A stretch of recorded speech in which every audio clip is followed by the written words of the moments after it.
Hello, welcome. How is it going on this fine Wednesday? Hello, welcome. Uh, oh, hold on.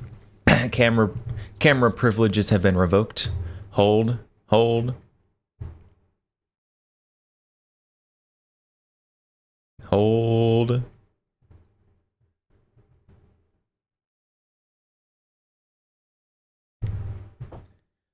There we go. That should do it. Any second now. There we go.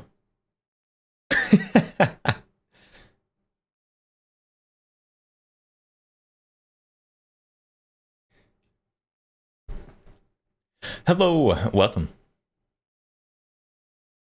Mansum first. Hello. Not the Batfoot. Hello, welcome. Oh, Mansum, the Magal. I want a Magal. Amphibious, hello. Tristan, hello, welcome. So today, I mean, as always, we get guns out.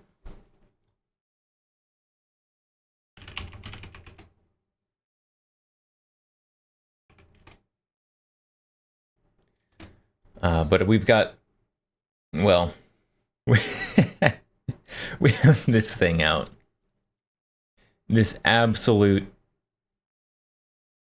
whatever this is, my white man's Draco. That's what we got today.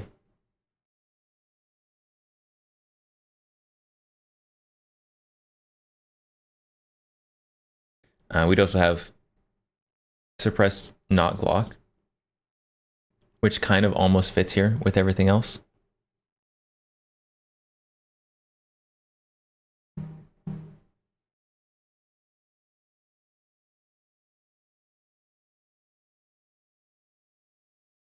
But we've got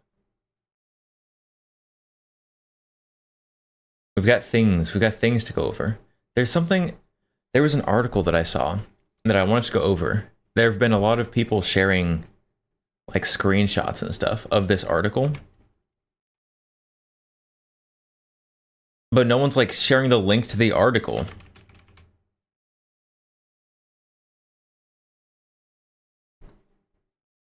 Which is infuriating.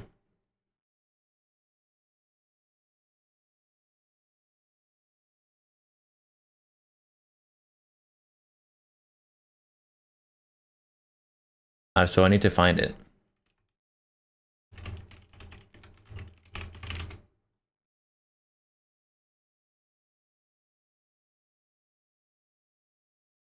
Derez, hello. Welcome.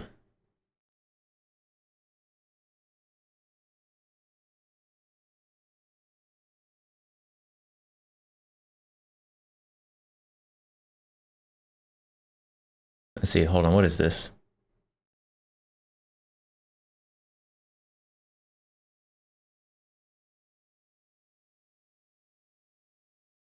Let's see. Senate Battleground Survey results. Is that what it's called?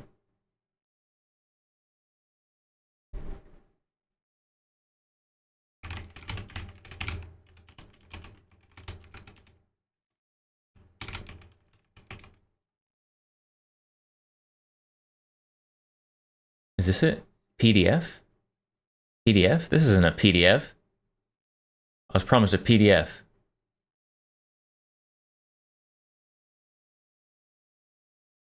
Give me the PDF. Yeah, oh my goodness. I'm trying. I hate when people share articles and stuff and like don't give the link to the article. I want to find the article.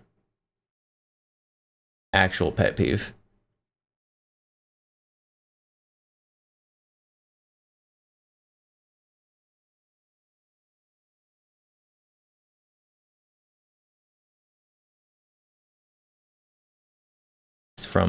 It's from June 4th. So it's an article from today.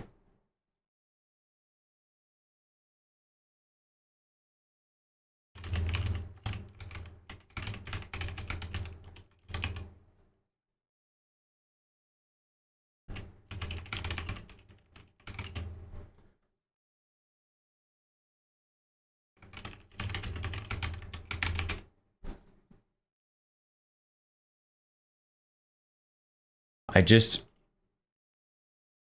Where is the article?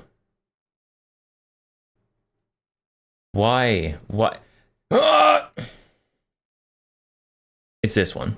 Chat, it's this one. It's this article that I'm looking for. That there have been a lot of people like posting about. And it's got like survey results and stuff in it. It's oh, there it is. Oh my goodness. Oh. Finally found it. Finally found it. I'm gonna lose my mind, chat. And I wasn't even planning on having to lose my mind yet.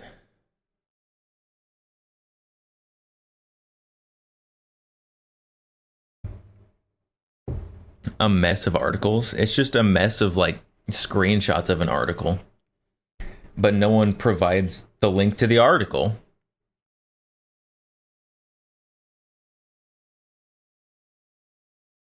Which is just the worst thing ever, probably.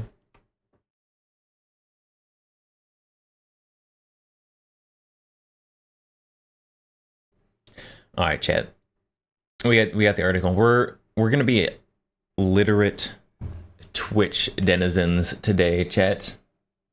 We're gonna be reading. I'm gonna be reading. You, I guess, don't have to read.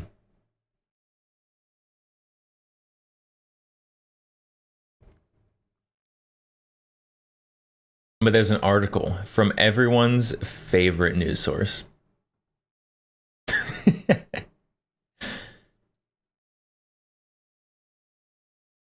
And this is having to do with silencers. Giffords. Yeah, so literally in the title, we've got poll. 3 out of 4 Senate battleground voters oppose selling silencers without background checks in Trump's big, beautiful bill.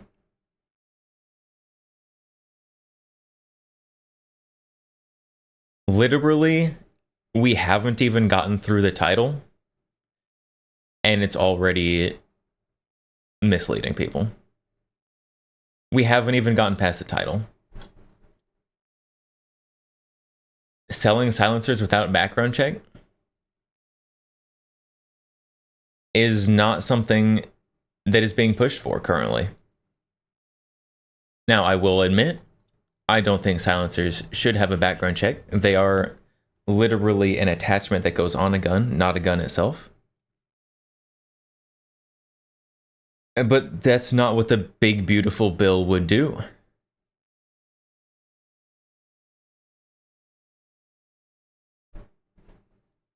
This is a lie. In the title, the Hearing Protection Act would remove suppressors from the NFA, and so you would still have to do the 4473 background check for it. You just wouldn't have to pay the $200 tax in order to own it.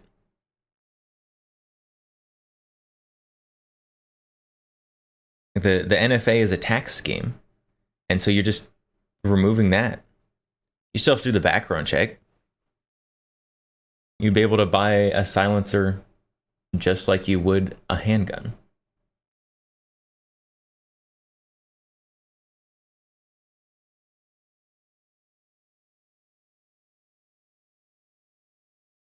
It will allow background checkless private sales. It's not lies, very misleading.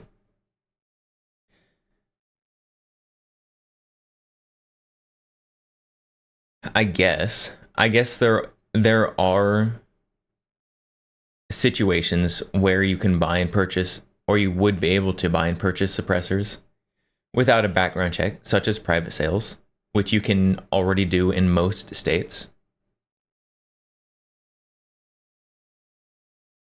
Or I guess you can already do that in most states with firearms, not NFA items. Non-NFA regulated firearms.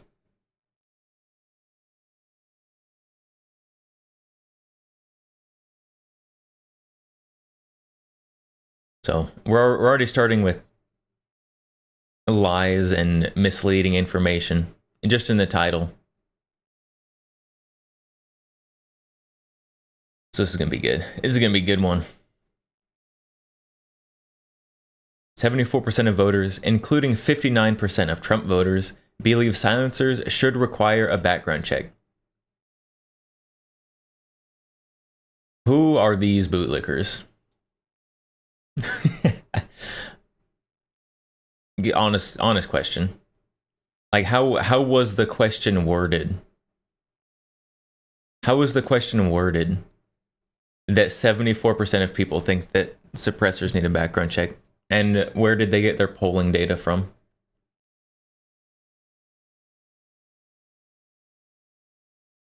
Like, did they send the poll out to their email list? Or were they like polling random people on the street? Gifford's polling is made up. It's very possible. Senate battleground voters will be less likely to vote for senators who vote to loosen silencer regulations by a 48-15 margin.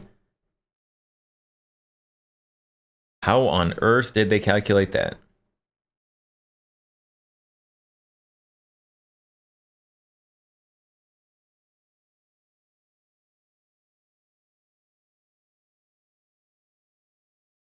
All right, to the beef of the article.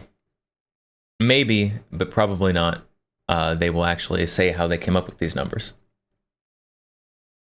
Washington. Giffords, the National Gun Violence Prevention Organization, founded by former Congresswoman Gabrielle Giffords, released new poll data on Wednesday, showing voters in 2026 Senate battleground states are stridently opposed to congressional Republicans' proposal to remove silencers from the National Firearms Act restrictions. Oh, hold on. Is this a link? Link to poll data? Oh, it is. Oh, it is. We have the actual polls here.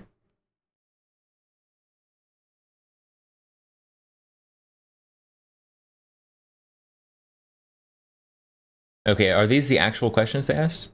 I think it is. I think it is. We actually have probably the questions that they asked. I don't know who they asked these questions to, but we have the questions. Rigged polls, probably. We still don't know what their data collection method was. Like, how did they get people to vote?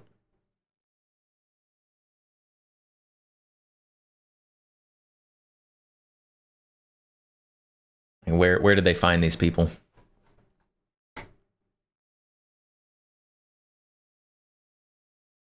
There's no information here about who they polled or by what means they got people to take the survey. All right, let's go through the questions, chat, and we can see how we can see how we would answer. Question 1. How many questions are there? I've scrolled through. 16 questions. Not too many questions. I'm going to ask you some questions about gun regulations, specifically about gun silencers. Okay, so is this a script? This seems like a script that was asked to people in person. I'm going to ask you some questions about gun regulations, specifically about gun silencers. Gun silencers reduce sound of gunfire. Generally speaking, do you think making gun silencers more available to the general public is more of a good idea or bad idea? Well, chat, what do you think? What do you think? Good idea or bad idea? More suppressors? I already know the answer. I'm gonna be honest, chat. I think everyone here has a pretty good head on their shoulders. We've got good idea, 22%, bad idea, 61%, unsure, 17%. From wherever this poll was collected. I'm gonna be honest, I think a lot of the bad idea people have been watching too many movies and they don't know about Hollywood movie magic.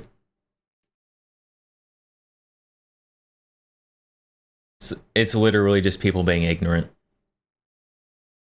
which I don't have an inherent problem with ignorance, as long as people, when presented with the correct information, uh, don't forcefully remain ignorant.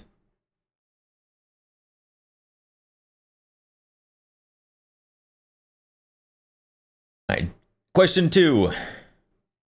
First question was rigged for sure. Do you think that having access to gun silencers is a right guarded under the Second Amendment? Well, that's what do you mean? Why is that an opinion? That should be a fact. Yes, they are. The same as the First Amendment. It protects articles like this. There are too many willingly ignorant people. I do think there are more willingly ignorant people than there should be. But I do also think that there are some people who wouldn't be willingly ignorant. It's just that nobody has put in any effort to try and educate them, like slowly and patiently. And I do think educating someone on these issues patiently is very important, because a lot of people, once you start with an opinion and don't kind of slowly lead into it, will just instantly shut it out.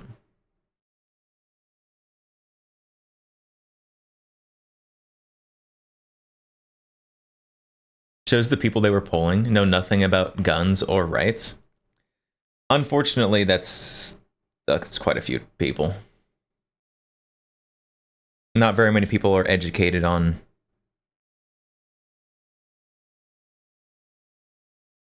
guns, which is honestly sounds like a weird thing to say. Not many people are educated on guns, but it's true. That's what we're doing here, kind of.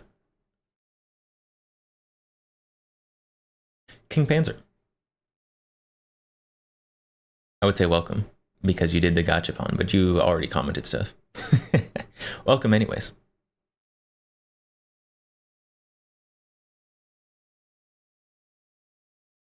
All right, do you think having suppressors, silencers is a right guard under Second Amendment? Yes, 25, no, 56. Not sure, 19. Wait. So 61% of people thinks it's a bad idea for silencers to be more available. But 56% of people think that it is not a right guarded under the Second Amendment.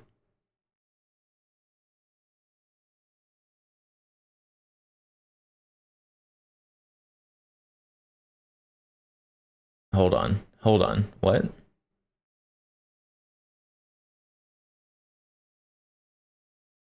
What happened to the 5% of people in between these? They lost 5%.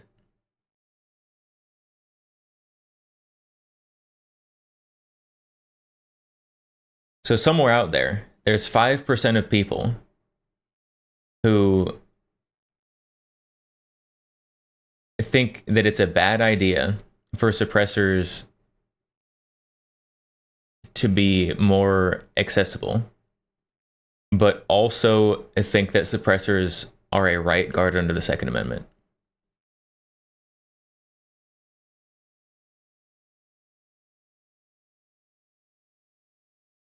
What?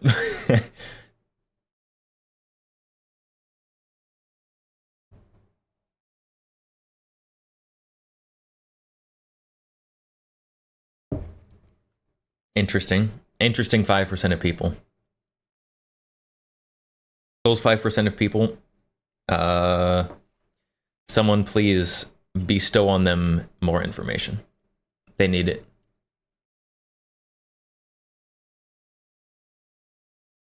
Recently, Republicans in the House of Representatives passed a bill that would loosen regulations on gun silencers, making them easier to obtain. Do you support or oppose this?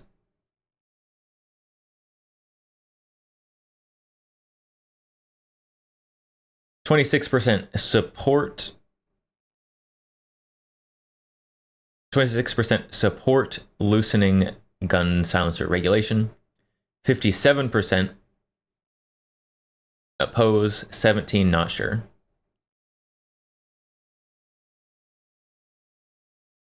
Yeah, so I mean, when they're actually talking about like law things, like 56%, 57%, that's like barely over half. Barely over half. And I guarantee that because they didn't share their data collection method, it was rigged. And all they could come up with was a little over 50% for the things that actually have to do with laws.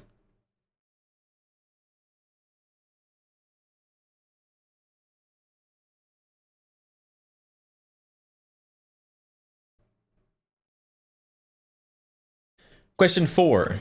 If this bill to loosen regulations on gun silencers becomes law, background checks would no longer be required to purchase a gun silencer. No. No. That is straight up a lie. This bill to loosen regulations would still require a 4473 background check to purchase a silencer from any dealer.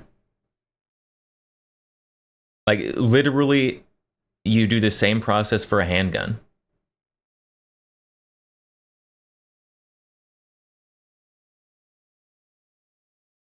Do you think a background check should be required to purchase a silencer or not? Yes, 74, no, 20, unsure, 6%. Well, I've got good news for this 74%. Got great news. If the bill is passed, it's still required.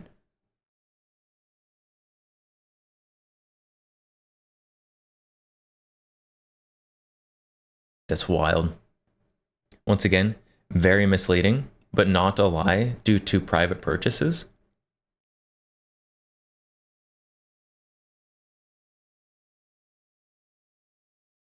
Can you? I mean, you can do a Form 4. Can you do a Form 4 person to person as a private sale, or do you have to go through an FFL? I don't know that one. I've never thought about it. Or would that be like a Form 3? Not sure.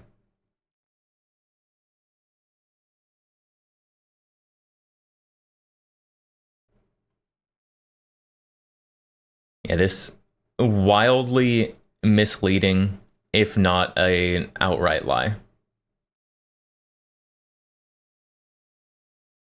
Because there are some states that it would still be required, even for private sales.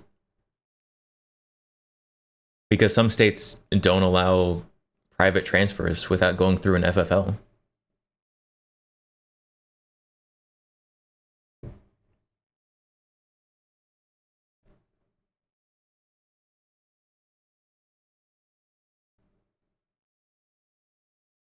Americans' IQ is third world country stats. I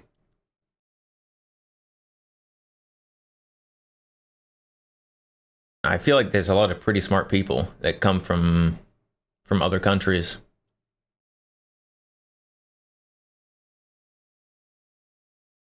The ones that are here legally.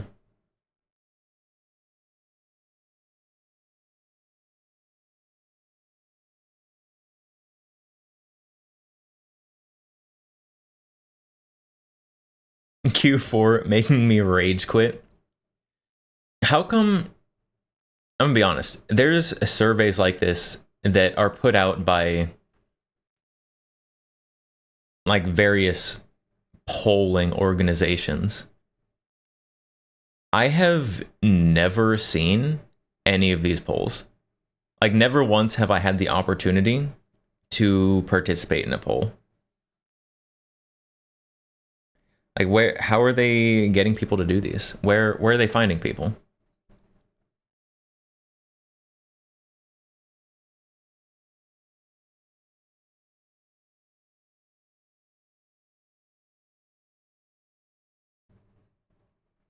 I want to take polls. Give me surveys.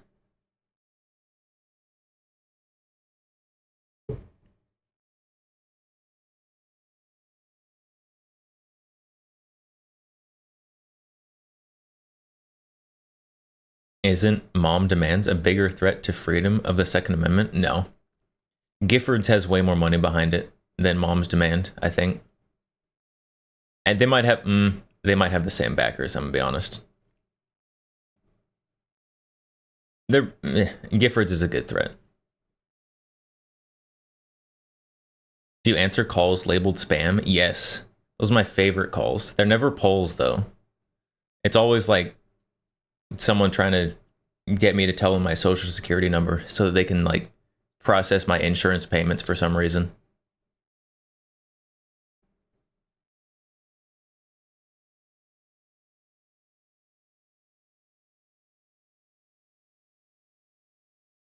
I've seen moms demand have way more anti-gun activity. Yeah, so Giffords, I don't think Giffords doesn't do only guns. They do some other stuff as well. But fighting against the suppressors and short-barreled firearms being removed from the NFA, a lot of that is Giffords. Yuki Shinai, hello, welcome. Thank you for the follow.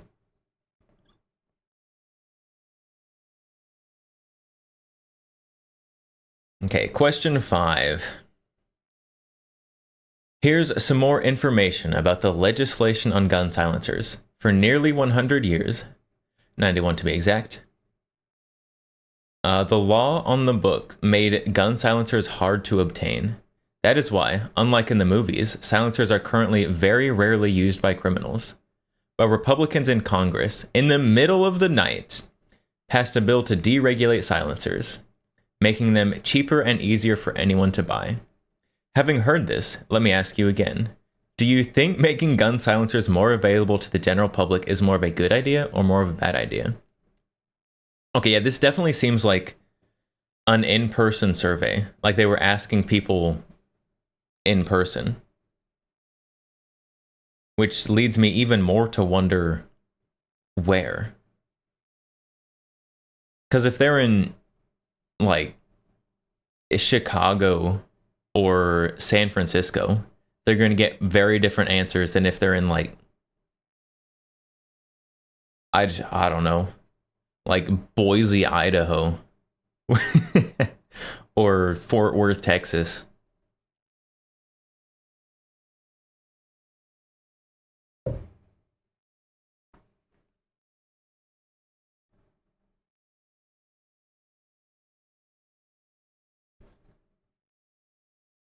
Where? Senate battleground locations? I mean, even Senate battleground locations, you're going to get very different answers based on the state and city. So, who knows? Who knows? They released a survey and they didn't release their data collection method. It's pretty important for a survey.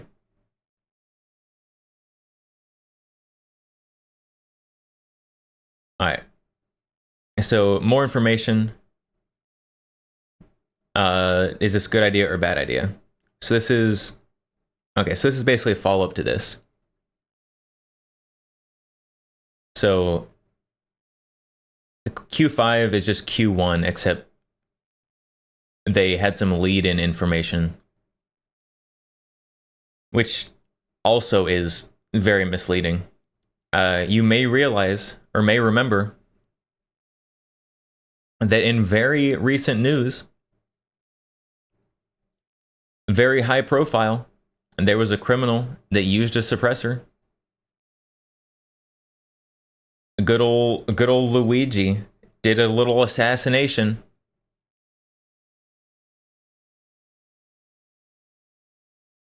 And let me tell you, the NFA did not stop him because that was not a registered suppressor. He made that himself. Or maybe someone made it for him. I don't know. It was a homemade suppressor.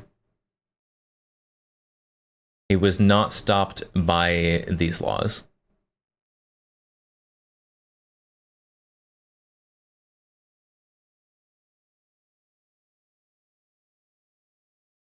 If anyone wants to, they can. It's true. Silencers, suppressors, literally the easiest things ever to make. Like, obviously, like, you can, like, look it up on YouTube.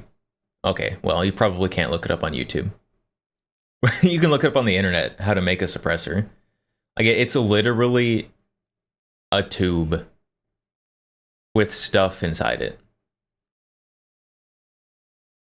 Literally, you can, like, build a suppressor with $20 worth of hardware store parts. Or you can 3D print one. Both of those are options. The suppressors are the simplest thing ever.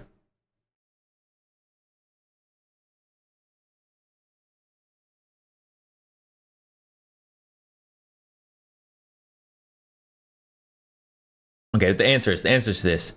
So, good idea, 25. Bad idea, 61. Not sure, 15. Also, do you think making silencers more available is a good idea or bad idea? Wait. Hold on. So this very, very heavily worded lead-in to this question. Same question is over here. Do you think making silencers more available is a good idea?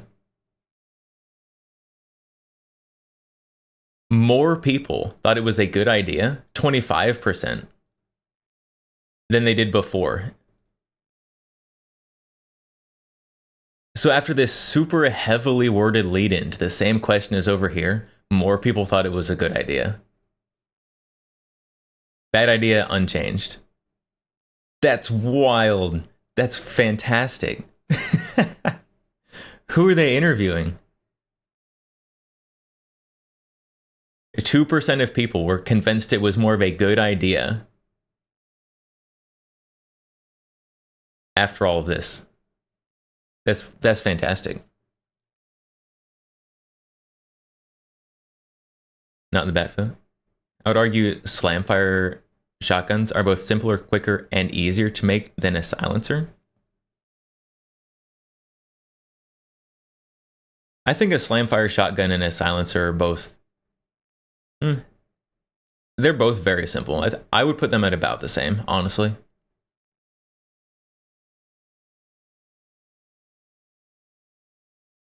It's like a silencer, you just need like a thread adapter, a tube, and then some various size washers or wipes to put in it. Like if you want to make a wipe suppressor, it's literally just rubber circles. And a wipe suppressor is very quiet.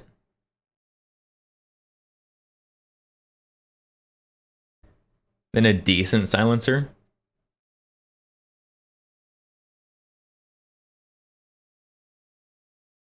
If the Hearing Protection Act goes through, I will make some weird bootleg suppressors for as cheap as I possibly can, just to like test them out.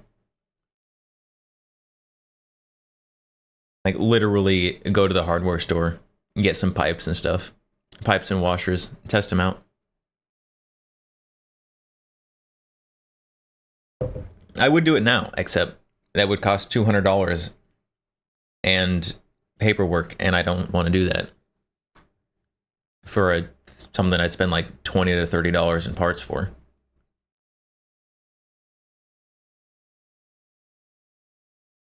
Question 6.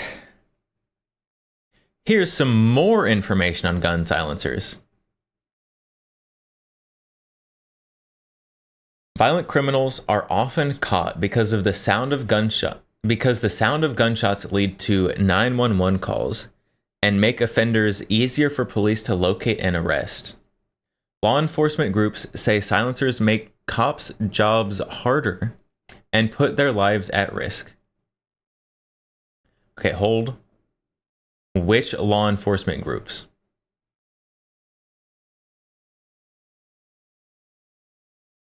You're not going to name drop on that one? Why not? Not only do muffled gunshots make gunmen harder to hear to find in a school or mass shooting, police say if criminals get their hands on silencers, police officers will be more vulnerable to ambush-style attacks. What? Okay, hold on. We're going to finish the question, then come back and break this down. Having heard this, let me ask you again, do you think making silencers more available to the general public is more of a good idea or more of a bad idea?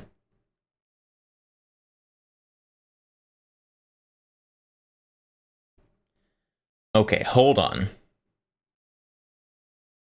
Criminals often caught because of the sound of gunshots lead to 911 calls.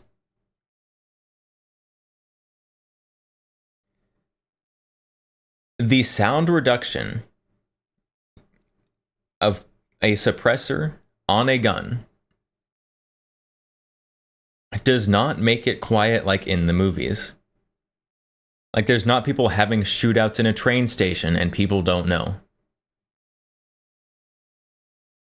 Like, there are charts. There are charts about it.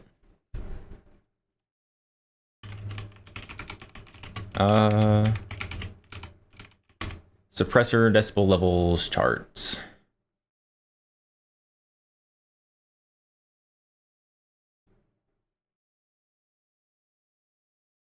Here we go.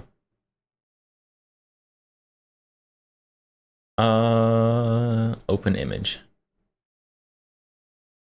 Let's grab a couple of them. Let's grab a couple of them because these are not all built the same.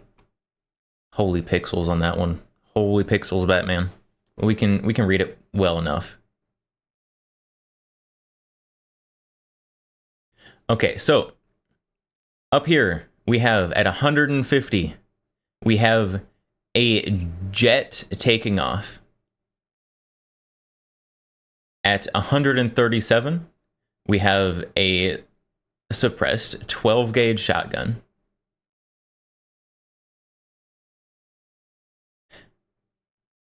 Which, you know, keep in mind, the regular 12 gauge shotgun is 160.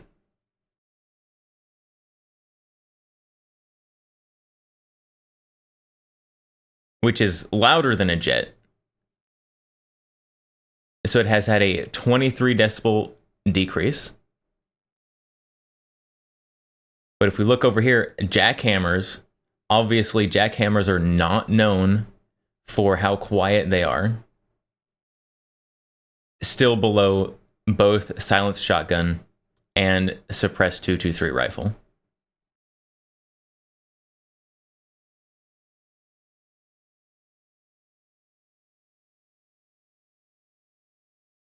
So jackhammers are quieter than suppressed rifles and shotguns.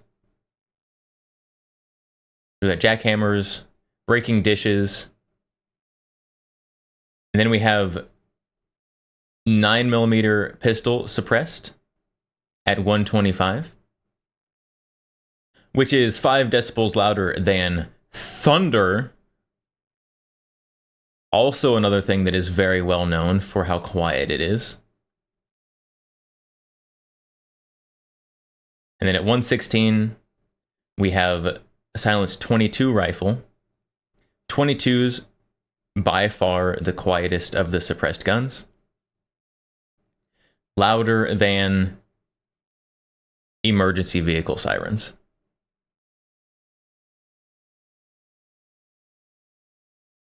And Chad, I don't know if you've had an emergency vehicle go by recently, but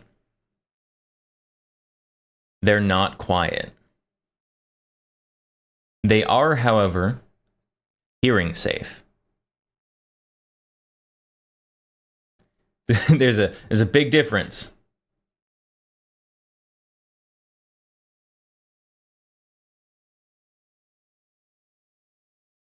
Speaking of misleading, the chart is showing decibels linear. I mean, you've got to show decibels linear. Yes. So decibels is a... Oh, I just had the word and I forgot it. An exponential. Decibels is an exponential measurement. So from 115 to 116 decibels is not less than 1% difference. It's how much difference? What's the percent difference between a decibel?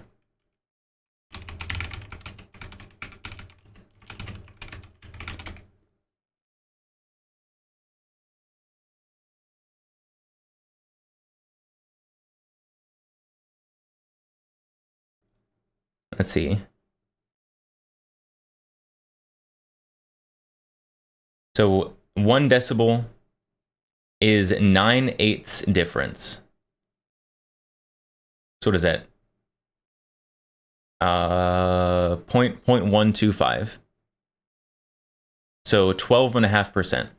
So each 1 decibel is 12.5% louder than the previous one.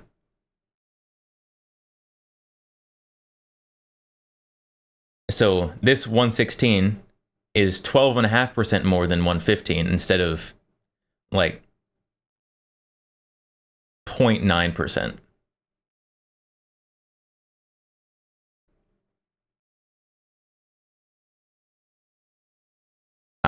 Mao, hello, welcome. But keep in mind that 12.5% increase for each 1 decibel is compounding. So if you go from 15 up to 115 up to 117, it's not 25% louder. It's 12.5% over the 115, and then 12.5% over that 12.5% increase. Which sounds a little complicated, I will admit. But it's not stepping up by 1. It's stepping up by 12.5% every time.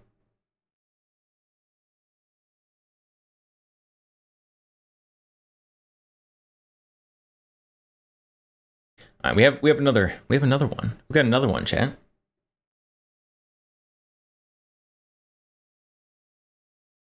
We got lots of charts today. So, up here, unsuppressed gunshots. 160 decibels plus. Commercial jet takeoff is at 150. 10 less decibels, much less sound.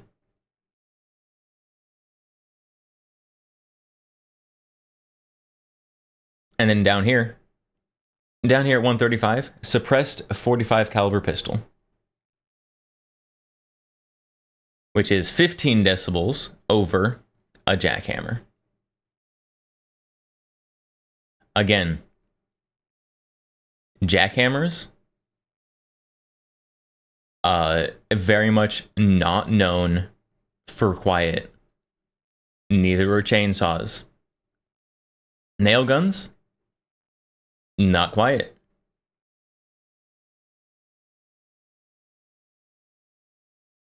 Chat, have you ever had like someone like working on a roof nearby you or something? Like even on the same street, if there's someone working on a roof with like nail guns and stuff, you hear that, and it's loud enough to be annoying. Not loud enough to be painful or anything, obviously. But nail guns way down here at 100, very much not quiet.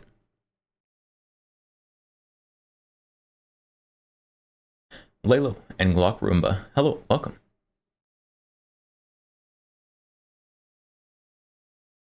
And 90, we've got hair blow dryer, 80 vacuum cleaner, 70 dishwasher, 60 is talking normal speech.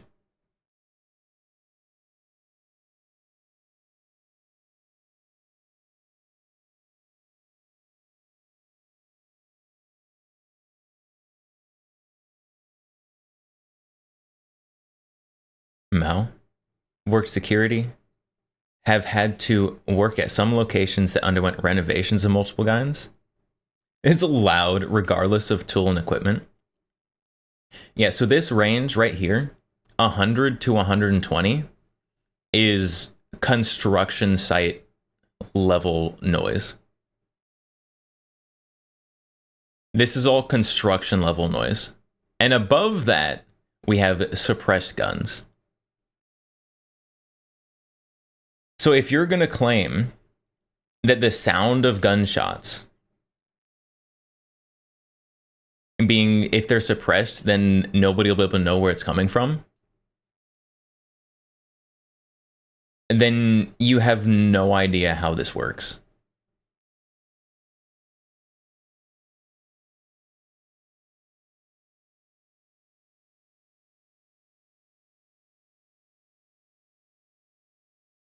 So with this big heavy lead into the question again, do you think it's a good idea to have more suppressors available to the general public? And if we compare it to the original, good idea has gone from 22 to 21%. Bad idea has gone from 61 to 64%. And unsure has changed 3%.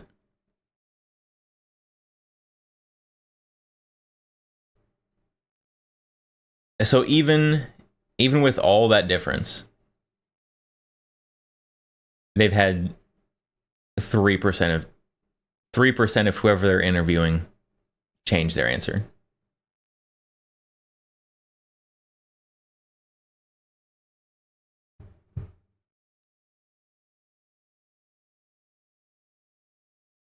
All right, let's see what other horrible questions are on here.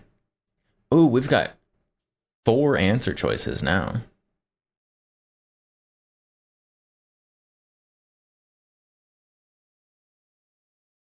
Was it Falcon Claw? Put out a YouTube short showing suppressor volume at various distances. There have been a few different YouTube channels that have done that.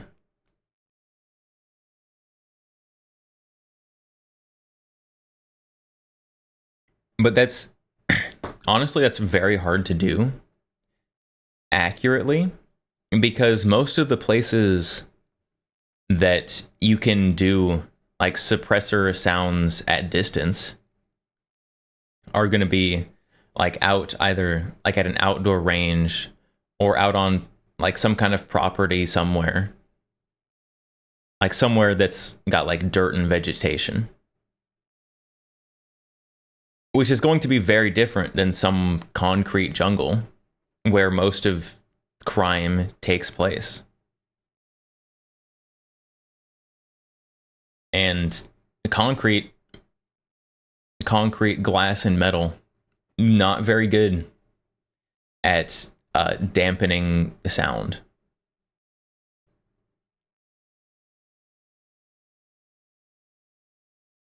So almost any that I've seen comparing the sound of gunshots at distances is going to be much more generous than an actual situation where a situation might be happening.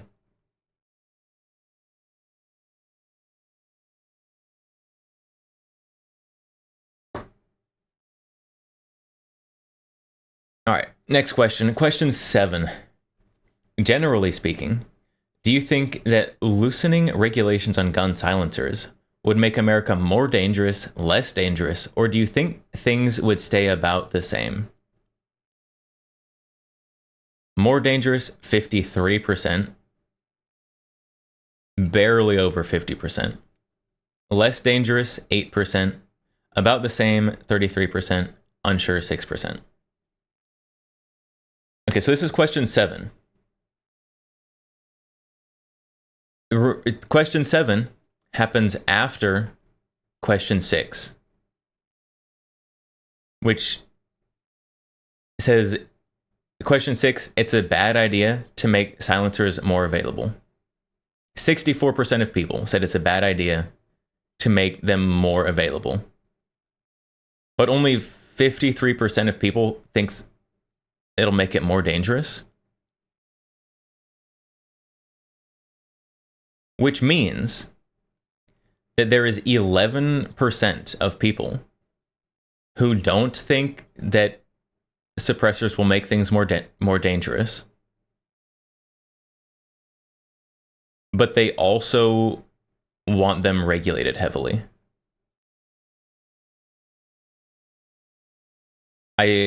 What? I just want to talk. I just want to talk. How can you say 11% of people who took this survey said it's not going to make it more dangerous, but they should not be more available?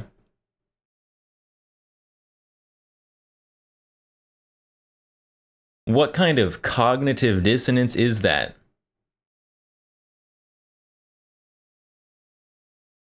That's wild. Actually insane.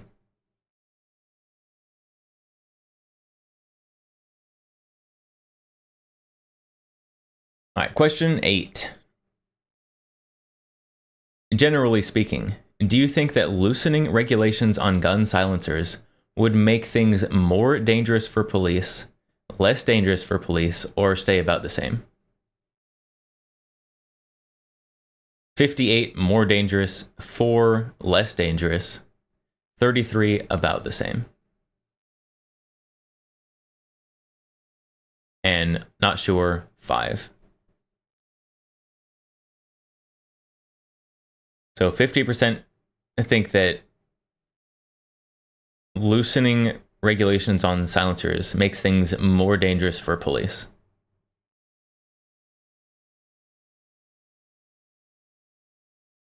Why? I honestly, I do honestly want to have a conversation with these people. Just like sit down, like one-on-one, and just like ask them why.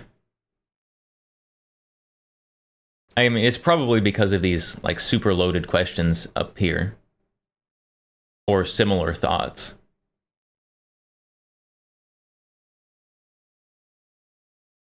But putting a suppressor on a gun makes it way larger and less concealable. We just went over, it makes it so that it's still louder than a jackhammer.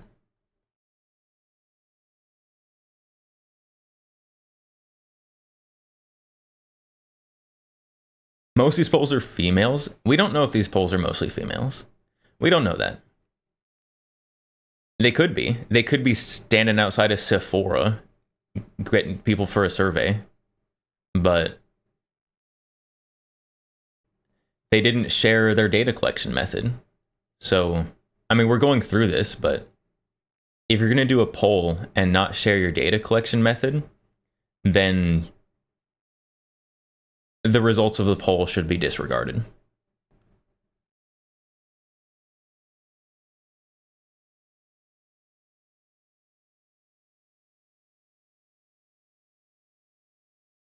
Sounds like government is full of crappy cops. That's how it sounds. I do think that the majority of cops are good. I think they're good people who want to protect others. I also think that there are bad apples who make all of them look bad.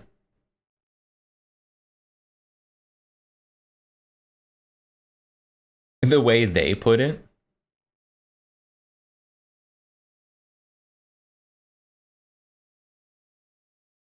who knows? Who knows? All right, question 9. If your member of Congress voted to loosen regulations on silencers, would that make you more or less likely to vote for them next time, or would it not make a difference?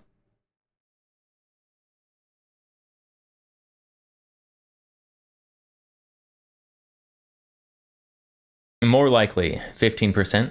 Less likely, 48%. Wouldn't make a difference, 27. Not sure, 10.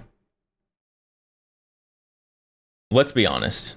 These two, it wouldn't make a difference, and I don't know, are the same. So they effectively have 37% doesn't make a difference.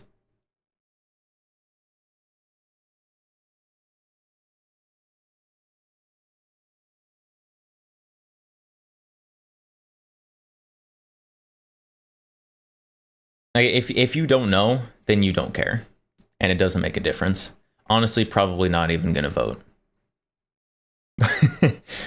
let's be honest. If you're not sure about how something influences your vote, then you're probably not gonna vote.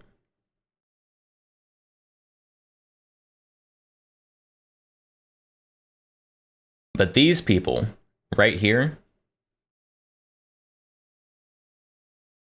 the more likely people, I saw just how dedicated those people were to removing silencers from the NFA when literally tens of thousands of calls were made to the House of Representatives to get them to put the removal of suppressors from the NFA into the budget bill.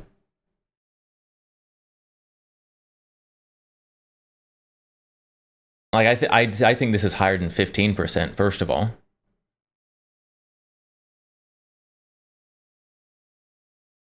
But if it is only 15%, somehow, it's a very dedicated 15%.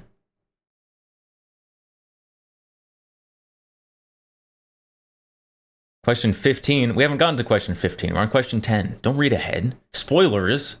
Spoilers. All right, question 10. When did the poll come out? I don't know when the poll came out. May 29 to 30, 2025. I guess that's when the poll was conducted, May 29 to 30.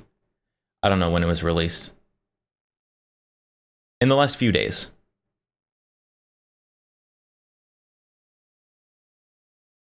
In the 2024 election for president, did you vote for Republican Donald Trump, Democrat Kamala Harris, someone else, or did you not vote? Donald Trump, 48, Harris, 45, did not vote, or someone else, 7%.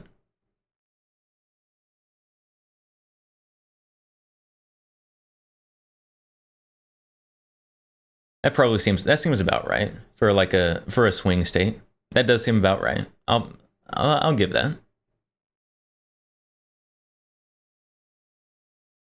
And Derek, there should be multiple tiers for voting that determine the value of each ballot based upon wisdom, temperance, and courage of the voter. That would be hilarious and a horrible idea. A ballot from an aristocrat tier should be worth 3 votes, noble 2 votes, commoner 1 vote, and serf half vote. Yes, bring back feudalism, honestly. Democratic feudalism. That's what we need.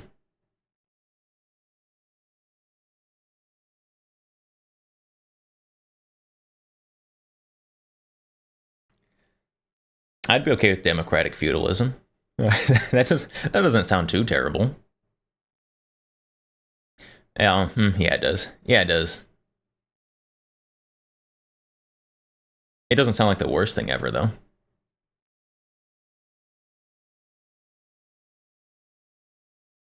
Did not vote should be 12. 7 is too low.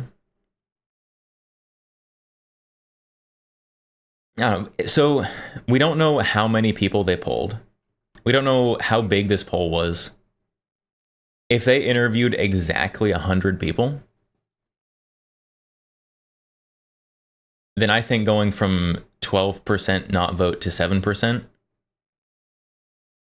I think that's reasonable.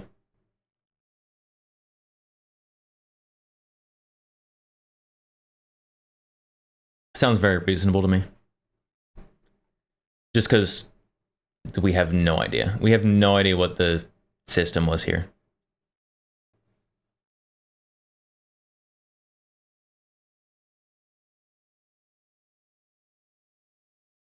All right, question 11. If you're a woman, press 1. If a man, press 2. If you're a gender non-binary, press 3. Okay, phone interview. Got it. This is an interview done over the phone. How do I get on their call list? Public policy polling.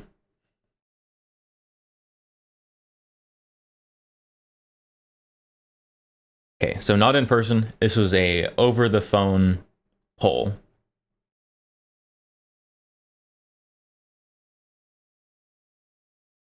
So 52% women, 46% man, 2% non-binary. So men underrepresented in this study.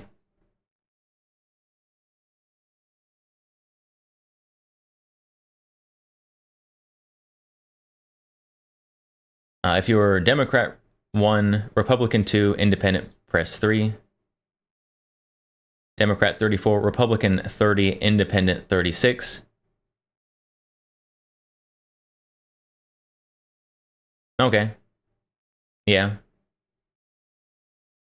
So there are a lot of independent people now. Both parties are chasing people away as fast as they can.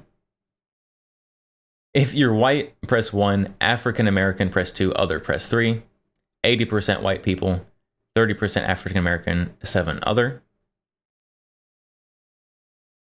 If you're 18 to 45, 46, 65, older than 65. So 18, 45, 35%, 46 to 65, 40%, older than 65, 25%. So mostly, what's millennial age range? When does that stop? Mostly 46 to 65.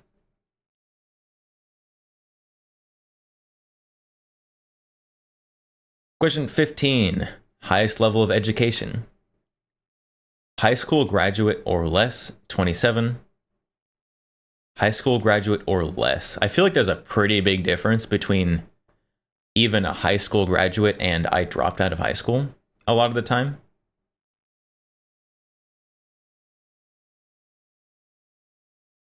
Some college, 22.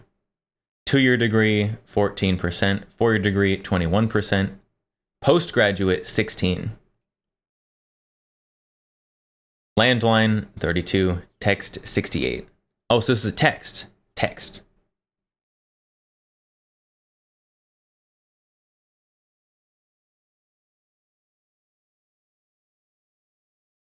How do I get on their text list, chat?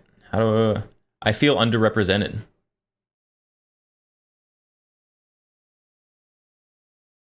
This guy here. What is this study for? This is apparently a text mostly study about what people think of the loosening of regulations of suppressors. And there were some pretty heavily worded questions here, for sure.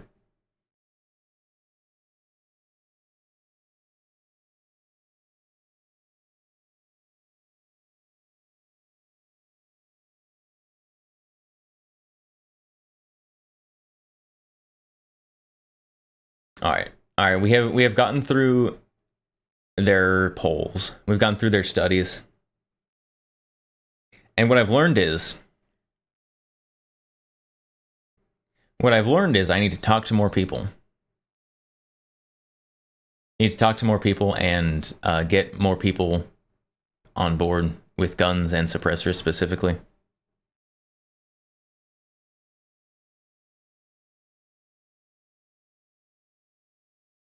All right. We only gotten one paragraph in, only one paragraph in to their article. Okay.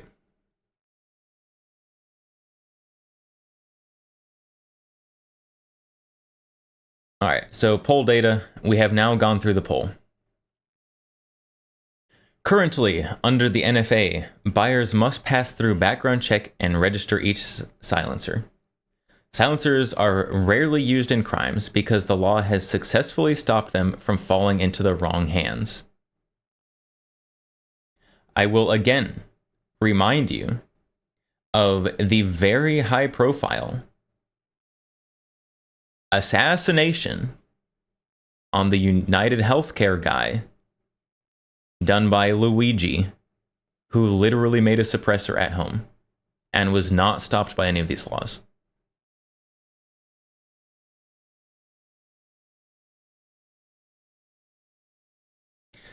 Current laws stopped the shooters in 2022 Tops Friendly Market massacre in Buffalo, New York, and 2023 Lewiston, Maine from accessing silencers. What? Why? What? Huh? Why did laws stop them from accessing silencers? Like, did these idiots try to just like buy a silencer at a gun shop and then just like not want to do all the registration paperwork and then just not make it themselves for some reason?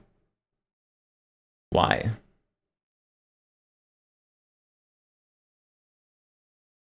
Remember the protect the dog's ears argument when you talk to normies? I mean, the protecting the dog's ear argument, maybe it works for normies, but that's a really weak argument.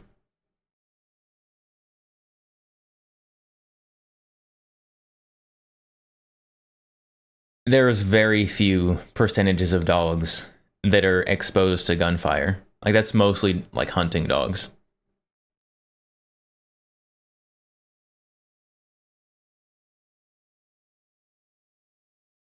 Under the House's Big Beautiful Bill, silencers will be stripped from the NFA and subject to the same loopholes and trafficking that have fueled this country's epidemic of gun violence, including loopholes that will permit them to be bought and sold without background checks of any kind. Those aren't loopholes. Huh? Being able to sell a what? Being able to sell any kind of firearm as a private transfer between two people. It's not a loophole. The background checks are meant to regulate businesses. An individual is not a business, and therefore it's not a loophole. A loophole around the background check would be if there was somehow for a business to sell you a firearm without doing a background check. Currently, if you're a business and you do that, probably the best thing you get is your license and business taken away. And also pretty likely you get thrown in prison.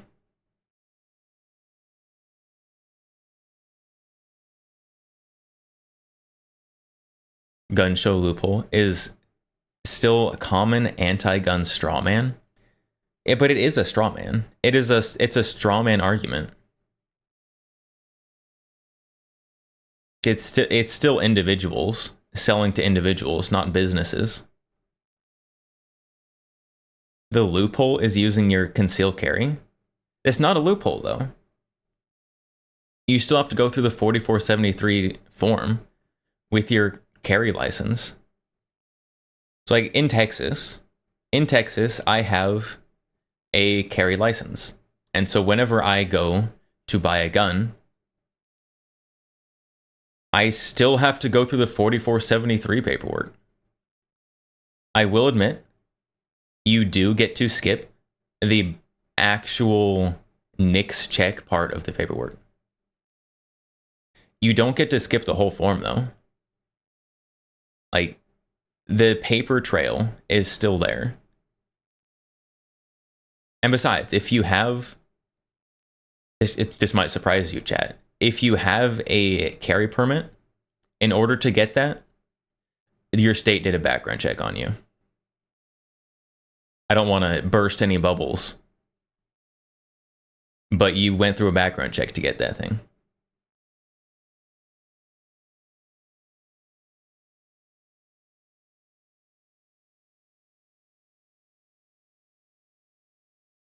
All right, where were we?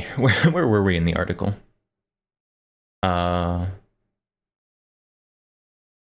Loopholes.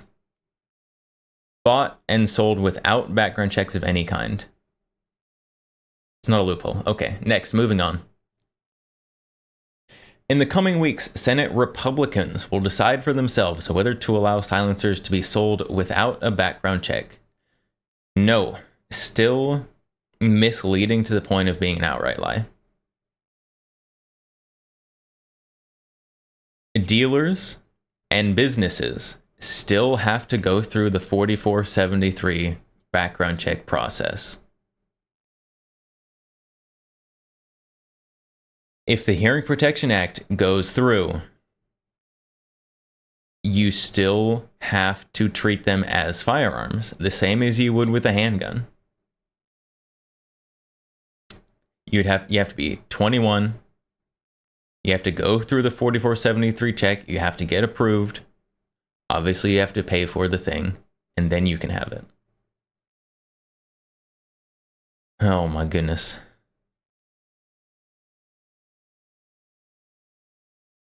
Ferocious, hello, welcome. Welcome. Watching me lose brain cells live on stream. All right, a Giffords poll of voters in 2026 battleground states: Georgia, Maine, Michigan, Minnesota, New Hampshire, North Carolina, Ohio. ME is Maine, right? Pretty sure ME is Maine. I don't know what else it would be.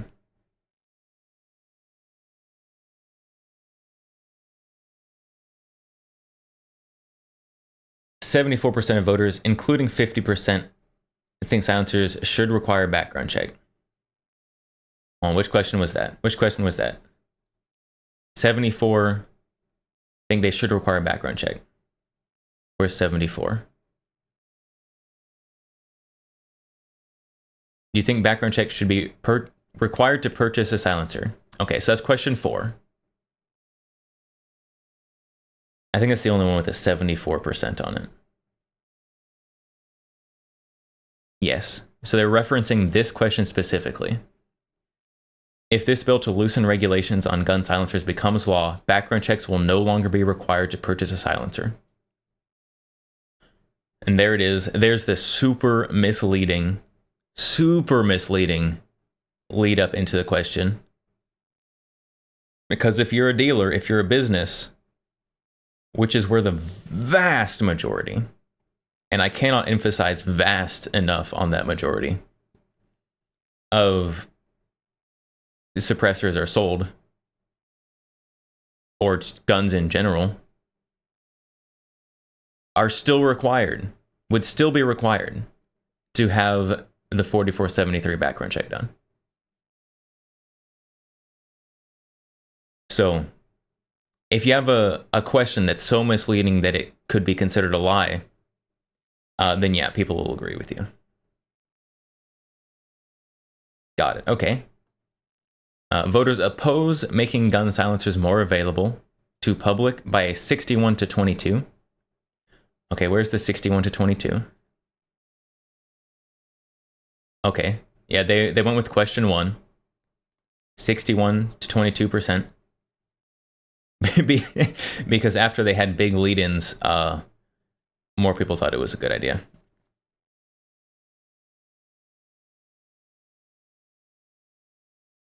So 61, bad idea. On some phone text poll.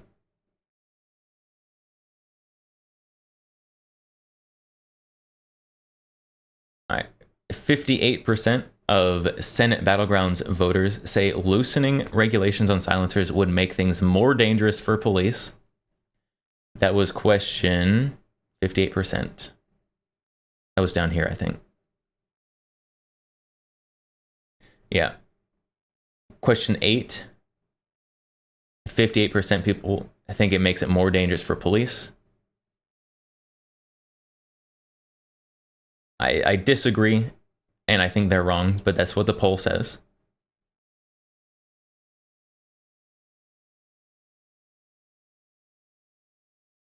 Only 15% of Senate battleground voters would be more likely to vote for a candidate who voted to loosen regulations on silencers compared to 48% who are less likely.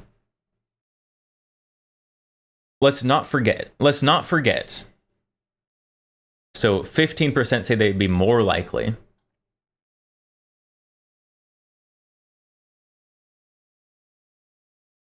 That's also 37%. It's not going to make a difference. 37% of people, it's not going to make a difference. Conveniently left that one out. And let's also remember, where was it? 34% and 100%. I almost guarantee 100% of this 34%. All of these 34% are in this 48%. Because we're going to make some generalizations here. A Democrat is not going to be pro-gun, pro-suppressor deregulation. And so if you take out this 34% from this 48%, and we're left with some more interesting numbers, because that's only 14% less likely. And then you're left with a 15% more likely, 14% less likely.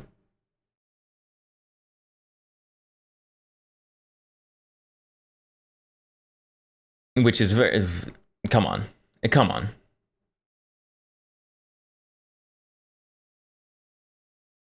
This poll is so misleading. They're leaving out so much information.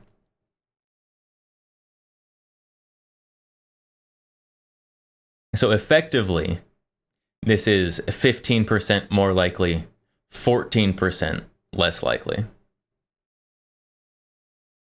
Because this 34% doesn't care. Because, let's be honest, a Democrat not going to be voting for this.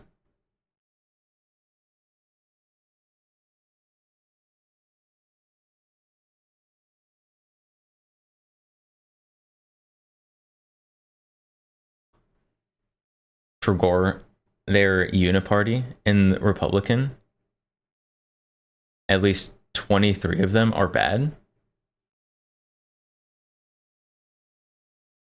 But we're not talking about the actual politicians. We're talking about voters right now. And there's a lot of voters, if we're honest, who see the R or D next to the poll name and go, yep, that one.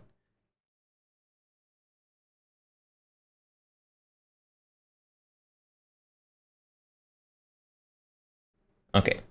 Voters across the political spectrum understand that selling silencers to anyone, no questions asked, will increase crime and put police officers at risk.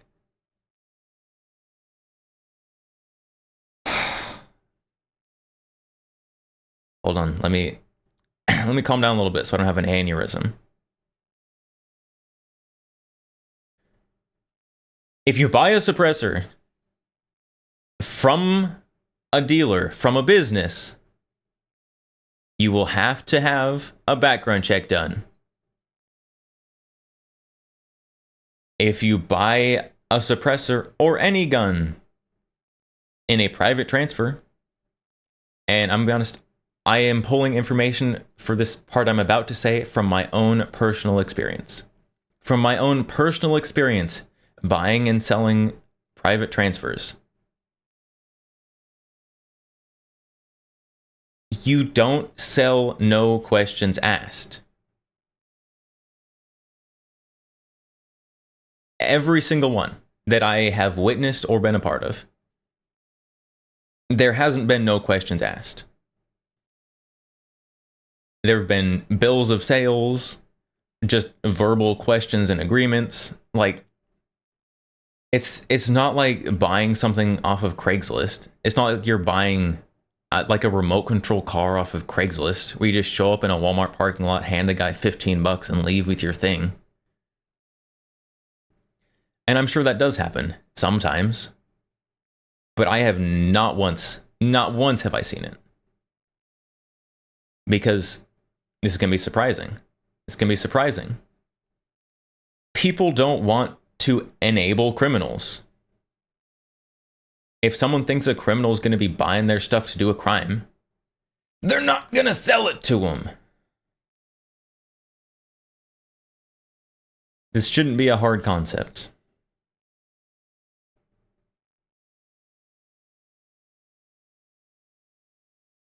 All right. Okay, we'll continue. As the Senate formulates its own version of the bill, they would be wise to remove this dangerous provision. We will make sure voters are paying attention, said Gifford's executive director Emma Brown. Republican senators can see this as an obvious political loser. Voters don't want criminals to have access to silencers, which is why 3/4 of Senate battleground voters oppose allowing silencers to be sold without a background check.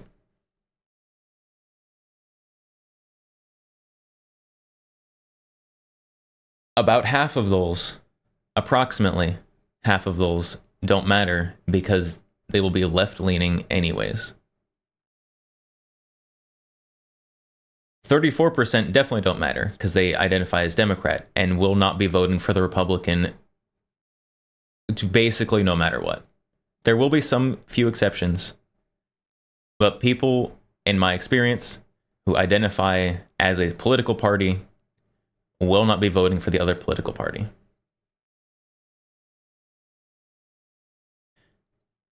The survey of 607 voters was conducted within Georgia, Maine, Michigan, Minnesota, New Hampshire, North Carolina, and Ohio on May 29 to 30, 2025.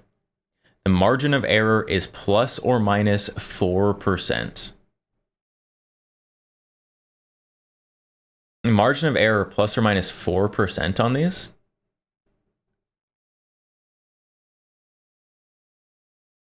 Plus or minus 4% on these? That's significant. That's a large margin of error. Because a lot of these are very close.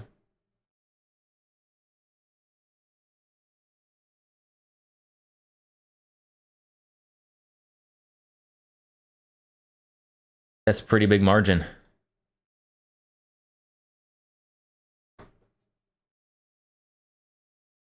Media requests.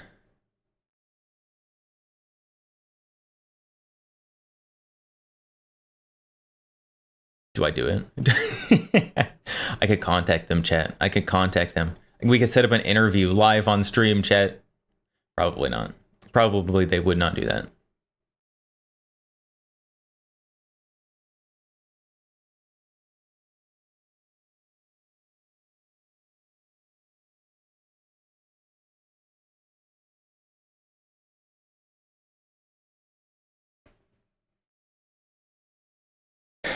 Interesting article.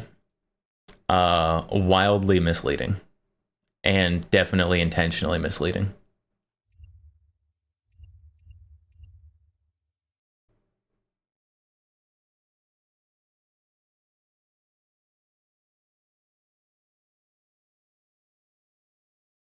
The media is terrible. You don't hate journalists enough.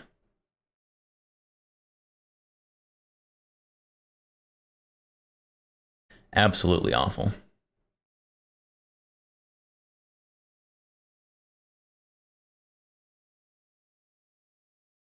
And now I want to get on their like survey results or poll things. How do I get surveyed? I want to be represented.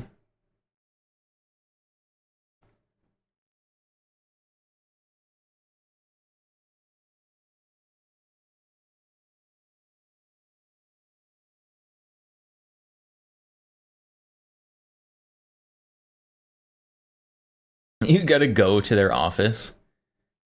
I'm not gonna go to their office.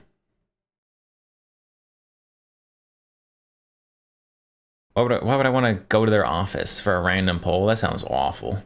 That sounds terrible.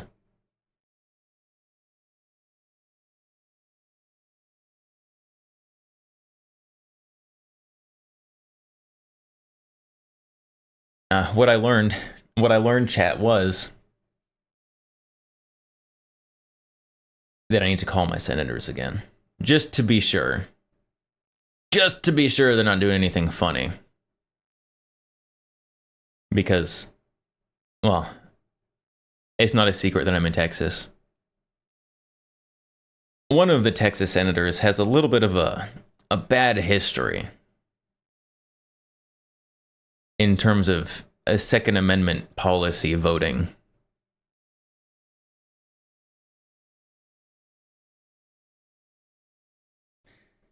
So gotta really be sure they know what they're getting into.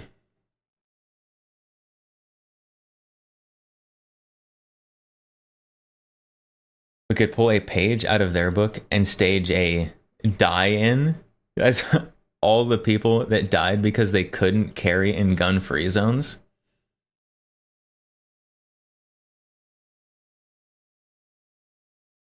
Yeah. There was a poll somewhere. Not a poll, a statistic. It wasn't a poll. Of like how many mass shootings happen in gun-free zones.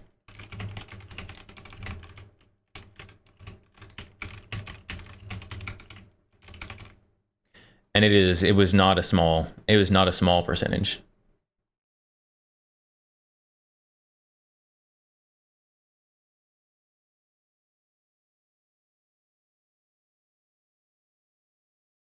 Let's see. There we go. According to the Crime Prevention Research Center, 94% of public shootings between 1950 and 2018 occurred in gun-free zones.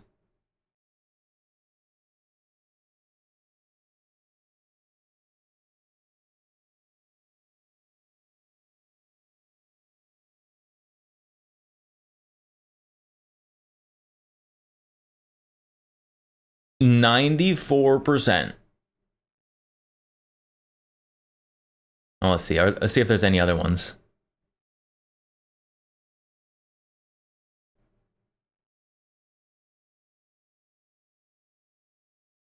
So I think there was like a Bloomberg did one as well. And I think theirs said it was only like 70-some%.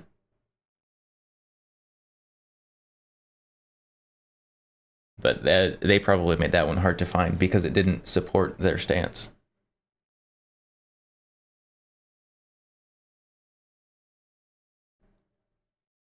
But there was some anti-gun organization that released a statistic about it as well.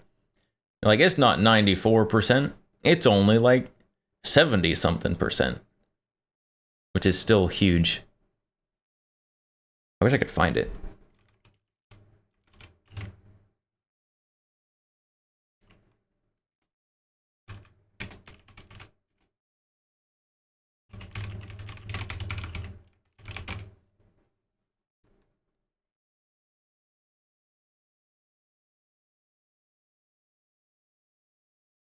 Let's see.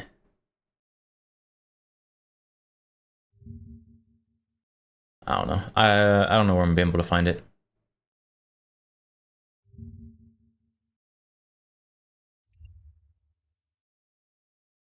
Oh, I'm definitely not subscribing to Bloomberg to look at it. Gross. Bloomberg, the guy that pays all the gun control organizations? Yeah, that one.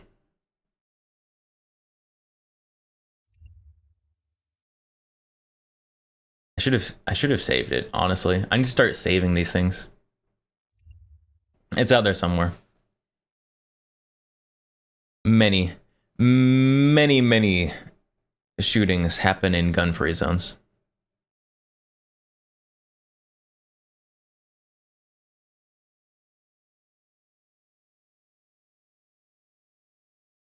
They probably just pulled out the places that are gun-free, but don't/can't technically ban concealed carry.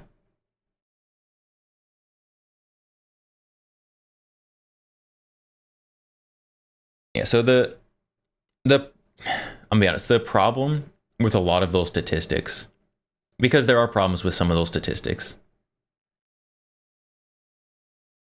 The problem is that both the definition of mass shooting and the definition of gun-free zone can be argued. Because there's more than one definition for both of those.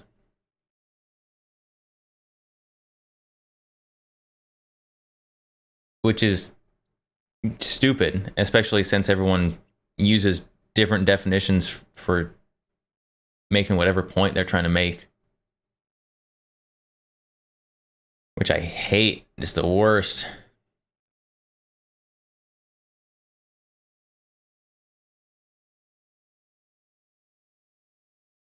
Gas stations are, in some states, many places are restricted.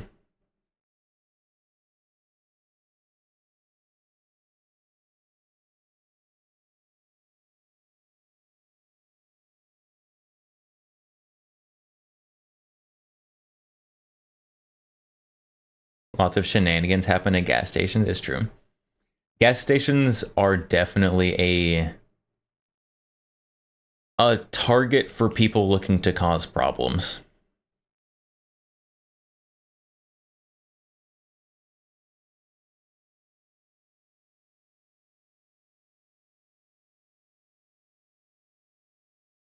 Now, I haven't heard that restriction in California.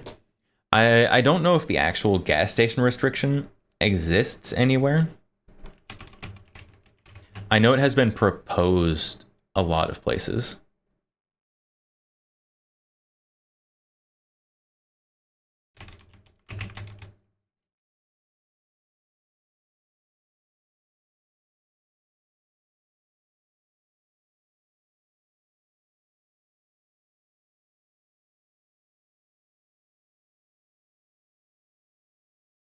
Man, I wish my Google search didn't just give me articles about specifically Texas. I know that I know that Texas won.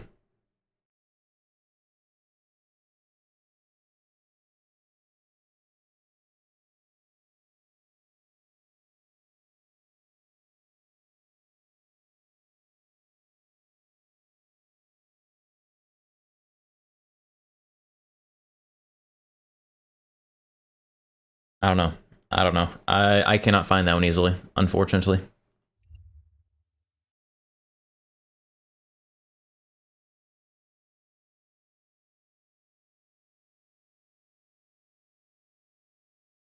Also, gun-free zone has a bit of wiggle room. Do you mean anywhere with a sign? Or any places where you can't legally carry? Signs mean nothing in much of the country. Signs probably mean more than you think in more of the country than you realize. So Texas specifically, for example, in Texas, ever since Texas passed their constitutional carry, if you are carrying without a license, which is allowed, it's allowed in Texas now, has been for a while. But if you don't have the license, then a simple sign, like literally like the little like the circle cross with the little Beretta in it, legally you are not allowed to carry in there without a license, even though the state has constitutional carry. Now, if you're concealed carrying, will they know? Probably not, let's be honest.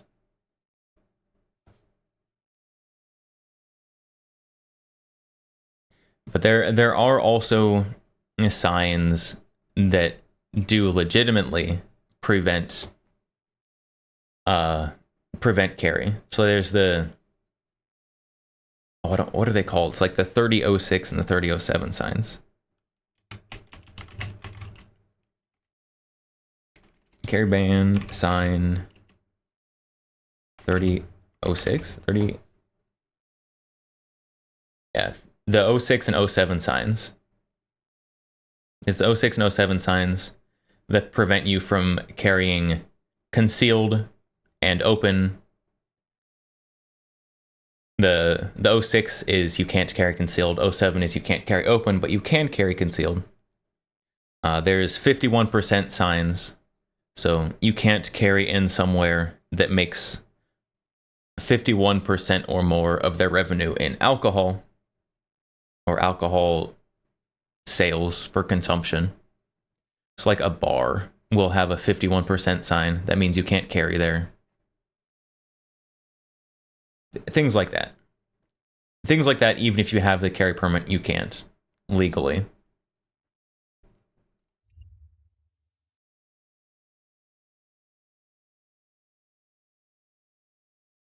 Kermit the Frog says, first of all, lower your voice. Yeah. If you're concealed carrying, like not even well, just like half decently. Let's be honest. Let's be honest, chat. Most people, including myself and probably you, aren't surveying strangers' waistbands to see if they're carrying or not. Like that's just not something people do. People don't care about other people when they're out and doing stuff. People are very focused on themselves and their own life. So unless you're making a commotion, people don't care.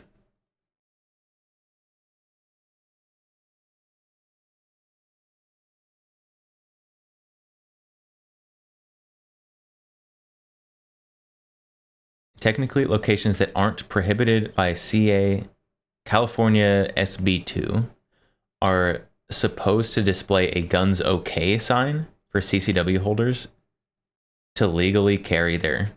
That's awful. Roaches, I occasionally do out of curiosity, but mostly like when I'm waiting for gas to finish pumping.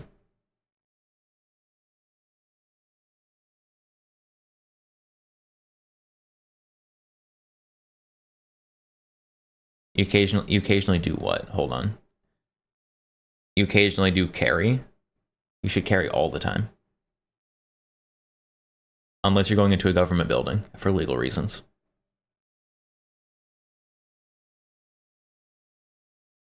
No, I've never seen one that's like, yep. So I have seen people that I'm like, yeah, that guy's carrying something.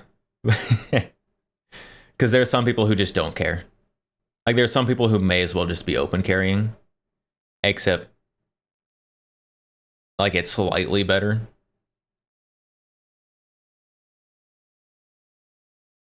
Oh, you check waistbands to see if someone sucks at carrying. Oh, at gas stations. Gray man. Yeah. There are some times where I'm like, oh, yeah, that guy's carrying something big. And he's just got like a light shirt covering it that's definitely just like poking out. But also, like, who cares? Like, I'm gonna be honest. I open carry. Not all the time. But I open carry sometimes. And you would be surprised at how much people don't care. Like when you start conceal carrying, you feel like everyone's staring at you because they know you got a gun. And that's just how it is. Because you're carrying something new, it feels awkward. But I'll be honest, when I'm open carrying, I don't feel like people are looking at me.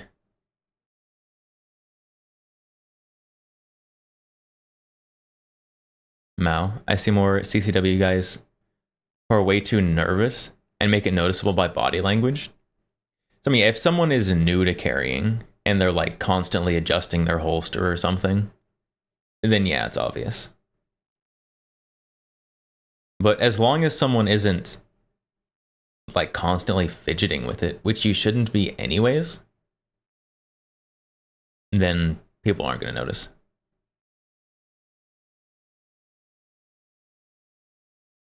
Gray Man. Have you seen the movie? Is Gray Man a movie? I just know Gray Man as the like, oh, I gotta be the Gray Man, fit in. Nobody knows that I'm a prepper. I'm packing heat.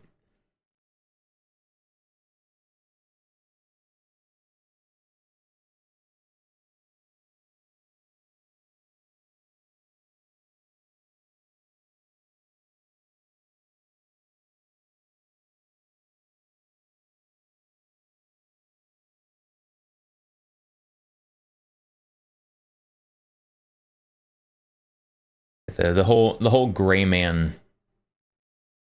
I don't want to call it a movement because that sounds cringe, and they're already cringe enough. I'm like blending into society while actually being prepared for any situation. And so you got to wear tactical pants and a tactical shirt because that doesn't make you stand out.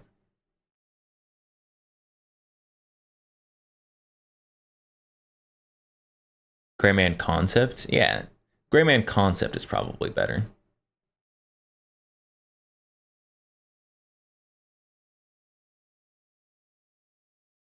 Like if I was going to like be in public, people watching, if someone's like wearing the tactical pants, the 511 tactical pants and like the 511 shirt, I'm like, yeah, that guy's probably carrying. Even if they're carrying well and you can't see it, they're probably carrying.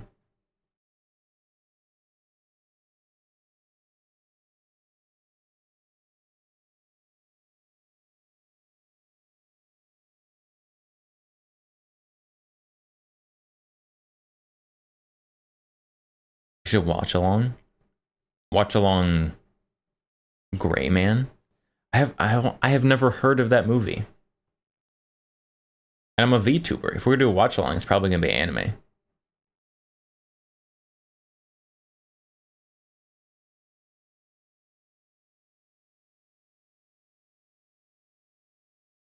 Kage. The only reason people look at me like I'm carrying is because I always wear Black Rifle coffee shirts. I know people who like Black Rifle coffee who definitely don't carry. I don't know if... I don't know. I don't know.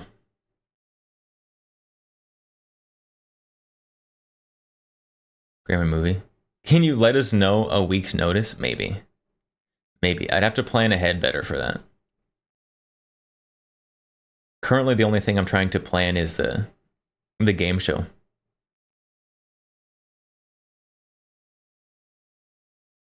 Oh, also, chat, hold on. I have a thing. A thing.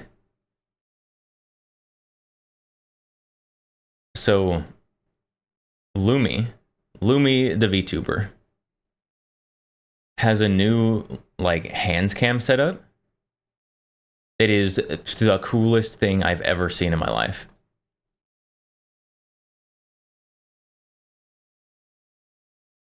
And I'm gonna be honest, I have had this idea for a while, but I haven't known how to implement it. So I was first. She figured out how to do it first. I just had the idea for a while. But look at this. Look at this. Oh, that's kind of cutting off the edges. I wish there was an expanded and not full screen view. Thank you. We got no volume. Don't know why we got no volume. But look at this down here. It's like the seamless transition between like hands cam and VTuber model. It looks so good. It's impressive. It's very impressive. And I need to figure out how to do it now. I need it.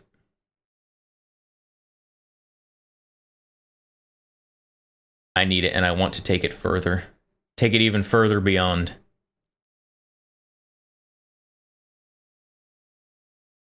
But I think this would be very cool. Very good for me in particular, as a very heavy hand cam user.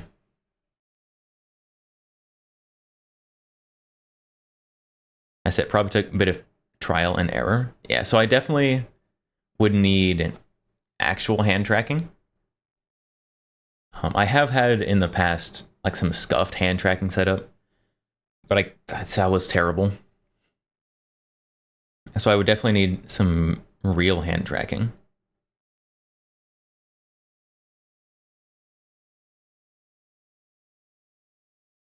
Probably some other stuff as well.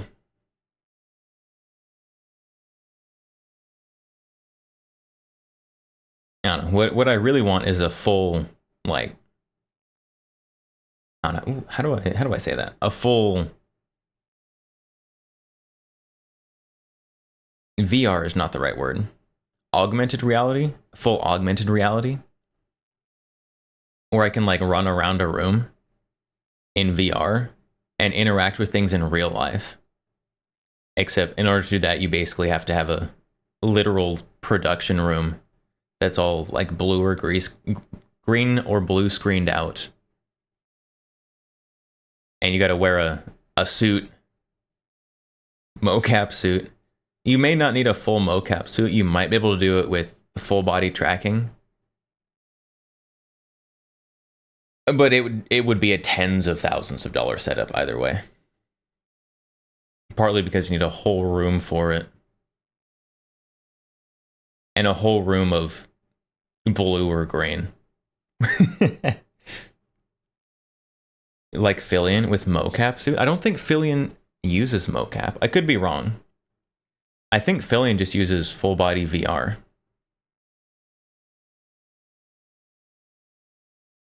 Code Miko uses mocap. I don't think Fillion does. I still could be wrong.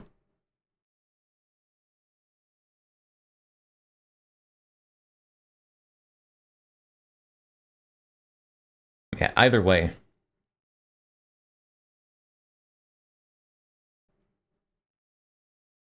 VR probably would be easier than mocap and less expensive.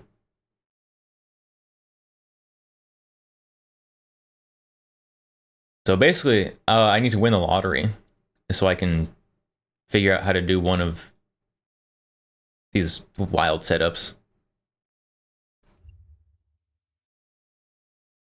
So that I can be VTuber and move around, but also like handle real guns. It'd be so cool. Aragon341235 just followed on Twitch. Aragon, thank you for the follow. Welcome. You've got a very bot name. Just want to let you know. 341235.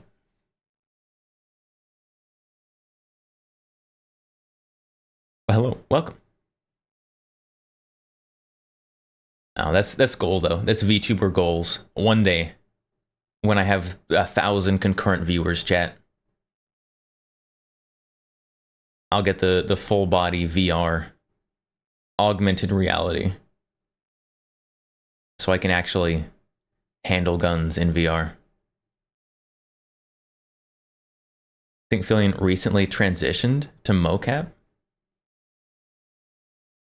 Maybe it's possible.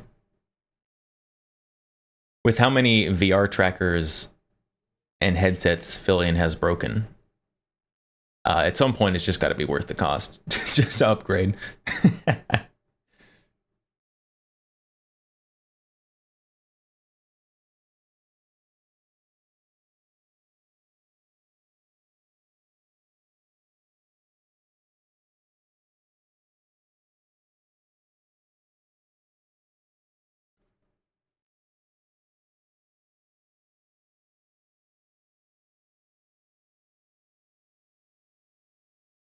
Nah, we'll see. We'll see. I'm gonna figure something out. I'm gonna figure out how to do it somehow. Probably in baby steps. By probably in baby steps, I mean yes, definitely in baby steps.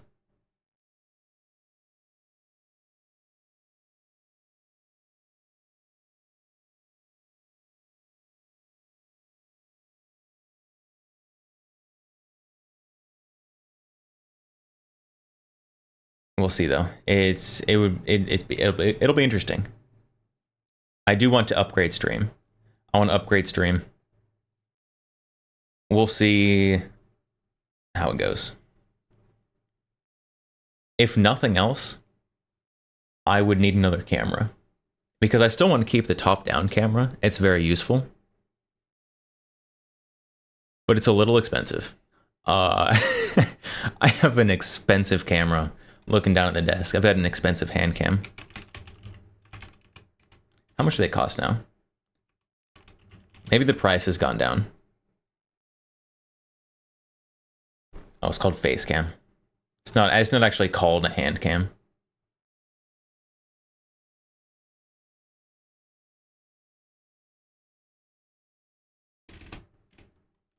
Face Cam Pro, not Hand Cam Pro. That's wrong. Oh, no, they're still expensive. They're still expensive.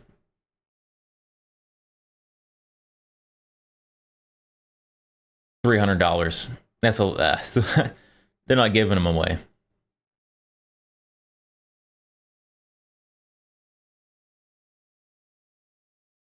It's a lot of money. It's a lot of money for a camera. Like a green or a blue screen and a suit, you should probably get those for like $40. The another camera part, probably, by probably I mean definitely a lot more expensive.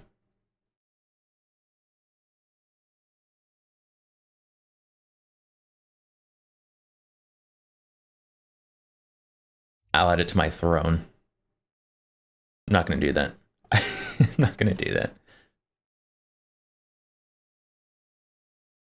My throne isn't even like set up properly. I don't think there's even like a link to get to my throne anywhere. I have a throne account, like just in case someone like tries to steal my username. I have an account on most things. Just in case someone tries to steal my name for some probably accidental reason.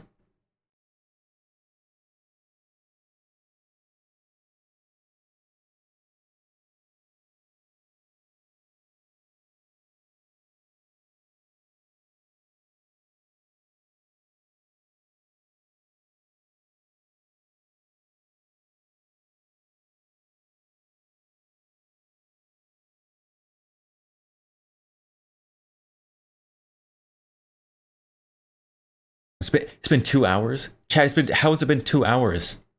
How long were we talking about that stupid article? What is going on? How long were we talking about that article?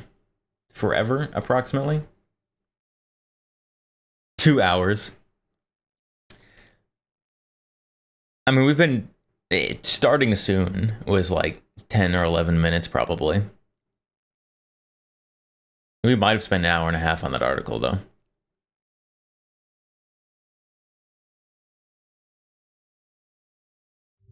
That's terrible. I mean, it's good. It makes stream long, which is nice.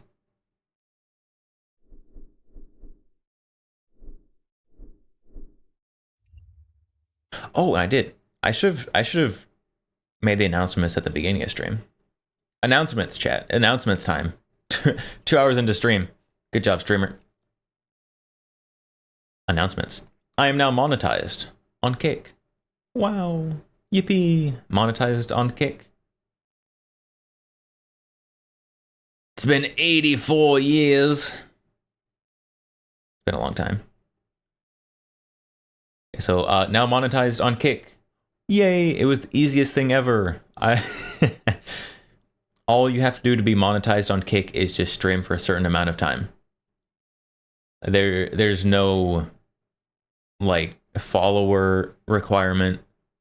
There's no concurrent viewer requirement. You just have to stream for a certain amount of time. So, let's not celebrate it too much. It's kind of neat though. We'll celebrate when I get my first Kick payout.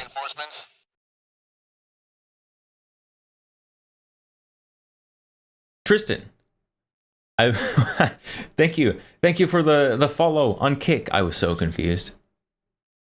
I saw the follower notification. I looked at the Twitch activity feed. I'm like, wait, nothing happened. But it's Kick. That's in a different place.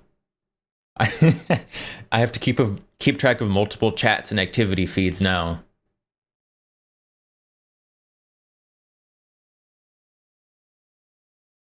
Mao, you should probably get used to logging in on Kick.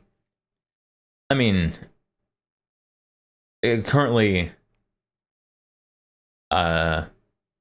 Twitch is definitely still much more mainstream than Kick. But I use Kick to watch literally one person, and so I may as well stream there. May as well. It doesn't hurt anything.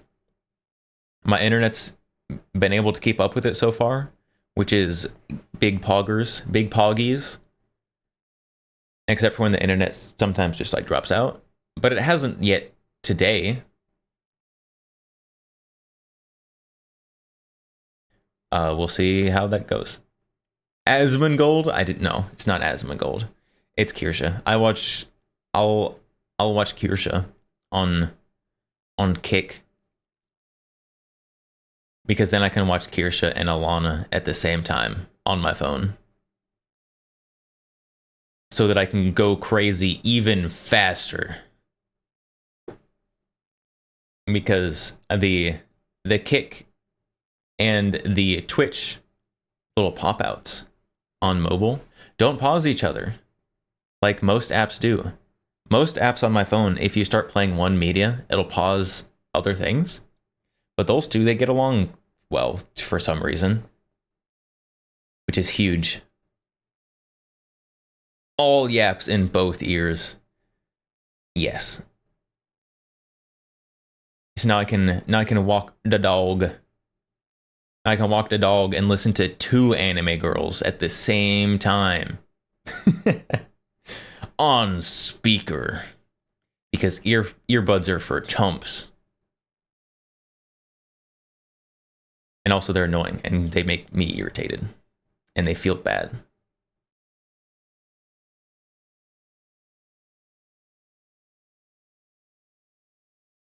Some 22nd century technology. I'm living in the future. I just need to be able to download anime girls directly into my brain, instead of just listening to them all at the same time. It's gonna be perfect.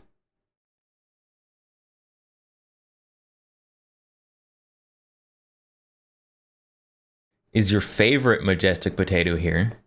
Is there more than one Majestic Potato? You have to have favorites?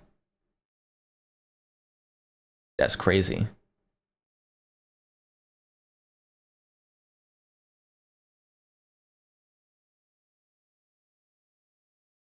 Derez finally started U-Pote. I'm sorry.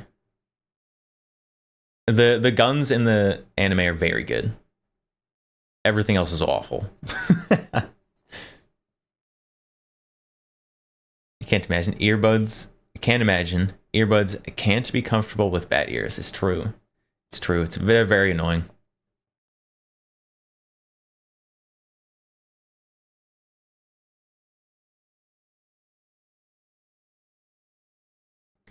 Aside from the weird relationships in the anime, the guns are very well done. Yeah, the weird relationships is a big part of the anime. Let's be honest. The weird relationships, they focus on quite a bit.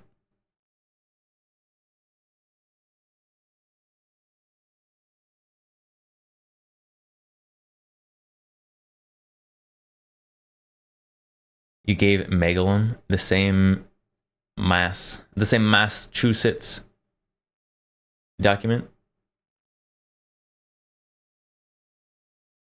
You gave him bad stuff. You gave him bad stuff. Document was pretty bad. This is the roster document. Available or legal guns. Legal gun roster. Yeah, I hate that stuff. It's terrible.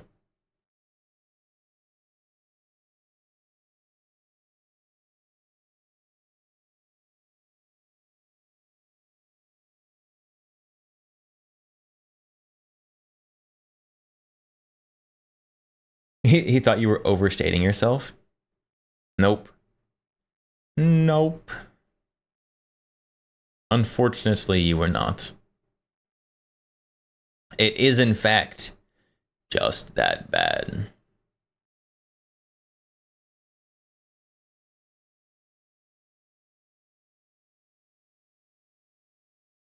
The Massachusetts roster is equally as bad and mostly worse than even the California one.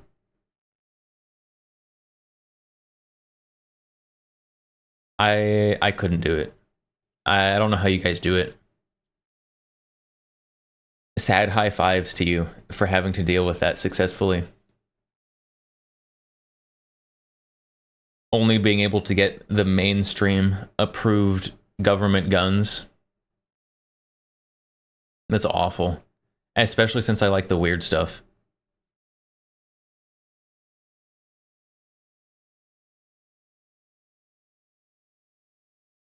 The Cradle of the Revolution, birthplace of Springfield Armory.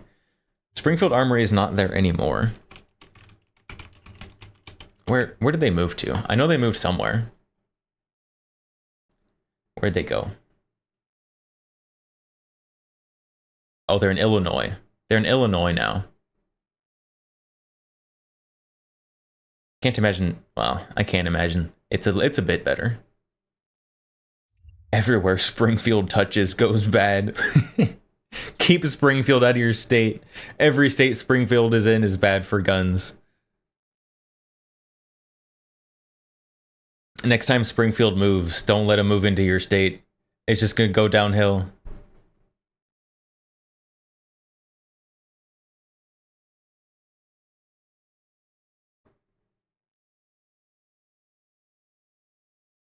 You love felonies. Some felonies are based. Others, don't catch them all. Don't catch all the felonies. Just catch all the cool ones. You know, like tax evasion, smuggling, not people smuggling, goods smuggling. Tax evasion. I already said that one, but that's a pretty big one. Catch all the different tax evasions. You can catch all those ones.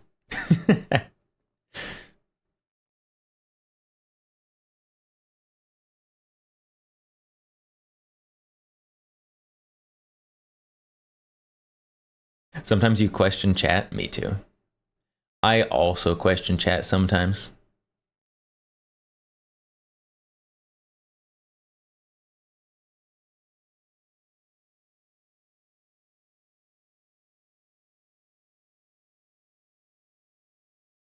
If the whole suppressor thing, we're going back to it because it's the big thing right now, and I can talk about it. The whole suppressor thing, currently the bill for suppressor removal is removal of suppressors from the NFA and just having them treated as regular firearms. But if they go back for some reason, Silencer Central, to only just reducing the tax to 0,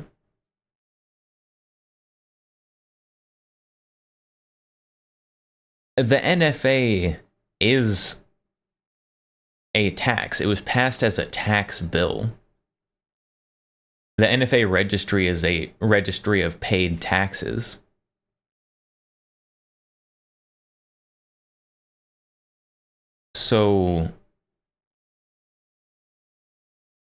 So how do you have a registry of paid taxes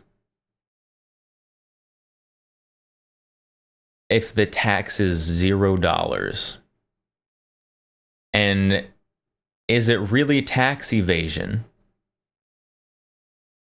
if the tax was $0?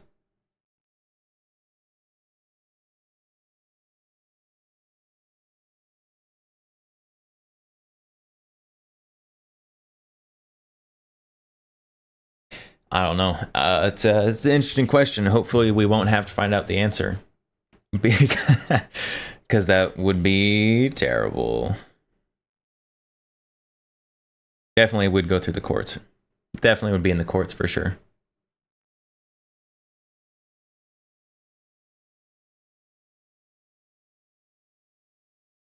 Usurpation seems like a cool felony.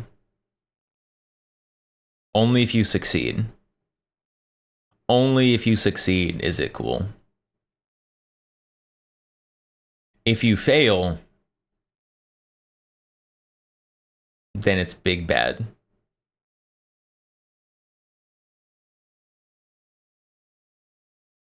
Ooh. I had a package that was supposed to be delivered today. Was it actually delivered today?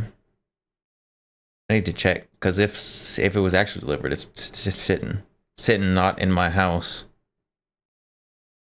Oh.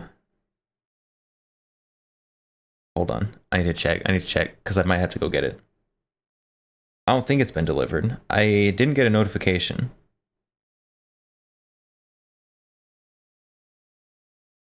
Upcoming, not yet delivered. Okay, we're good. I can stay here. Be here for stream tomorrow, though. Be here for stream tomorrow, because, well, stuff. We got stuff coming.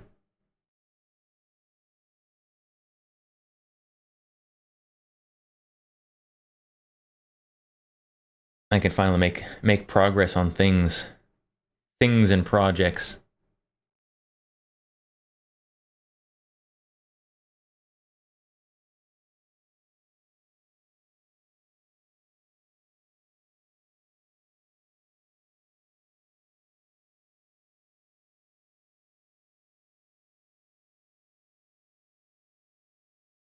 Nice, we like stuff.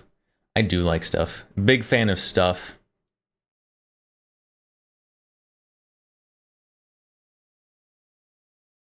How's suppressor with the Nielsen device going? This is my suppressor with the Nielsen device. I mean, the balls suppressor is making zero progress at all, because if I made that one, it would currently be a felony, because I don't want to pay $200 for balls. The progress for that one will happen whenever the Hearing Protection Act goes into effect.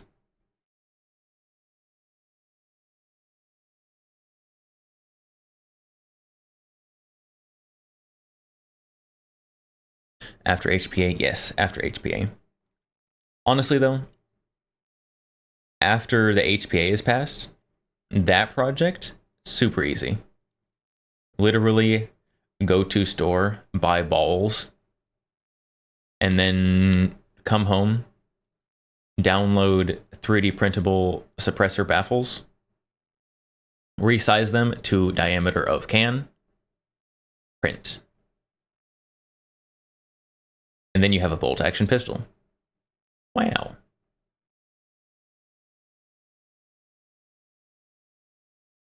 Putting a Nielsen device on it's a little harder, but probably not impossible.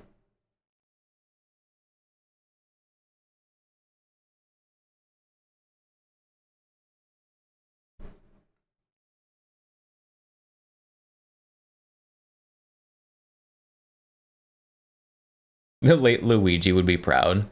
Yeah, the problem is I would want one that actually works well. Unlike that.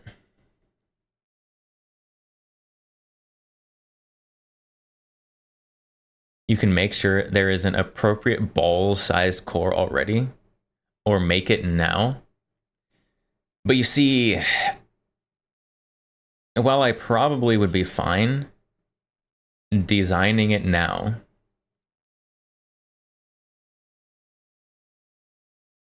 people have been gotten for less than that for constructive intent. And especially since I am a internet denizen, I'm not trying to be getting any extra attention from the powers that be.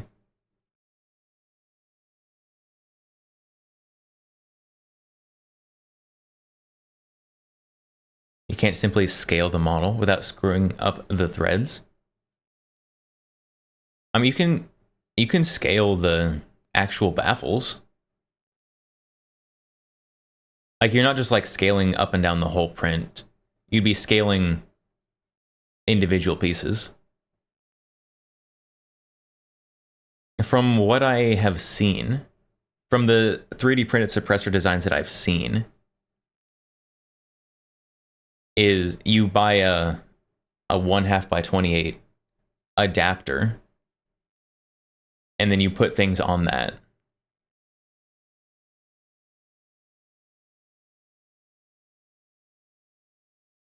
One part print?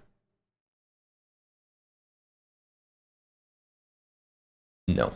No. No, no.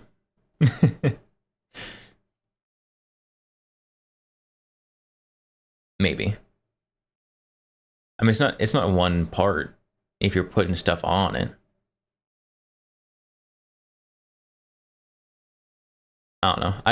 I have not looked at it super closely, but from what I've seen, you still need a 1/2 by 28 piece to actually attach to the gun, and then you attach that either directly to the 3D print or to the can. Not sure. Basically, I need to look into it more.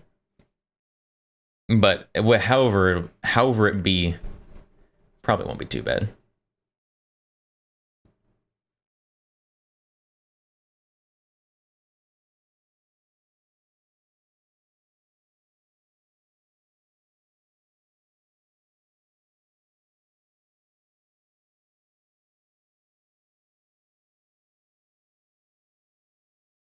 I also haven't printed anything more than trinkets so far. So actually printing a gun part, even if it is a very simple suppressor piece, it will be very different. But look at this wiggly dinosaur. We got wiggly dinosaur. That's 3D printed. Look at him wiggle.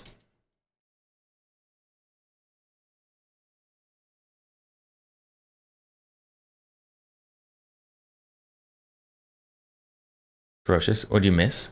Apparently my body was angry at me eating almost nothing but pasta.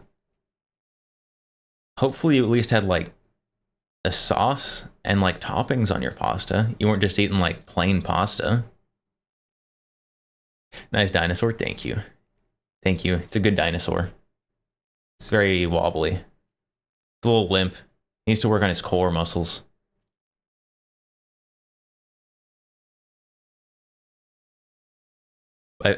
I fidget with this. I fidget with this while I'm talking. That's why it's sitting here on the side.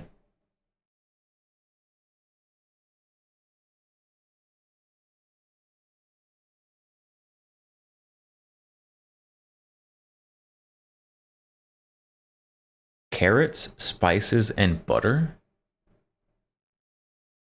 in your pasta? That sounds less than ideal.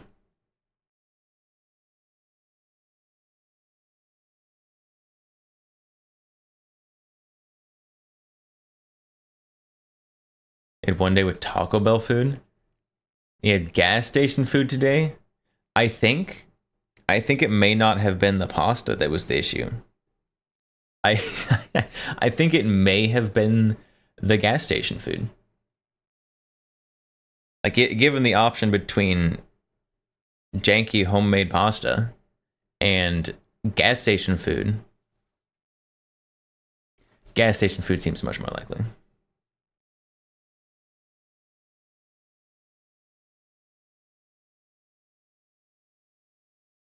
All the current generation are monocores.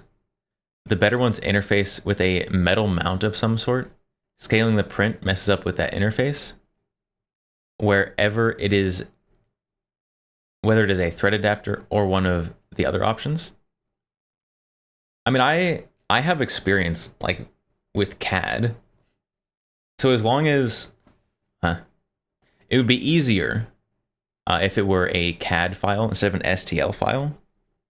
But even if it were an STL file, you can modify the file and just scale some of it.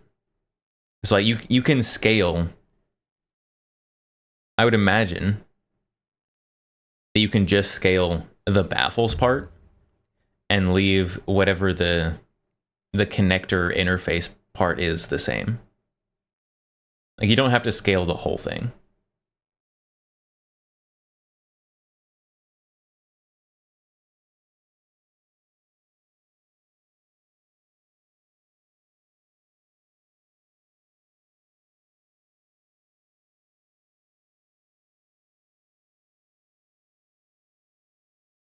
Gas station is good with their food. I've never had issues with it. Well, now you have. Sounds like you've had issues with it now.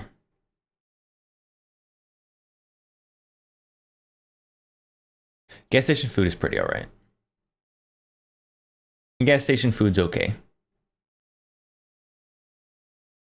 Gas station food is too expensive. If you're getting expensive gas station food, don't. The whole point of gas station food is to be literally as cheap as possible. Like if you're paying more than like a couple dollars for your gas station food, just don't.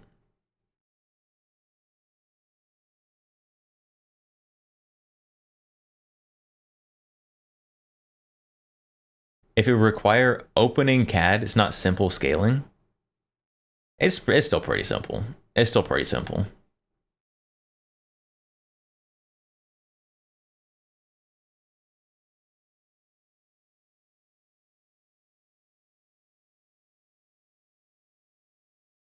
Save money for freedom seeds. Yeah, $5 can get you like 15 rounds of 9mm.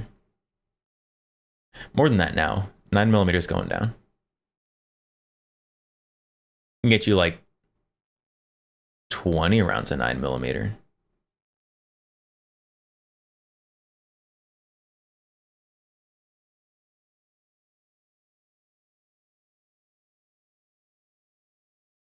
I guess $5 for buying food isn't too bad in today's economy. I haven't eaten out in so long. When's the last time I did eat out? The last time I ate out, I went and I had a ramen. It's probably like a month or a month and a half ago. I don't eat out very much. I don't know if you can tell.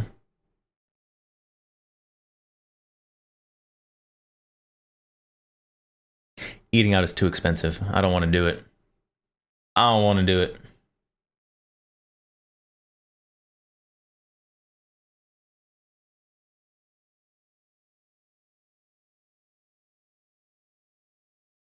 Oh.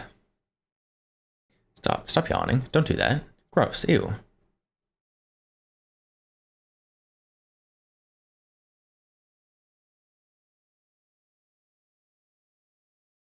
How much? Dang it, now I have to know. I still have all the fast food apps. Because I used to eat out so much, and it used to be a problem. How much does it cost to eat out now? All my apps are out of date. That's unsurprising. That's not surprising. How much does it cost to eat out now, chat? Like if I go to Taco Bell and I get like their like special deal box, like their like $5 box, $9 box. What on earth?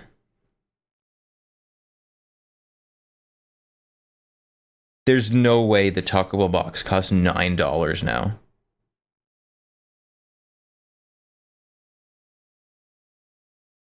What? Oh my goodness, I'm gonna cry. $9 for the Taco Bell box? It's over. It's over.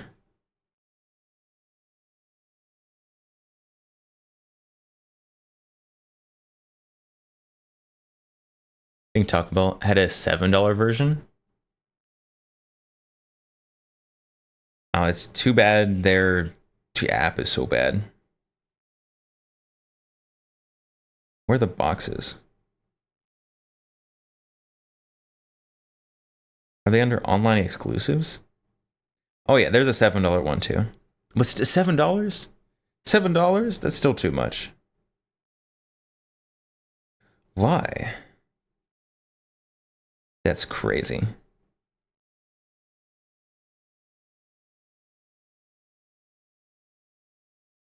But hey, it's National Cheese Day, chat. You can get a free chips and nacho from Taco Bell today only.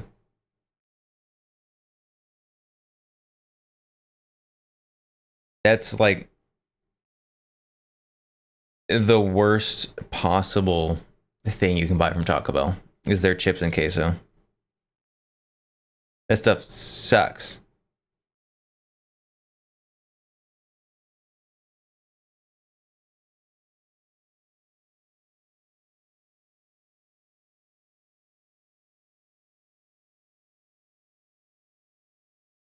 Ferocious. I bought a box using Amazon credit. Still have to pay $20. 12 meals. I assume this is like one of those like meal prep services.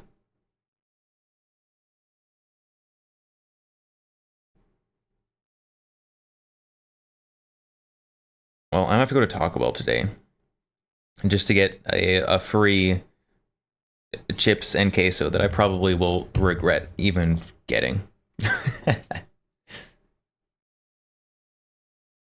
MRE box case B. Oh, a box of MRE. Got it. Got it.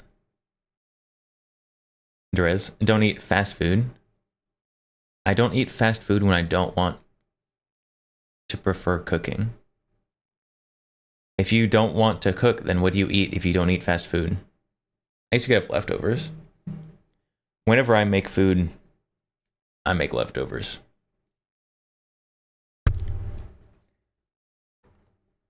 Always gotta make leftovers. It's like meal prepping, except you don't have to plan for it actually. It's perfect.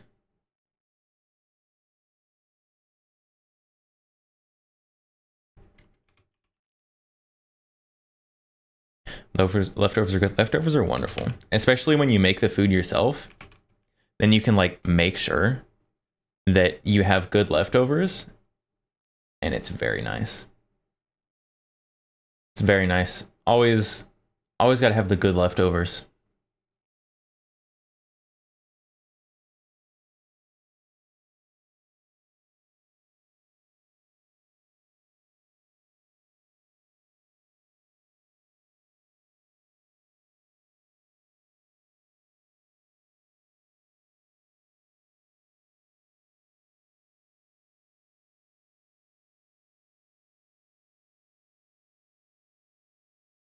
It's not as bad as some places. At least their nacho cheese doesn't make me sick. That I won't touch at gas station. Gas station nacho cheese is probably just like warm cheese whiz.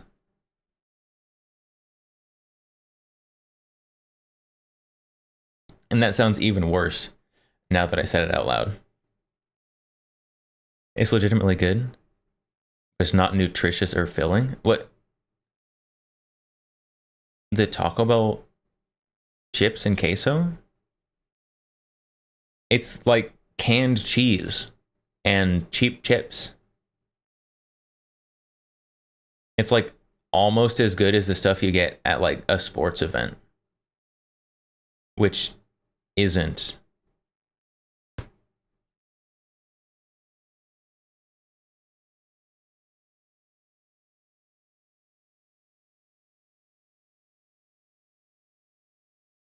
A bowl of it is maybe 300 calories, 400 if you're pushing it. Oh, a giant pot of mac and carrots.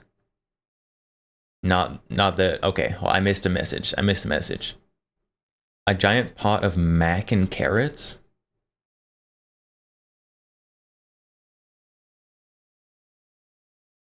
Are you okay? That sounds awful. Is this like macaroni and cheese with carrots in it? Double macaroni, baby carrots, spices, and butter.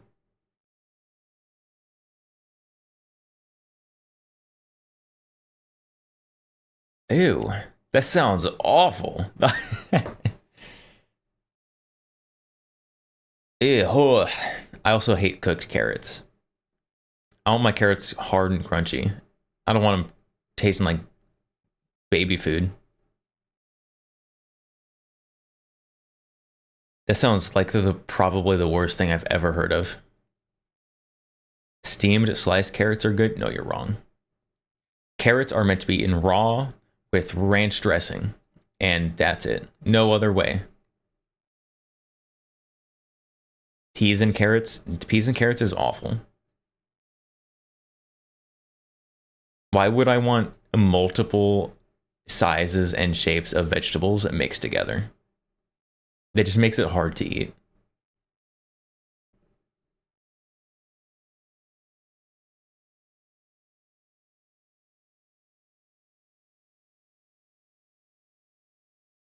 I needed to use it, and I wanted something slightly hard in it. That's what she said. It's basically just softer than al dente. Me too.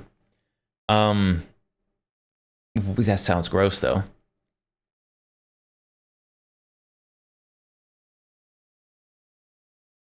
It's like girl dinner. That's girl dinner meal right there. A pasta with carrots in it. It's girl dinner. Ferocious having girl dinner. It's not just girl dinner. It's phase girl dinner. I don't think that's better. I don't think that's better.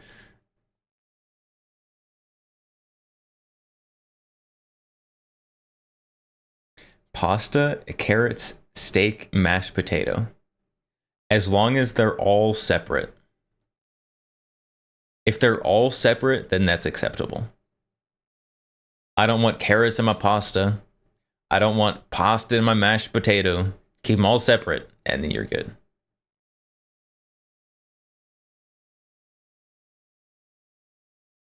It's worse. Phase girl dinner is worse than regular girl dinner.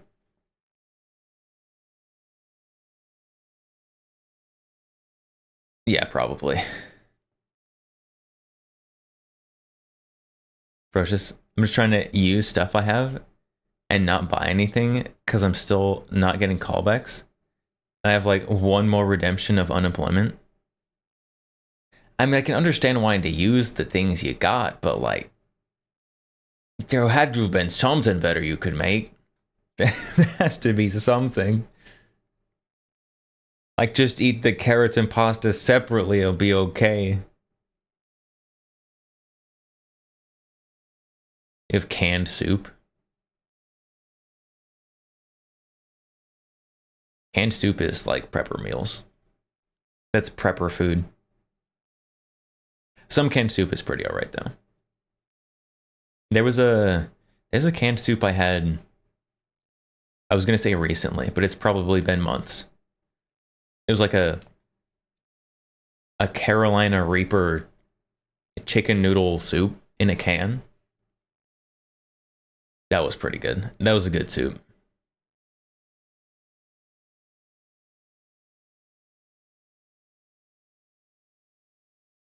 Prepper meals help save money, like leftovers. But you can make like macaroni and cheese with like sausage in it for super cheap. And you can make a lot of it for super cheap. The more you make, the cheaper it gets per bite.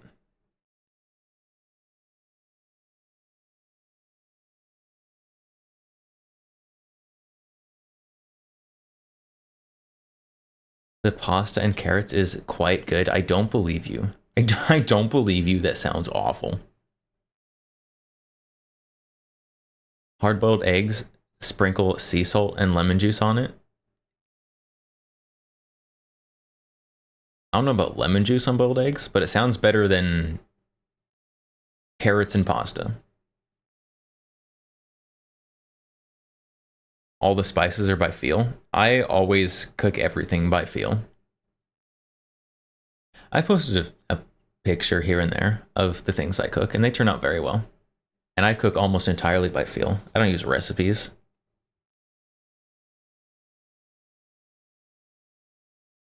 Atrocious. All my meats were frozen at the time.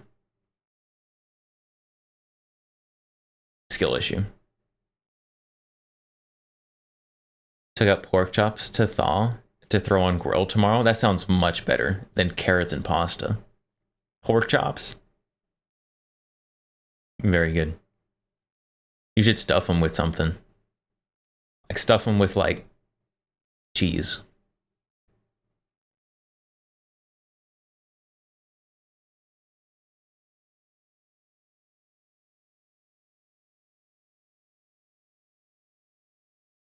You should put salt on them or hot sauce on pork chops. I mean, you gotta salt your meat for sure, and hot sauce definitely can work. Sounds like work. It's worth it. It's worth it. When are we having baby batter stream? No, we're not calling it that. We're not calling it baby batter stream.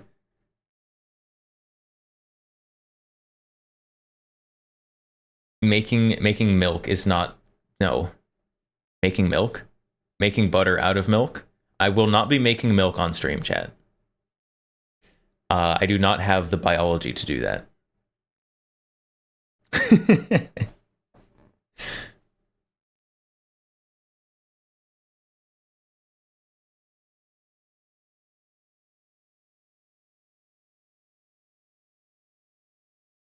And a partner for making milk might take about 9 months. I mean, there are cases where people make milk and it doesn't have to take 9 months. You can have lactation without a child. There's conditions that lead to that.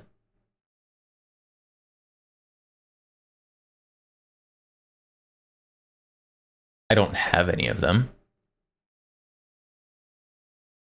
And I am not likely to get any of them because this is going to be surprising and disappointing, chat. I'm actually a dude. I meant butter churning. Butter churning is kind of splattery, though. Kind of splattery. I have to, like, clean up afterwards.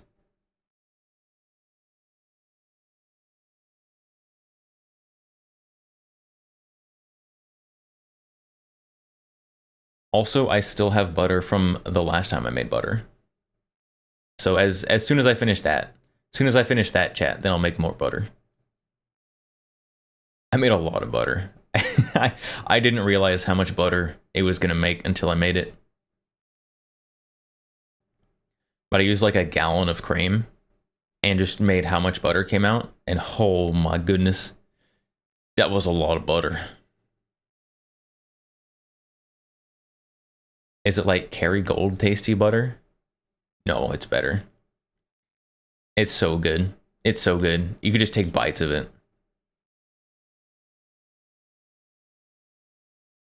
You get some good high quality cream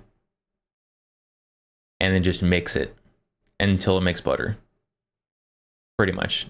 Put very simply, just like that.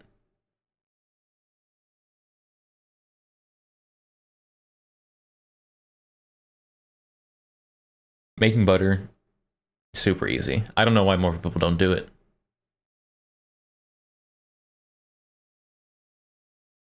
And then after you make the butter, you have the butter cream. You have your cream and you make your butter. And it separates the butter from the buttercream.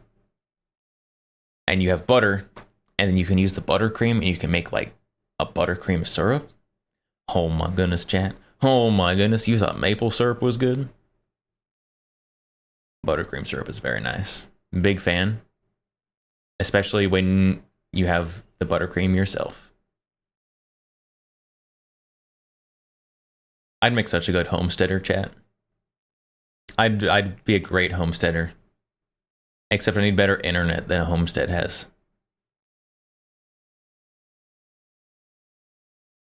Steak sounds best. Steak is good. Big fan of steak. Everyone should be a fan of steak. Like a nice rare steak. Rare. It's got to be rare. Good rare cut of steak with a nice blue cheese crust. That's good.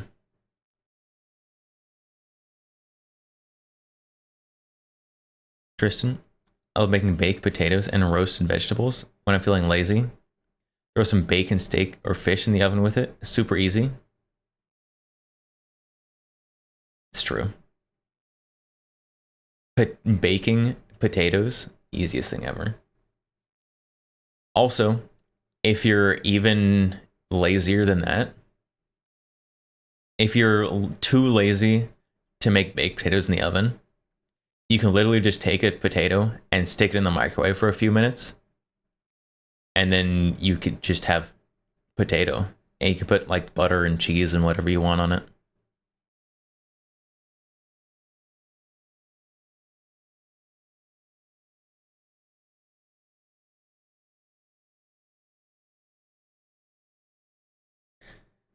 I should have baked potatoes sometime. I've got a big old bag of potatoes.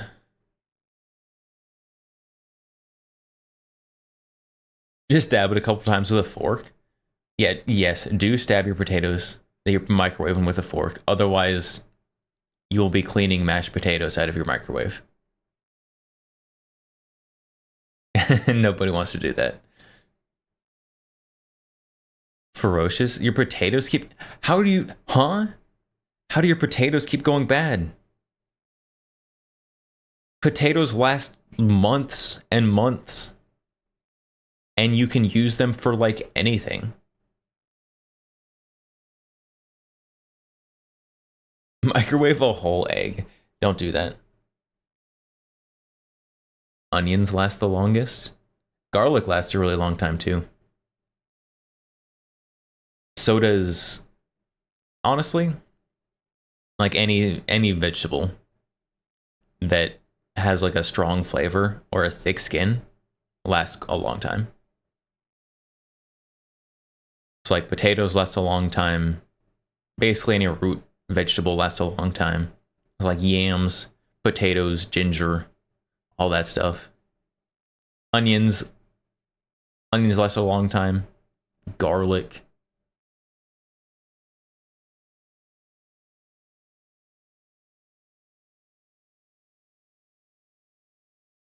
Verizon internet is unstable. Sad.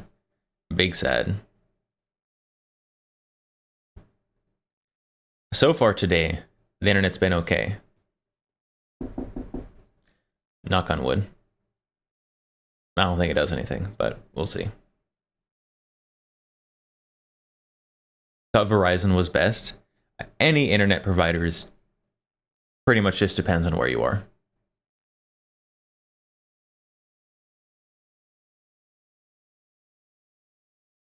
You don't put them in the fridge. They're just in the cupboard. Your potatoes? Mine are literally sitting on the floor in the pantry. Just in a bag. Like that mesh sack that they sell you potatoes in. They're just sitting in that on the floor of my pantry.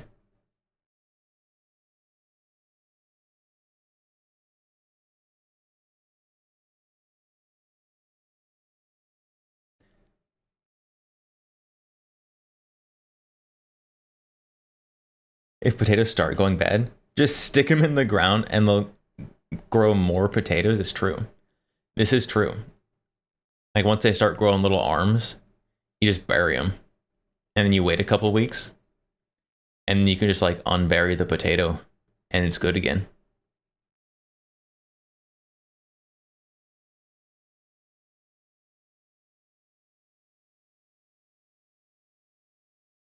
Yesterday they did something, and it was out for 18 hours with no internet. What was it like to be living in 1930 again? Living with no internet? How could they?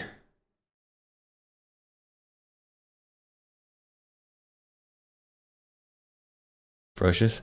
Mine always start growing and getting squishy. Do you keep them somewhere wet? Do you keep them in a moist cupboard? Don't do that. Don't do that. Also, your cupboard shouldn't be moist.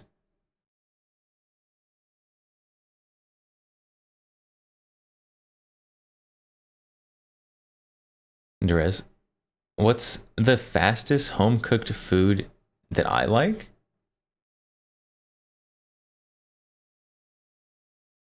The fastest home cooked food is is a sausage. Does that count as home cooked food? Even though basically all you do is like just warm up a sausage. Like you just like you throw a sausage like on the grill or on the stove and you just basically heat it up. Super easy. And you can put like pickles or sauerkraut or something on there.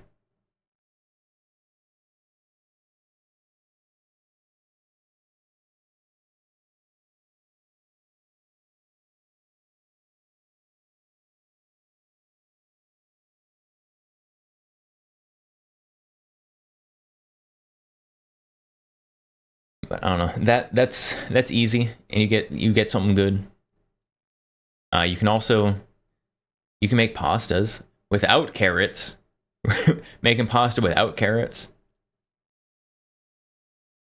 Like pasta with like some ground sausage. Oh, excuse me. Like ground sausage or like sliced up chicken. Very good. You throw in some like some tomatoes or some spinach. You get some vegetables. Cheese. You gotta have cheese. That's very good. That's something that's very easy. Like a pasta with probably like any meat, cheese, and some vegetables. That's not carrots.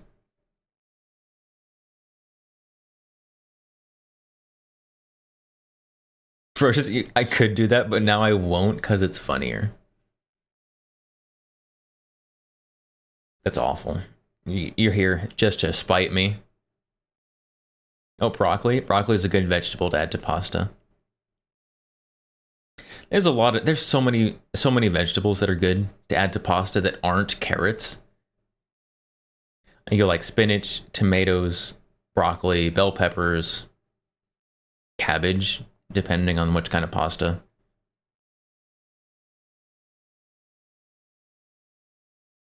Although if you're gonna use cabbage in pasta, you're probably better off doing like a stir fry than like a cheese sauce noodles.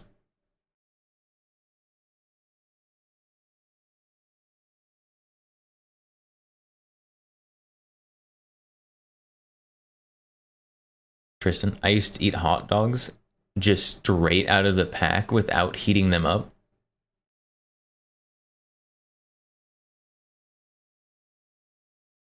Grippy socks people have nothing on this man.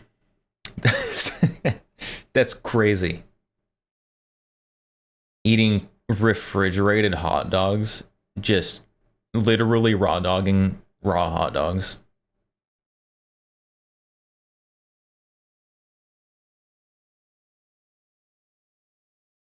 Do we know Grimmy's favorite food? Lentils. Probably.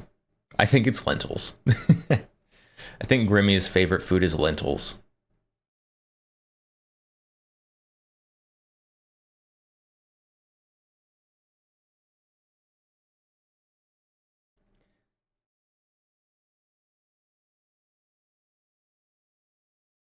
Now, eating plain hot dogs probably depends a little bit on what brand of hot dogs.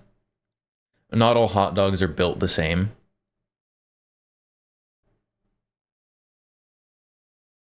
You know, like Kirkland signature hot dogs are not built the same as like Bar S hot dogs.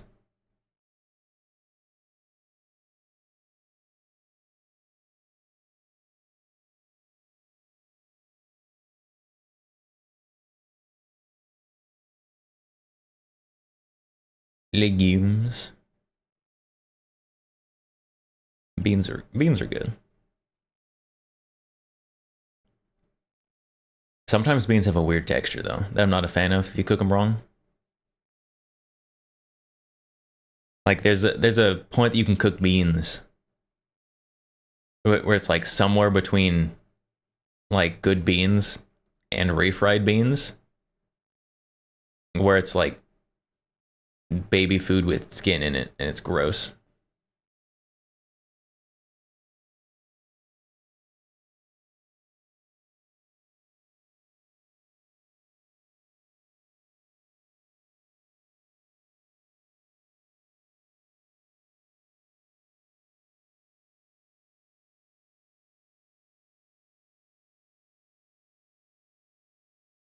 All right, chat.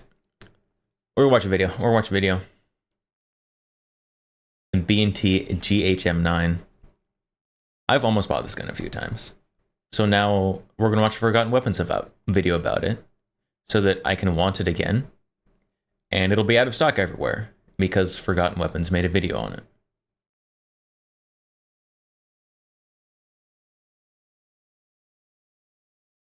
Hey guys, thanks for tuning in to another video on ForgottenWeapons.com. I'm Ian McCollum, and I'm here today. Let me get a taste of that. Ban this man. Revoke this man's citizenship. In Thun, Switzerland, visiting B&T, and we're taking a look today at their GHM 9mm pistol caliber carbine. Now, this video is going to be best understood if you've seen a couple of my previous videos, so you might want to check out the KH9 video and the APC9 video if you haven't seen them before. The KH9 is weird. I'll do my best to explain this even if you haven't seen those. Now, the place where the story of the GHM here begins, and by the way, we'll touch on what GHM stands for. B&T loves their three-letter model designations, but I don't know what it stands for. This starts with a different B&T carbine, and it was called the P26. It was intended to be basically an entry model 9mm pistol caliber carbine or submachine gun for police and law enforcement. P26, it was named after sort of the shadowy Swiss stay-behind guerrilla organization that, well, was disbanded in some scandal in 1990 or 1991, but so the G is guerrilla. Really cool story on its own. Anyway, B&T names their entry model submachine gun PCC after the P26, but then while they're still working on it, before they actually bring it to market, they get interest from another major firearms manufacturer who's looking to get into the 9mm PCC business and wants That's basically why I've almost bought this one. It's because it's the poor man's B&T. Skip the line pass by buying someone else's project. So B&T sells that whole project to another company. And then they're left in sort of an Armalite situation. You know, Armalite has... Is this new B&T? No, this one's been around. This one's been around for quite a while. This is the GHM9. Old B&T. All of the AR-15 patents and tooling, and like that was their project. And then they sold the whole thing to Colt. And then they're back needing a rifle to sell to people. And they're like, oh, well, I guess now we have to design something new to replace the one that we sold to Colt. Well, for B&T, that new product is the GHM. So what they do here fundamentally is they take their APC grip assembly, fire control assembly, magazine well assembly, and they pair it with the same extrusion that they had used on the KH9 guns.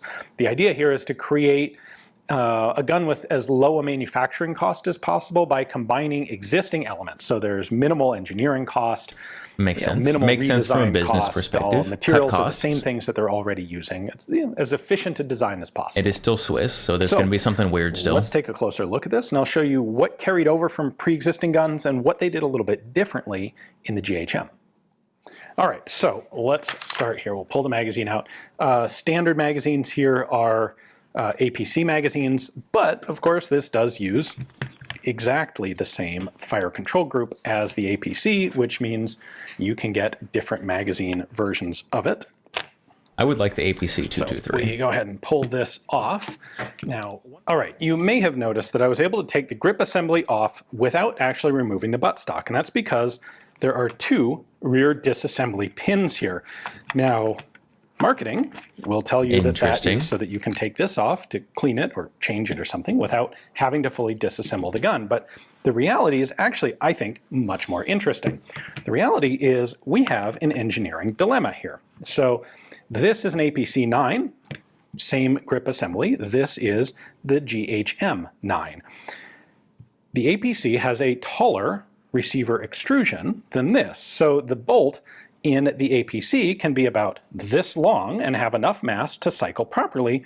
And then there's, of course, the recoil buffer, hydraulic buffer in the stock to help tame they needed the more actual space. felt recoil impulse. Now, They needed more space. Ruger really wanted to build this gun the same way so that this rear pin held the stock in place and you just had one pin like on the APC. The problem is because this receiver profile extrusion is substantially smaller, you don't have nearly as much available space to make up the mass required for the bolt to operate at, well, Should make the bolt out of something heavier. So Tungsten one option bolt. would be to make the entire bolt out of tungsten or something. Hey. That's not really practical.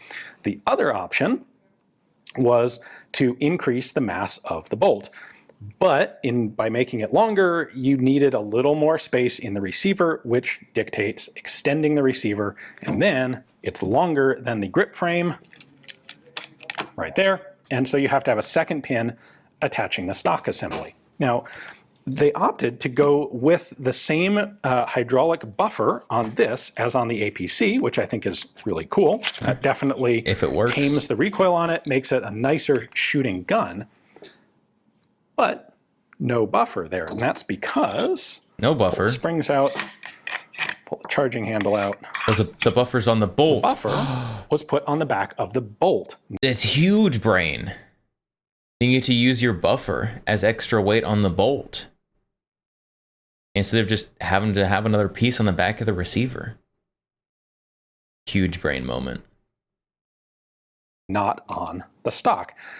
What this does is basically mean that the weight of the buffer, you sort of get to double dip on. The weight of the buffer acts as mass for the bolt itself. If it were mounted to the stock, it's sort of wasted mass that's not contributing to, well, to delaying the action opening. So that's kind of a cool system there. All right, I said I would tell you what GH It's got a rat eating a scorpion. It's probably not a rat. It's probably something that starts with a G. GM stands for, and when we pull the stock off, we can actually see it engraved right here on the bottom of the gun. That Well, you have to pull the stock off. It's an Easter egg. They got Easter eggs in this thing.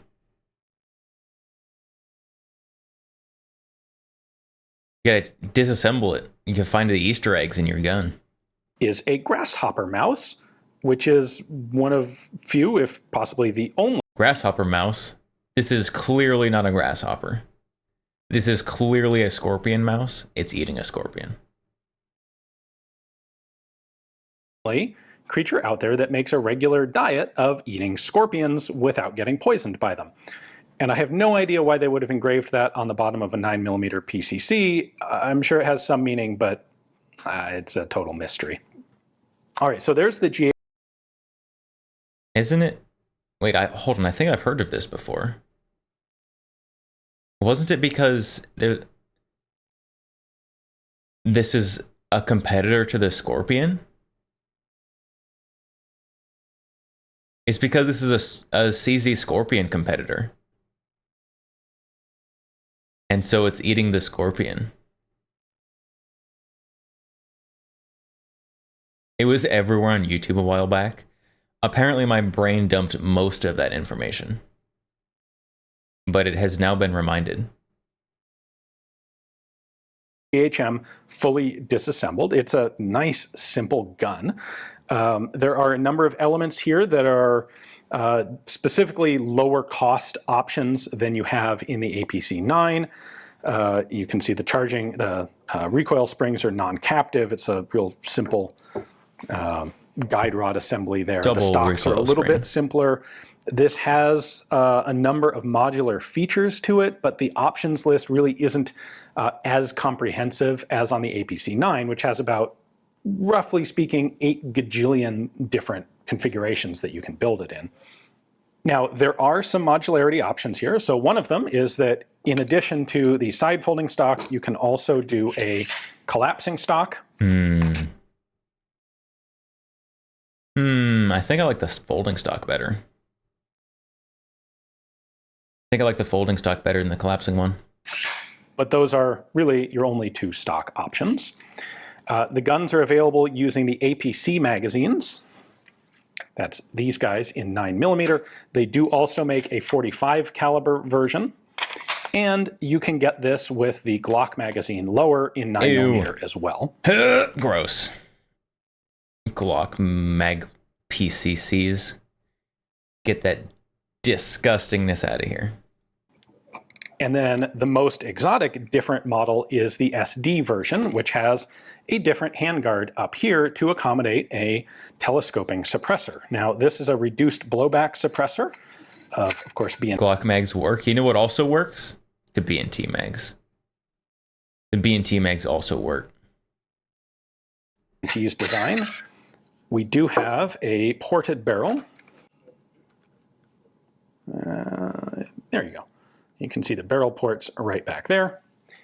And then the suppressor for this is sort of a potato masher kind of. I can't wait. I can't wait for there to be more suppressors that look like this after the HPA is implemented, and people can start making their own funny looking suppressors. People can start making janky SDs at home.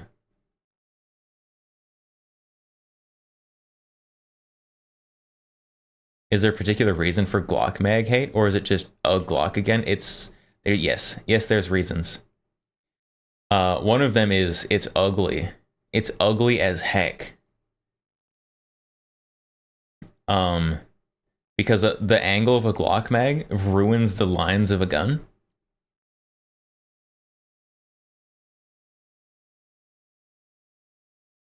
And that is a very valid reason.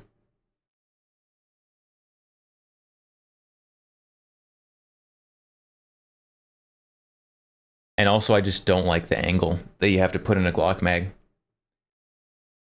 I don't like having to, like, angle the magazine forward and, like, slide it up and forward as you're reloading. It feels bad. It feels bad. It feels bad and it looks bad. That's the reason. And also gay. Yeah.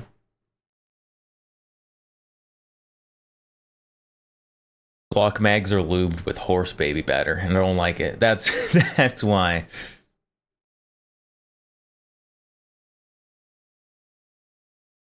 Design, where the telescoping section is relatively thin diameter, and then you have a much larger section at the front with basically this is a regular suppressor in the center that then has an extra sleeve around the outside to act as a gas bypass. This is the same sort of idea that others would call, say, flow-through. Just it reduces the back pressure in the gun, which means it reduces the amount of gas coming out the ejection port at the shooter and just generally makes it a lot more pleasant to shoot. Last but not least, there are 5 different barrel lengths to choose from. This is the 6.9 inch. It's the standard. You can also get 6.9 inches. Nice. A C model, which is 4.3 inch. The extended model is 8.9 inch, and then there's also a 16 inch to be not a pistol or short-barreled rifle, and there's an 18-inch version for the Canadians who are stuck with that because of their Rest laws. in peace, Canadians. So overall, what you have here is sort of the entry-level, less expensive pattern of PCC from B&T in Switzerland. All right, well, there you go, guys. Hopefully you enjoyed getting a chance to take a look at the GHM. Hopefully this video and the others here at B&T have helped to explain exactly what some of these very similar sounding and often similar looking carbines have. Dang it. No, I want one. How much do these cost? With each other. So let me know down in the comments. Hopefully you enjoyed the video. Thanks for watching. Very effective advertisement. Very effective.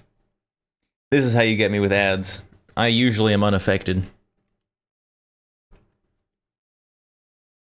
It's B&T, so it's probably expensive, because that's how Switzerland works.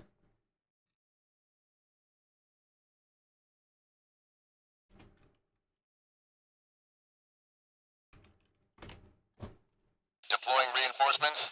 Dad_Va just followed on Twitch. Dad Virginia. Hello, welcome. Ferocious. Don't want it. Still want Kuna. I also want a Kuna.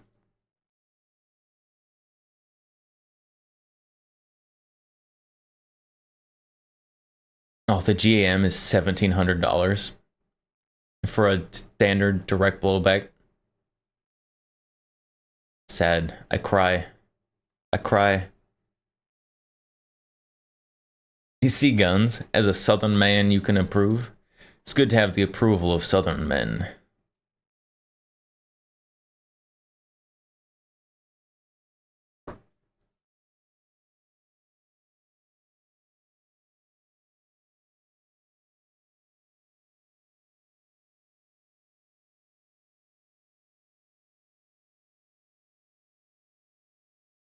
Yeah, they're still expensive. Even the budget B&Ts are expensive. And Derez, I go for Kuna because Gotcha told us. There's so many PCCs I want. I'm still waiting for the Matador Bullpup PCC. Still waiting. Matador. Where is it? Where is it? I've been waiting since SHOT Show. It's been months. Kuna with OEM stock. Yeah, I have said there's many guns I will buy as soon as the correct stocks are available. The Springfield Kuna is one of them, along with the Chiappa CBR9. Is it a Phantom magazine for the AR? So this is my white people Draco right here. And this is a Torque mag.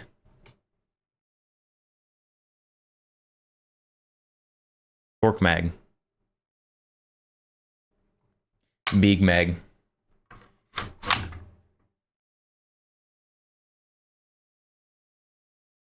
Dad VA. Not Virginia. I don't know. You got Virginia on your name. That's what VA stands for.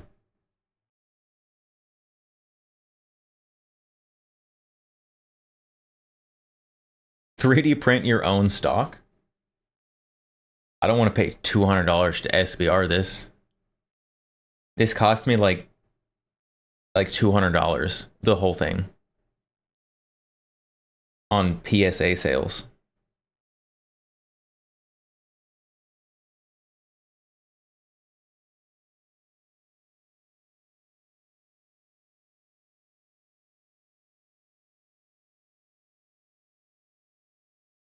If you watched UPote, you'd know what skeletonized stock means.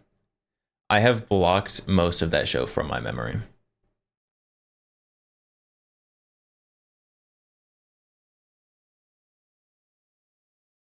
White people Draco? Yes, the white people Draco.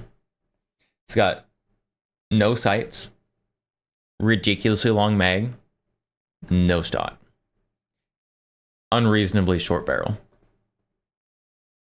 The barrel ends like right here. And it's got a big old thing on the end so that you don't crisp up the inside of your handguard.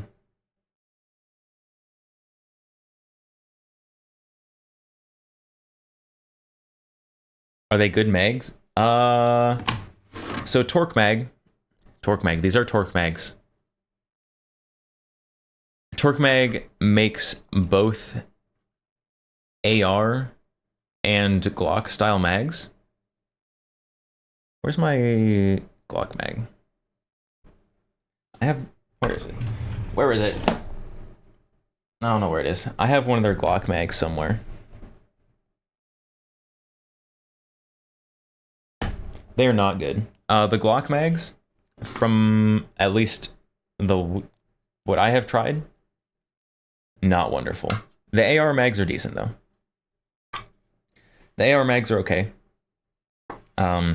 Also, if you're looking for a ridiculously high capacity, ridiculously long AR mag, it's hard to beat the price on these.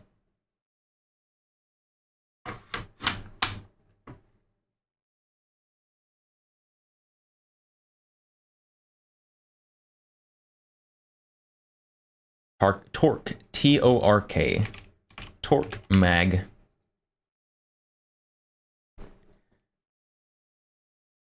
Products.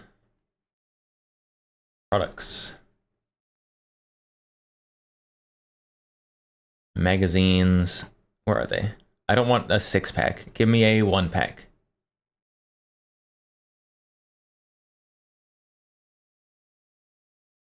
There we go. So there you go. Torque mag. 50 round. Just a long boy.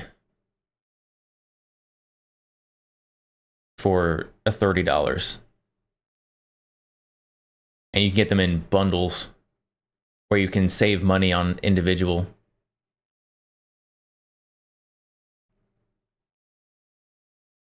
So for the 50 round, $30.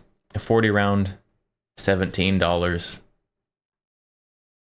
They do have a 35 round for $15. And they have 20 round Glock mags for $20. It could be that there are good ones out there for the Glock style mags. It's very possible. I have not shot any. So save $20. Don't buy that one, in my personal opinion.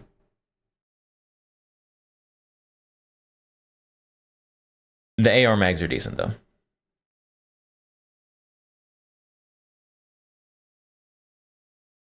Have you tested? Does it feed, eject, jam? So the Glock mags have feeding issues.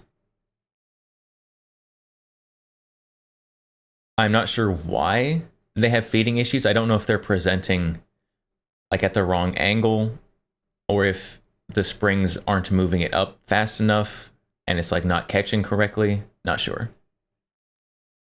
The AR mags are decent. They're okay. Like the sides are flat. Run through laser engraver. That's true. Can you think of like how much you could put on that? You can make a whole scenery on that thing.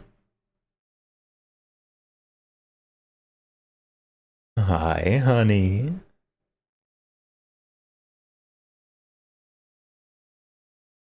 Have I tested the long boy? Yes. Yeah, so I have the 50 and the 40 rounder.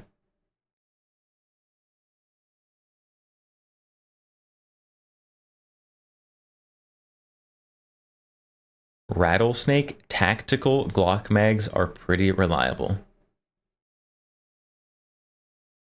Interesting. I've never heard of them before. What makes a Glock mag tactical? Do they do 5.56 AK mags? Nope. They just do AR mags.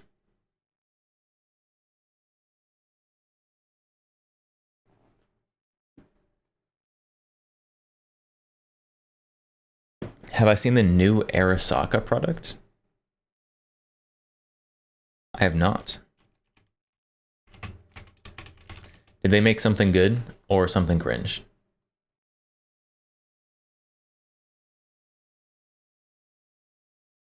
They are not pushing it very well on their site. What's new here?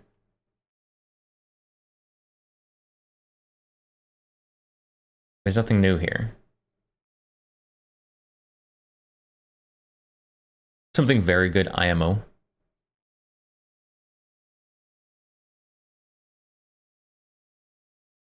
What do they make?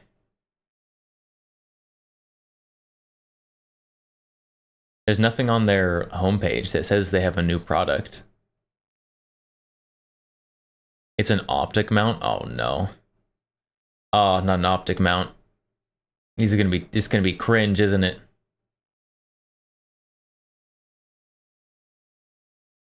I clicked on optic mounts and it's just brought me to a lot of optics.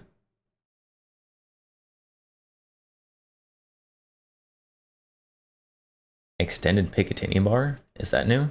What does that even go on?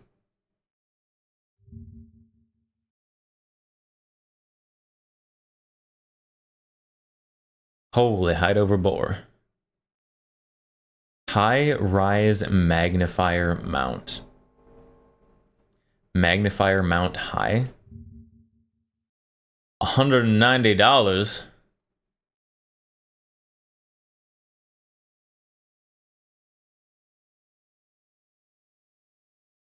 Oh, my hide over bore. Goodness sakes. What? That's so tall. That's too tall. I don't like it. Is needed for nods. Maybe. That's so tall. I hate super high rise optics.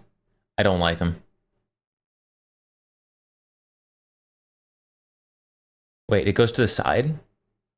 Wait, why doesn't it go down? There's definitely room for it to just go down. But it goes over to the side? Why? Why? Okay, it goes down too. Oh, okay.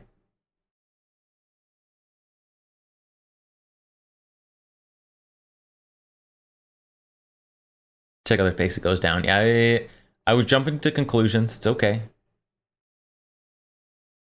That's so tall. It's too tall. Wait, it goes down on the outside.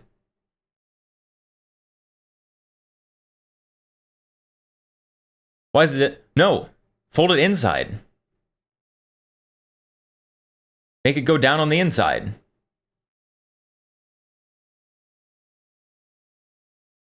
Why?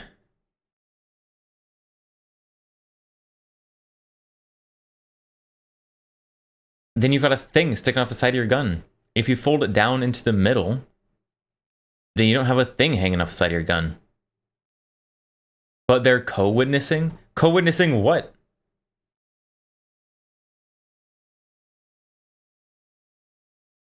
You have to look through the irons? If you're looking through the irons, then just flip it back up. You can still look under it.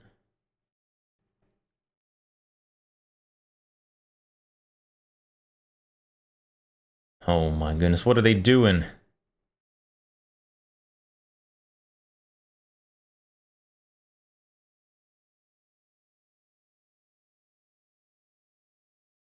Now you got a thing sticking off the side.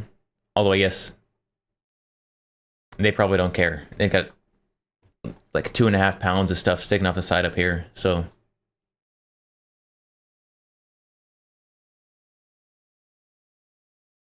I don't know.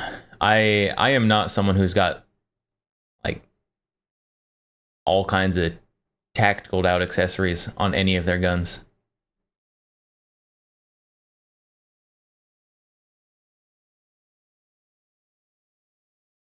Every gun company is making optics built for giraffes. It's true. It's true.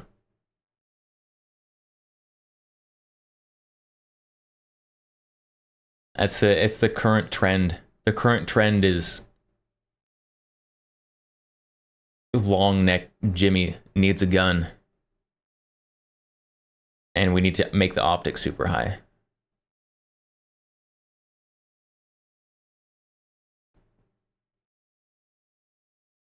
If you've ever been nods, you know.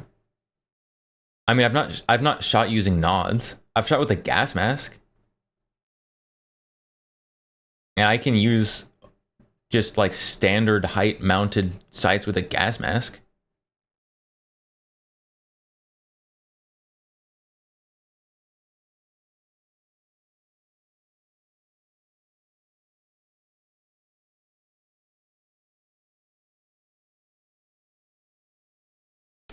Under nods, you need high rise. Also with you don't need it with a gas mask. I just said this. I just said this.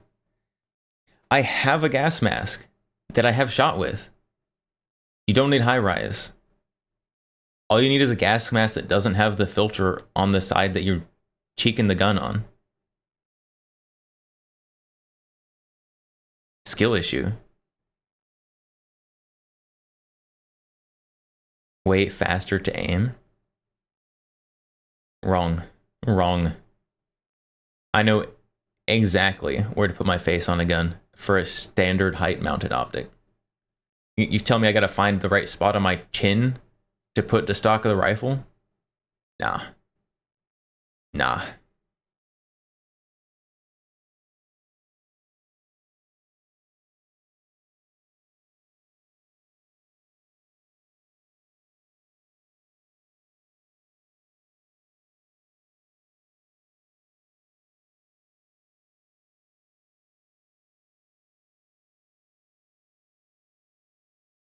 Speaking of nods, they fixed the TISM red dot reticle.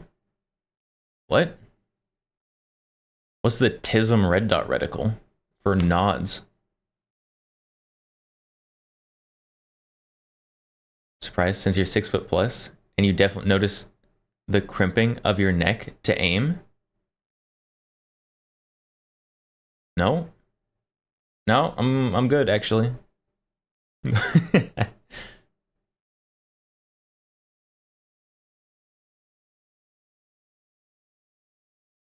Don't fall for it. He's trying to sell you his $600 aluminum. Yeah, how much does your high-rise setup cost? So you got to have, this is just mounts, by the way. 190 for the magnifier mount, and another 130 for your red dot mount. Oh, that's the mic aim point. Where's the regular one? I don't know. Another $100 and some. You're spending a whole optic's worth of money just on optic mounts.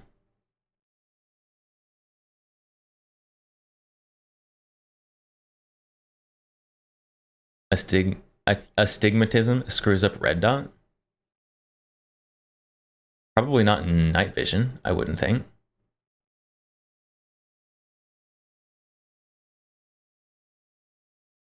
I mean, even just looking through a magnifier makes red dots way more usable.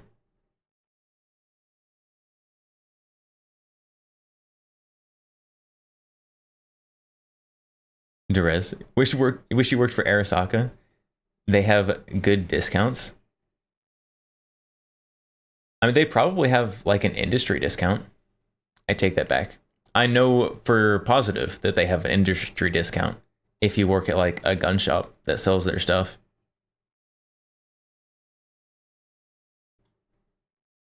Because I have personal experience using it. I don't remember what I bought.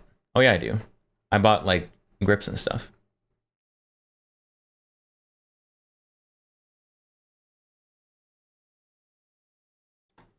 I've got a few of the Arasaka controls.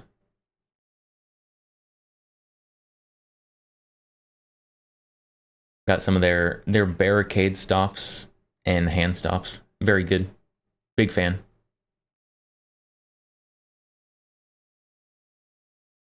I think, do I have it here? Yeah. This one. This one has an Arasaka hand stop on it. Ooh, right there. That little guy. Arasaka.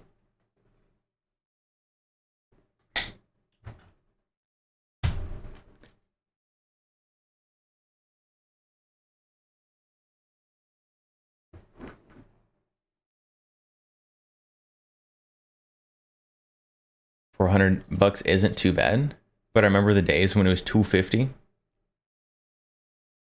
$400 is a lot of money. You can buy like a whole gun with $400. You can also buy a whole gun for $250, but you probably don't want that one.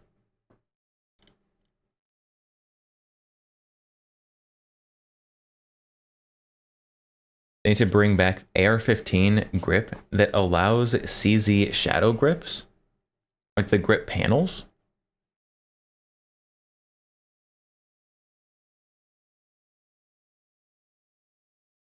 Derez, you remember cheaper Arasaka prices?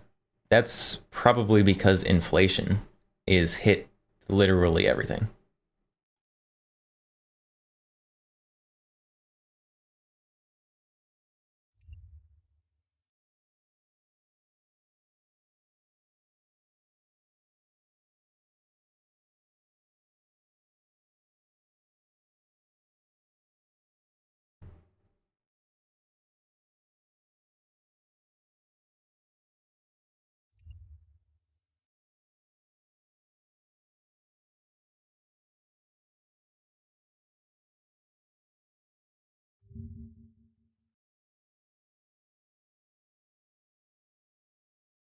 Yes, the grip panels. I hate my fat wife. Are you a boomer? That's definitely boomer humor right there.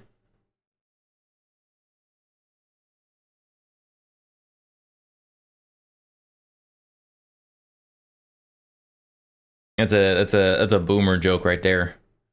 Now the ball gotta go home to the ball and chain. Boy, I sure hate my wife. And oh boy, my 9 to 5 that I've been working for the past 40 years is the best thing that's ever happened to me. Like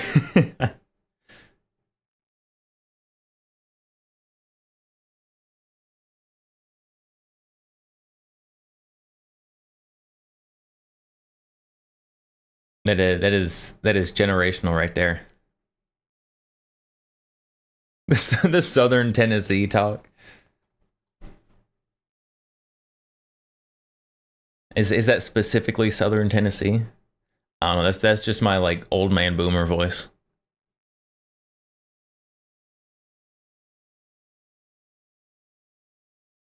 Megalum. If I had a wife, I do. It's Riley Vincent. I would love and cherish her forever. Clearly, you are not a boomer. If you're a boomer, you're required to hate your wife.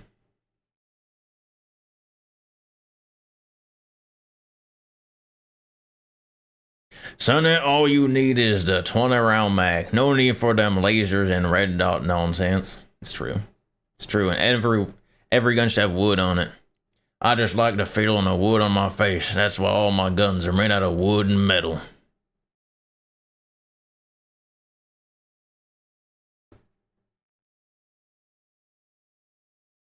And have many children. You can have many children with your waifu.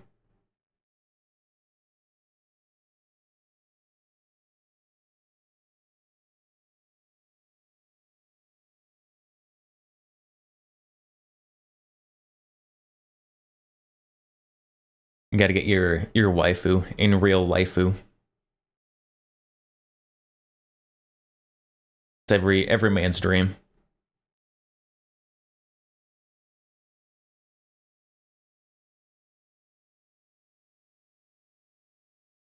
Probably every man's dream.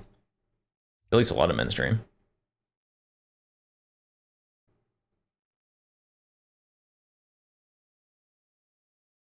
This The Gray Man movie. IMDb. When the CIA's most skilled operative, whose true identity is known to none, accidentally uncovers dark agency secrets, a psychopathic former colleague, probably a woman, puts a bounty on his head, setting off a global manhunt by international assassins. That definitely sounds like a generic movie, generic action movie.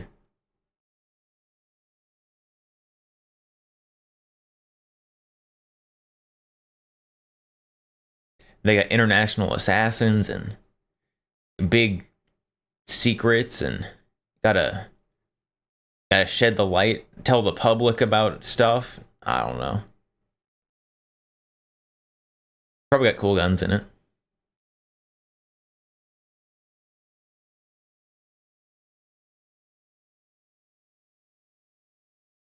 It's generic. But if you're down for watch along, there's so many things. There's so many things we need to watch along.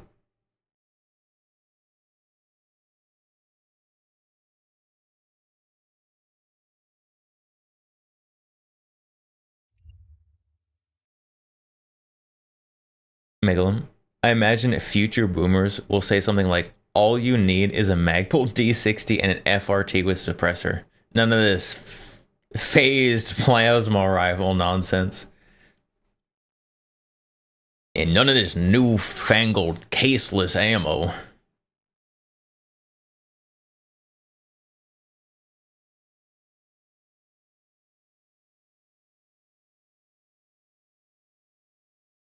One week notice? You missed Gene Rowe? There was like 6 hour notice ish on that one, approximately. give or take a little bit.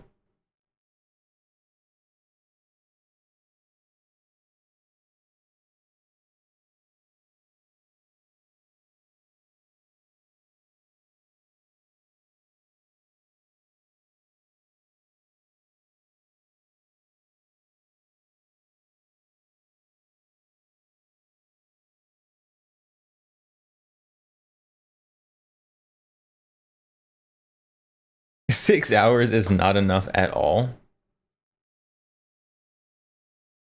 Well, the the reason we had the watch along then is because I was sick and wasn't going to be doing stream anyways because I had like no voice. So, you know, it is what it is.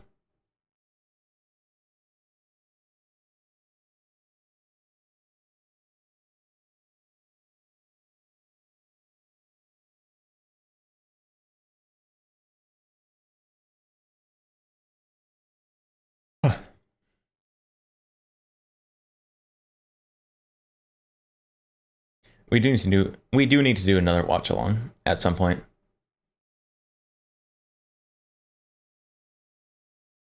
There was what was it? Oh no, I forgot what it was called. It was some movie that we watched the trailer for on stream a while back that I definitely didn't have to delete the VOD from because it may have had bad things for Twitch in it. I think it was something 34.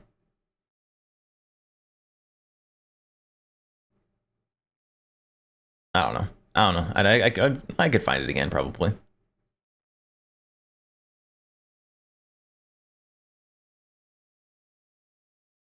Glock owners are going to evolve with extra skin on their necks like frogs so they can swallow 7 gallons of horse seaman every 12 hours.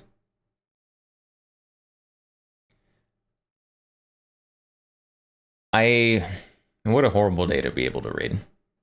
Iceball, hi. Also, a seaman is a sailor or someone of a seafaring variety. What Glock sells from their performance center is baby batter, which is spelled differently.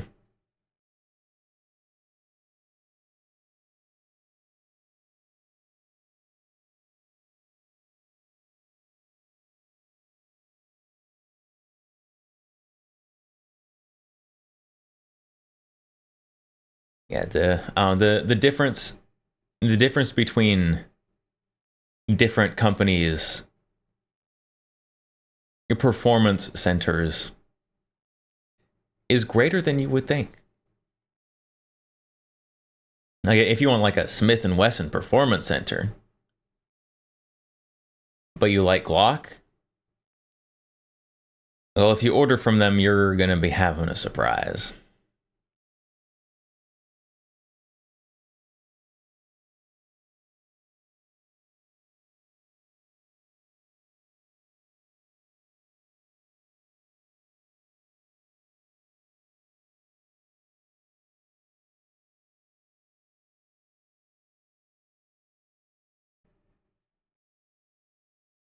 Oh, you know what we haven't done in a while, chat? You know what we haven't done in a while? We haven't added anything to the gun gotcha in approximately forever.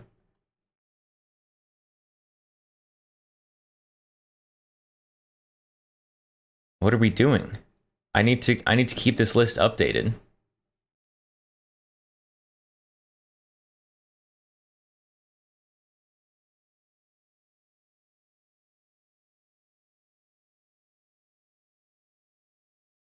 Seiko TRG 22.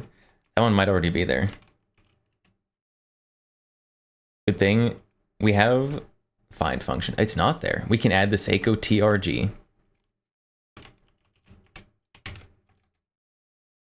There's so many things. There's so many things to add.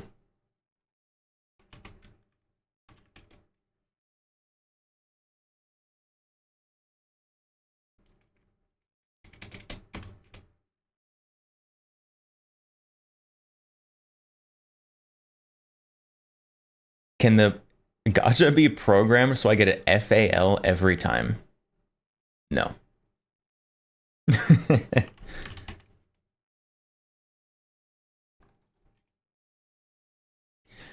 But we probably could add more FAL variants to the gun gacha list.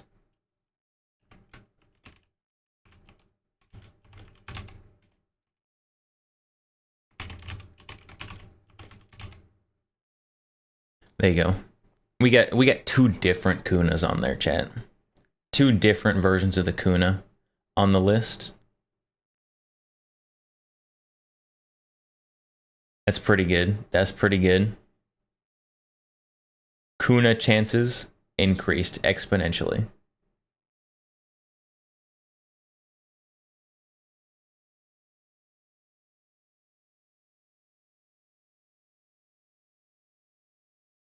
See what else? What else do we need? Oh, there's the we gotta add the Turkish, the what is it? What do they call it? The Turkish PKM.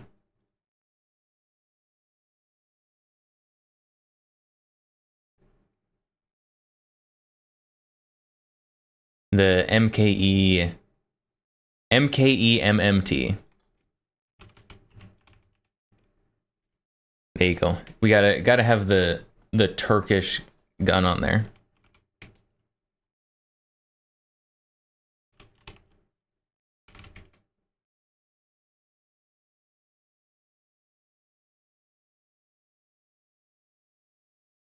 There we go. Gun gacha currently updating.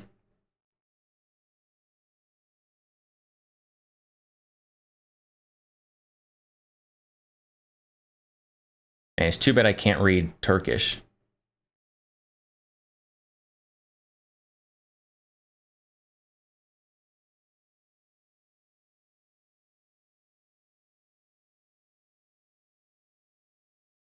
What about joke guns? There are some joke guns in there. I mean, we can't have like too many. We can't have too many joke guns. But there are some in there. There's some joke guns in there.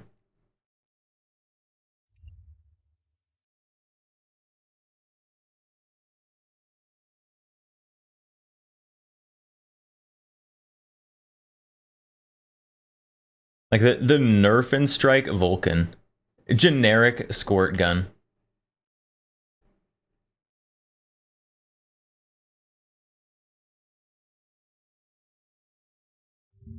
See. Oh, we gotta add, I don't think we have any stink in here. We gotta add some stink, chat.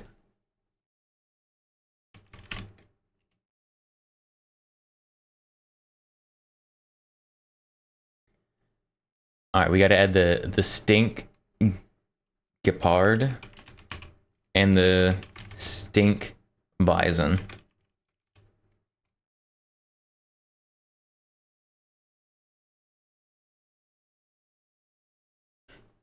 Nerf our toys, hence the joke. Nerf are pretty cool though. I have Nerf guns in storage somewhere. Chat, sometime you're gonna show up and there's just gonna be a table full of Nerf guns.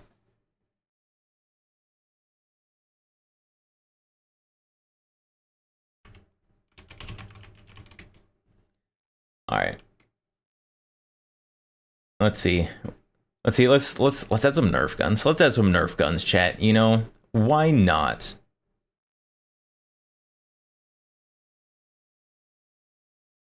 Oh, that's a good one.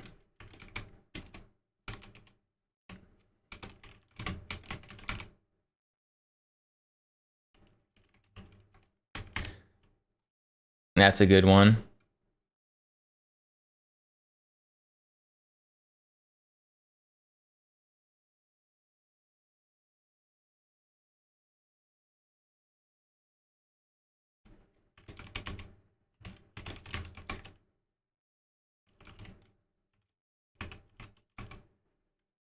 There you go. We got a couple Nerf guns in there just for funny. Just for funny.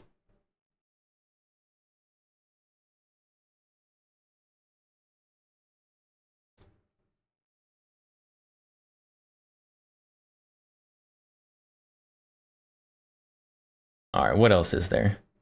Oh, do we have the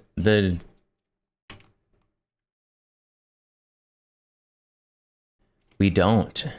We don't have the new Century roller delays in here. Century Arms AP 53 and the AP 51.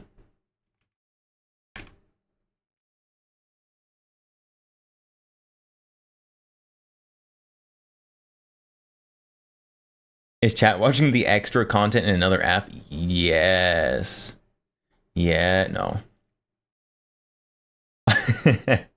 No, everywhere that chat could be watching is showing the same thing.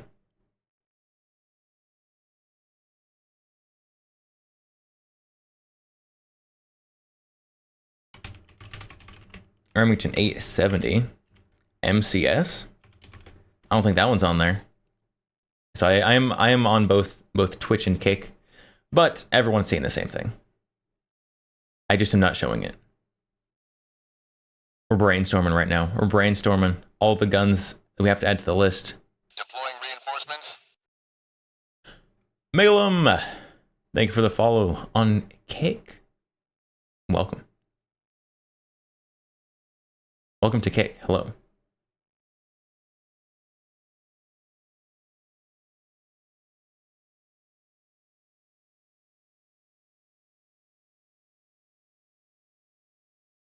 Well, let's see. Is that one on there? The G39? Is the G39? Nope, we gotta add the G39. It's a good one. That's a good poll. Huge poll.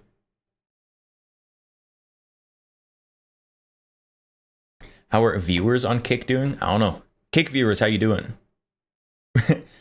I need to figure out somehow for the on-screen chat.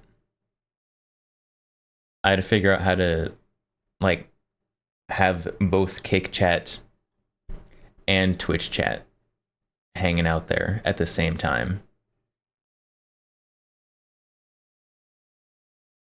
Megalum from Kick chillin'. Kick chat chillin'. Kick viewers chillin'.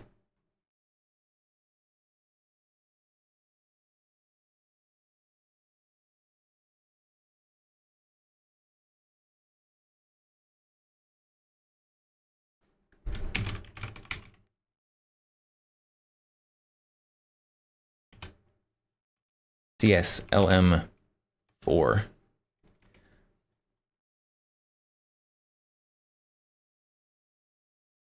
If you're talking about how many viewers there are on Kick, no idea. No idea. I don't check during stream at how many viewers there are.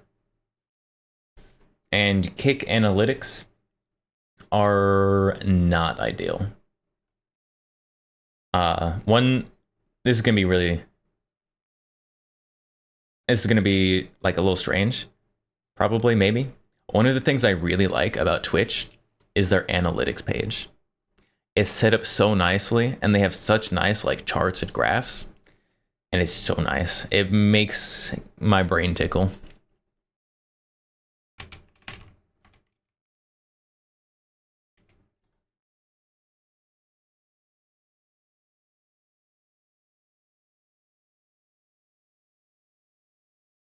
Versus a joke gun for me is that little silver one right there. Only because I see it of getting rid of the little flies and mosquitoes. Getting rid of flies and mosquitoes. 30 caliber mosquito repellent.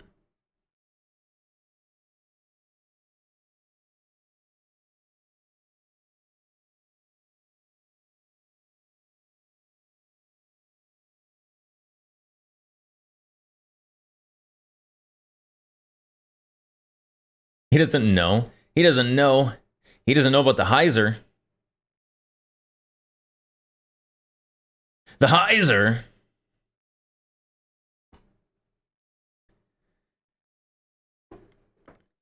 This pistol,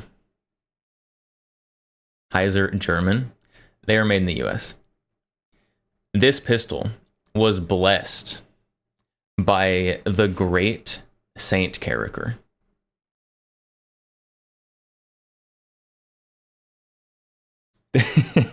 This gun I literally bought from Demolition Ranch, Matt Carricker.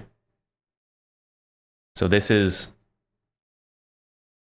It looks bigger up close. Wow, the closer I hold something to the camera, the bigger it looks. Look, if I hold it way up here, it's even bigger than the White People Draco. It's huge. That's what she said, a little bit. Yeah, but this is a 7.62 by 39 Derringer. For those bold enough to shoot it.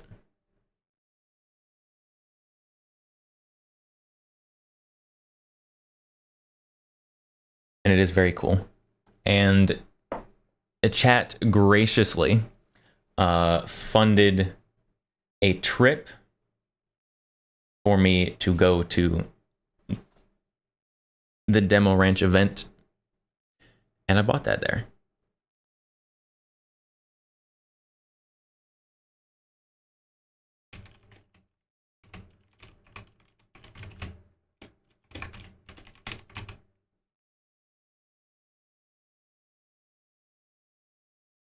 Mao helped with the trip, it's true. There were many people helped with the trip. I think Mao... I was gonna say who the big helpers were, but then I would feel bad if I forgot someone, so I'm not gonna do that. But I appreciate everyone who put money towards that. That was huge poggers, big poggies. I appreciate it a lot.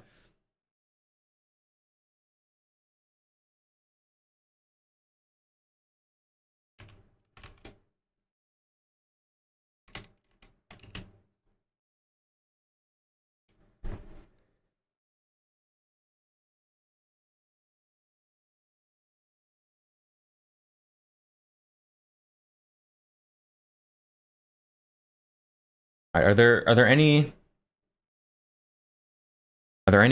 weird guns we got to add that have come out recently?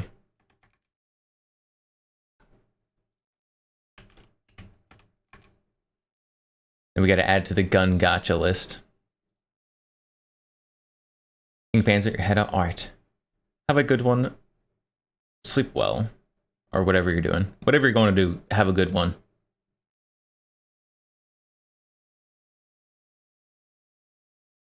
Ounce pistol? It is already there. Ounce pistol is already an option.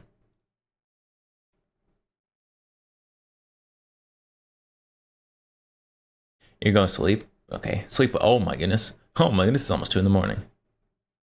At some point, I also will be sleeping.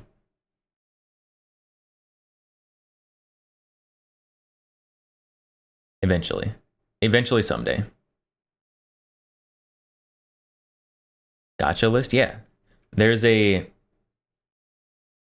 very lengthy list of all of the guns that are pulled from for the Gun Gotcha Redeem. And it is a very extensive list.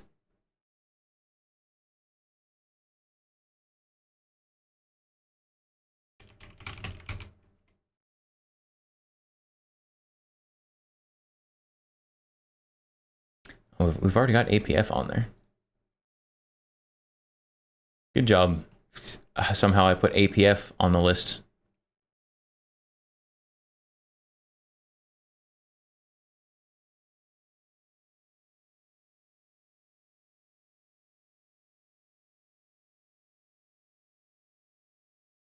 That carbine was cool. Though the one you show the G and B. What? The G and B? Gerber and Bruger.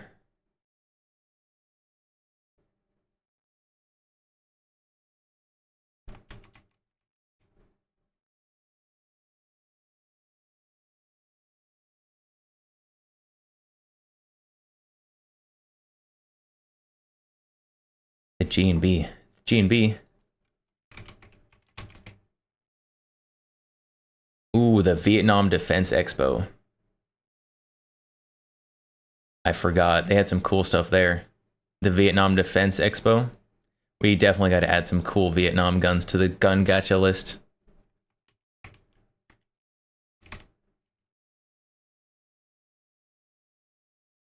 Let's see. What do we got to add? What do we got to add from the Vietnam Defense Expo?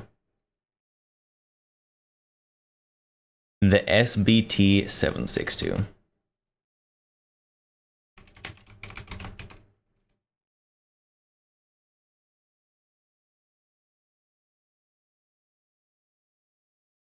What else do they have? What else do they have? They got that weird, like, 762 by 25 Bison.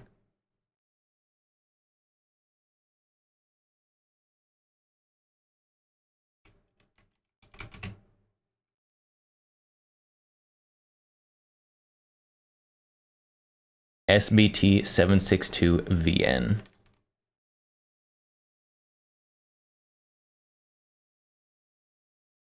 We're just adding weird stuff now. I want people to have to be like, what is that? And have to look it up.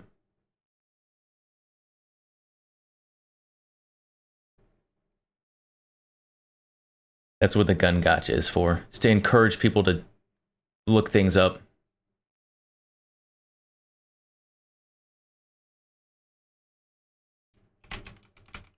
The Vietnamese SBT 12M1.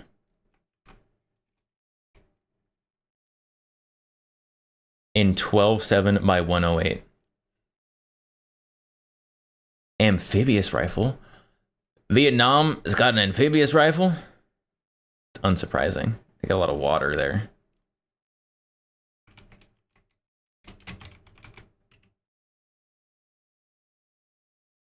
SHMT1.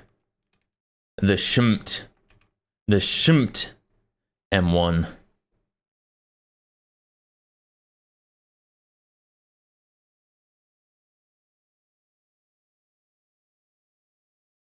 The SHMT stands for Sung Hai Moi Trong.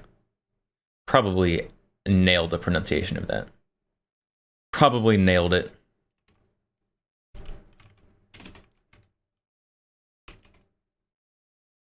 Oh, I already have the Vietnamese Bison in the list. We already have it. We already have it. We already got it. All right, chat. Is there anything else? Is there anything else we need to add? Has anyone else? Has anyone else? Has anyone else released anything new in the last like couple months?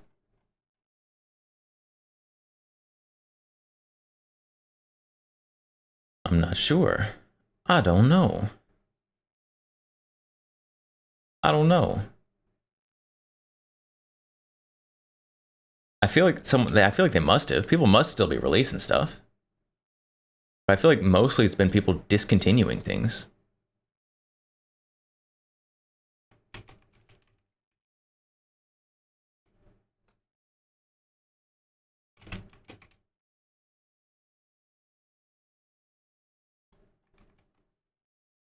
All right, well, I think that's enough for now. That's enough added for now. That's a good amount. That is a good amount of things added.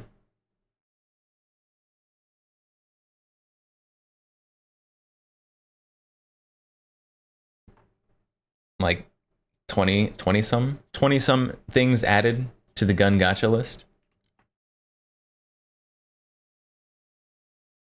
We're about to pass 2,000 different guns that are in the armory to be gotten, which the actual responses that you can get from that are more than that, because there's different visit types to the armory as well. Stop by the armory, visit the armory. Just little changes in text. Can we get the list sometime? It's top secret. Top secret information.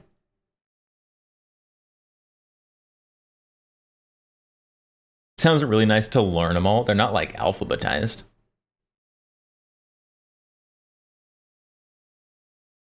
How many subs for the list? You want to read a list that's literally thousands of lines long, just of different kinds of guns? There's some parts that are like pretty long and repetitive, like all the different Smith & Wesson types, all the different Glock types and generations. Yes, you want to read it. Schizo behavior, I understand. I mean, I guess I am being like, you want to read it, as the guy who literally wrote it.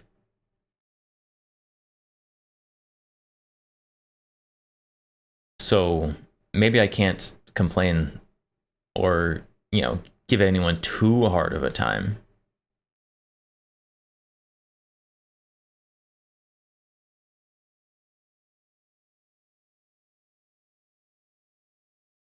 Belgium, French, UK, France, Egypt, Pakistan, Russia, etc. So many types to read. You may be making the mistake that there's any order to most of that list. Like hold on, ready? We're gonna real quick here. All right, chat. You ready? You ready? This is the full list right here. So we start with Glocks. And then we move to some PSAs, some Smith & Wessons, some Armalite, some Benelli and Beretta, Bursa Browning, B&T, Bushmaster, Canic, Chiappa, Colts, a lot of Colts, CZs, FNs, we got some Gersons, some H&R, HKs, a lot of HKs, High Points, HS Product, IMI, IWI, Mauser, Mossberg, Remington, Ruger, Springfield Savage, SIG, quite a few SIGs, Springfield, again, Steyr, Stoger, it's hurting my eyes.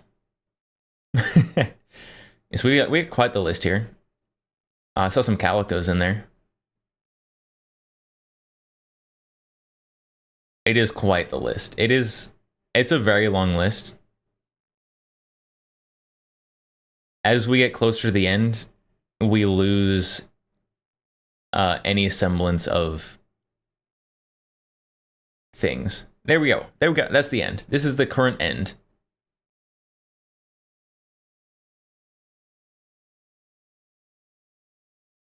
Maybe one day you can post the whole list on Discord. It's a very long list. I need to release like a Google document for it or something. It's such a long list. There probably is a limit to the characters and lines of a Discord message.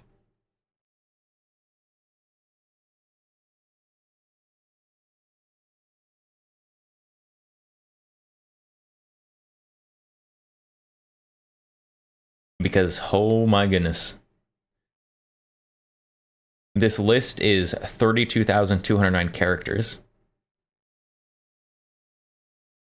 That's just the characters, not the lines. with nitro. IIRC, help. Help, I'm an old man. What does IIRC mean? Google. What does IIRC mean? If I remember correctly.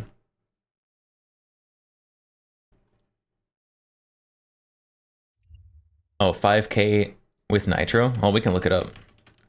Discord message length.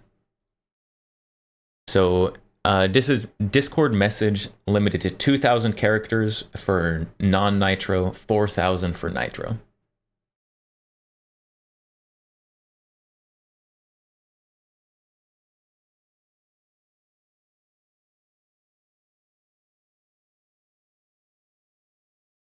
Those rookie number characters, gotta bump those numbers up. I should bump those numbers up. When I was originally making the list, I didn't quite understand how long the list was going to be. And so as I was making the list, like going through the Smith & Wesson models, it doesn't have every Smith & Wesson model, because I was like, oh, I don't want like every other pole to be Smith & Wesson, because they've got like a good jillion different models.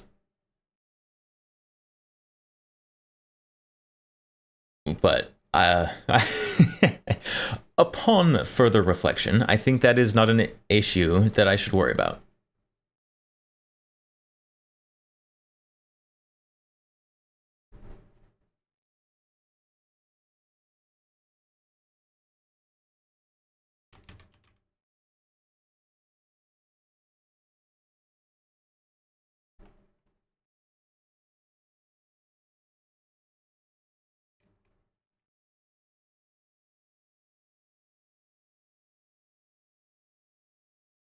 So I don't know. At some point, if I have free time off stream, unless like you guys wouldn't be interested in me just like sitting here like going through countries, like looking up their service weapons and adding them to a list, right?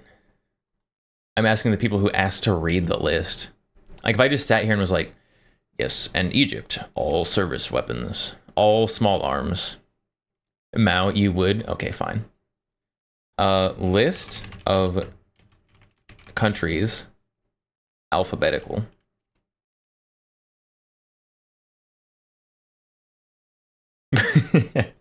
Afghanistan.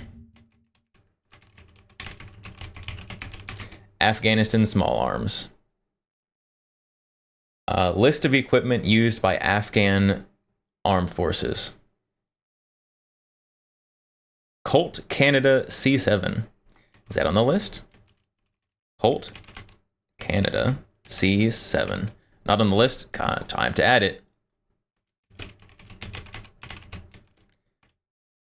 Why is Canada sending Afghanistan Colts? Let's see, what else we got?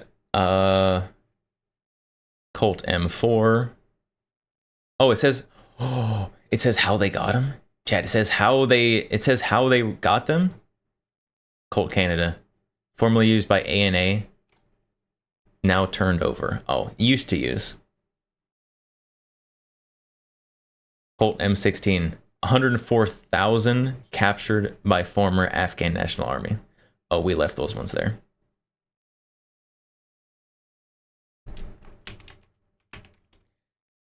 AMD 65, that's already on the list for sure.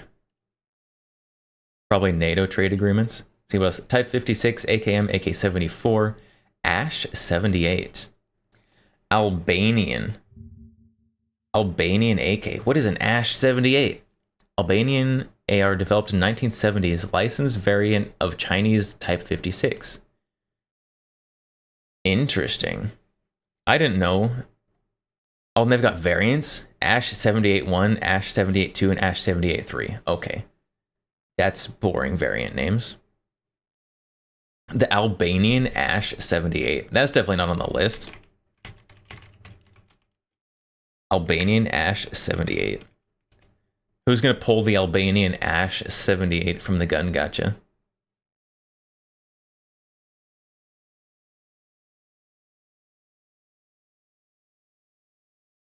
The Romanian Pistol Militaria Model 1963.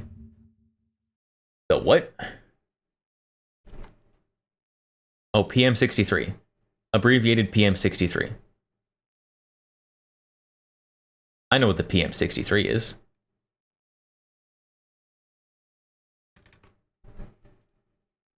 Interesting. Romanian PM63.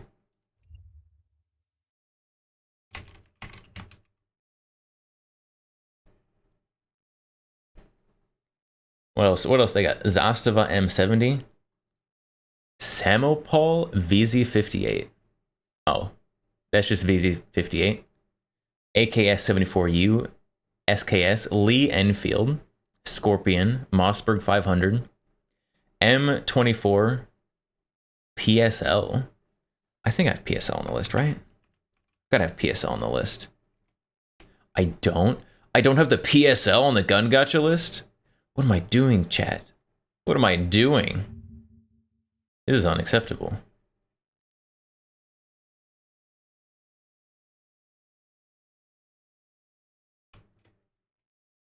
We also have to add we gotta add some variants of the PSL. The Romanian Romac 3. And the SSG 97.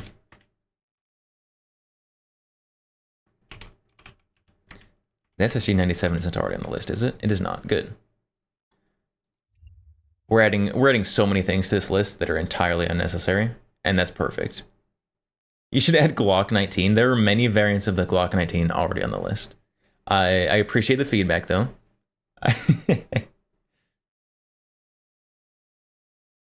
Oh, the Dushka. DSH. Okay. Wait, DSHK. I can type 4 letters in a row on my keyboard.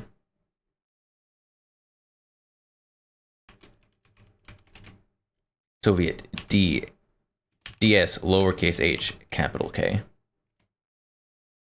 Good list. It's a very long list. Oh, we got pistols. Pistols used by Afghanistan. Beretta M9, Smith & Wesson SD, Glock various, 17 and 19, Makarov PM TT33. Type 69 RPG. We gotta add the Type 69. It says 69 in it. All right, chat, you can now get the Type 69 RPG in the Gun Gotcha. Okay, and then we get into missiles and other things that you can't fit. Albania. Albania time. Albanian small arms. The Albanian flag is super cool. All right, Albania, what you got for your small arms? Beretta PX4? Based. HK USP P12?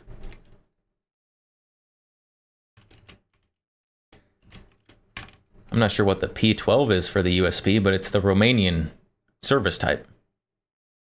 Now, it's late heading to bed. Heading to bed after now I'm... The Yavuz 16? What is that? What's a Yavuz 16?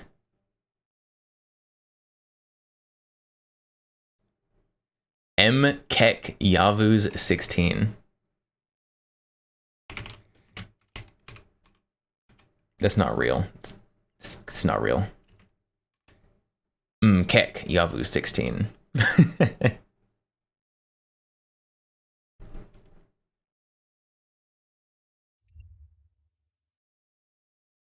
Probably can make a whole stream adding items to Gotcha. Probably. That is almost definitely true. Beretta AR 7090. That's got to be on here, right? Beretta AR 70. I don't have the Beretta AR 70 on the list. Oh my goodness. What am I doing?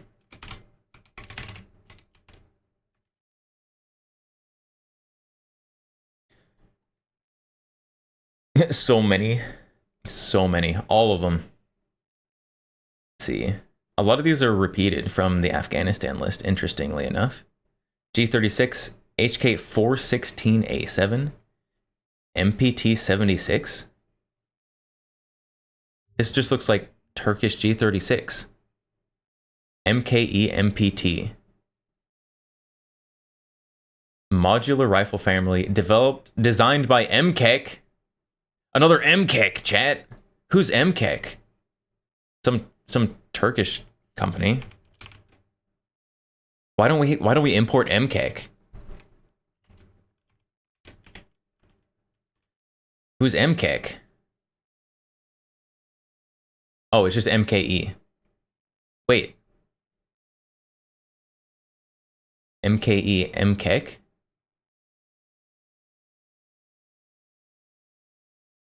Oh, because it's in Turkish. MKE is like the English name, I think. MKEK. I didn't know they're called MKEK. MKE is called MKEK in Turkey? Interesting. I'm learning things. I'm learning so much today.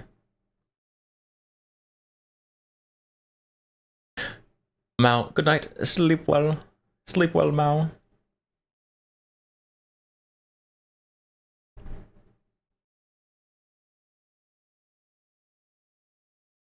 See, they also use Seiko TRG-42.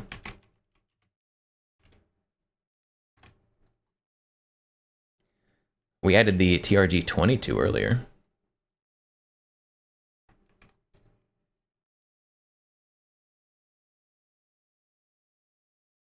Finnish gun. Barrett Steyr HS50. That's got to be on the list. That's got to be on the list, right?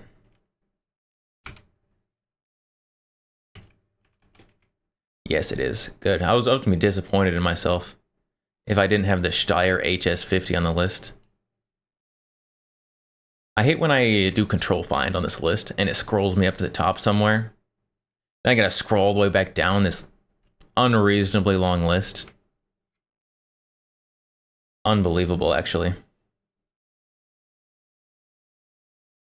Rheinmetall MG3. I've got to have the MG3 on here already. I don't have the MG3 on the list. Oh my god, chat, what am I doing? No MG3.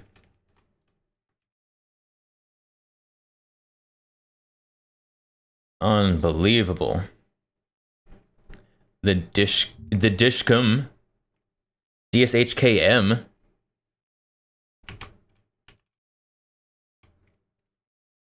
Albanian Dishcom. An Albanian anti-aircraft version of the Dishka? We gotta add that.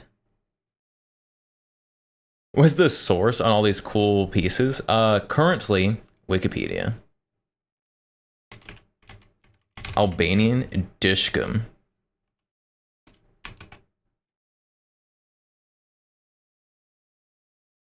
I'm just going through the apparently every single country's list of service equipment. Oh, Albania doesn't use the RPG-69. Do not Dishcom. I'll do what I want with my Dishka. Do I have the 1919 and M2? I do. Alright, Algeria.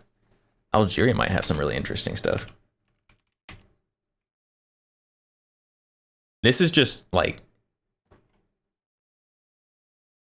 used guns that are used, not experimental things. What is Caracal? Caracal? Do we have... we don't have any Caracal on here, chat.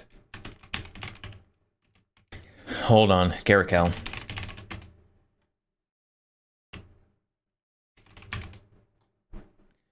What Caracals are there? We could add all of them to the list, chat. What if I'm repeating the same on the list? If there's any chance that I think I'm repeating a gun on the list, then I do a quick little Control F and I try to find it.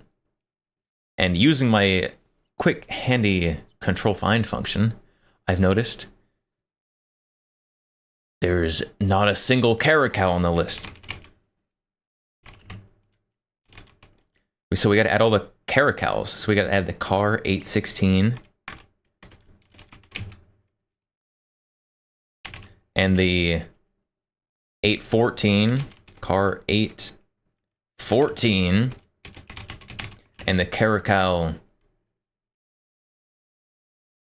814A2 versus, because it's long and funny, and that's what matters. All right, how about Caracal UAE? They probably have more stuff.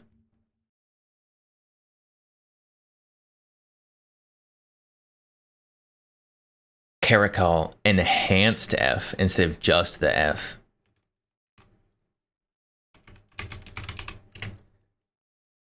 A CMP9. CMP is going to sue them. Probably not.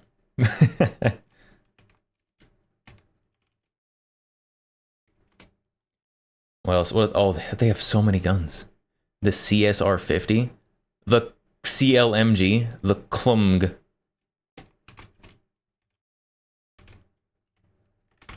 That's definitely that they definitely patent infringed on FN for that one.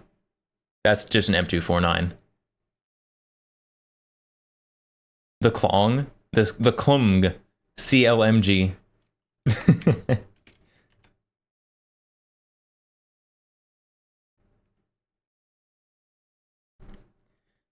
They also have the CSA 338 rifle.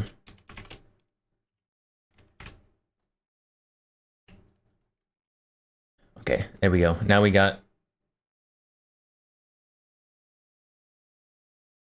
Wait.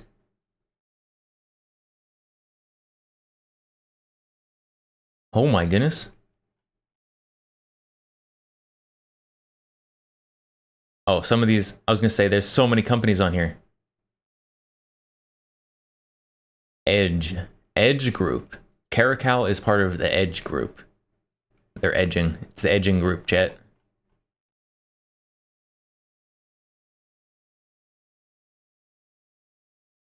Why would you call your group the edging group? What I've asked last time? We added to the list. Do you have the Marble Game Getter? We didn't when you asked last time, but we do now.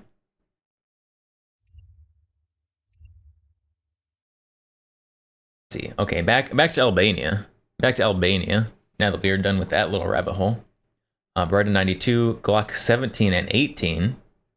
Got those. HK MP7, HK MP5, Beretta M12. Pretty sure that's there. M12. Yeah, that's there. All the way at the top of the list. Now I gotta scroll all the way back down. CSLS7. What is that? Chinese. Military designation QCQ171. Developed by Jianshe Industries.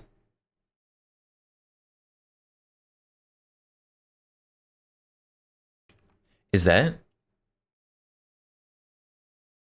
of Chongqing? Is that where, hold on. Is that where they got the name for Kongliu? Or however you pronounce her name in Girls Frontline? From the city where this Chinese arms manufacturer is located? Probably.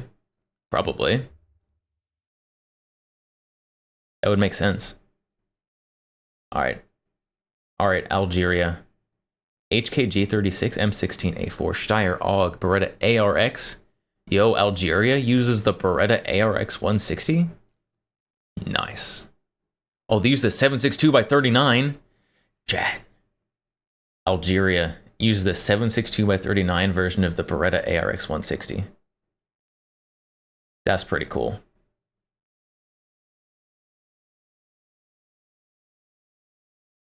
Heiser approved. When are they going to add Heiser to Girls Frontline?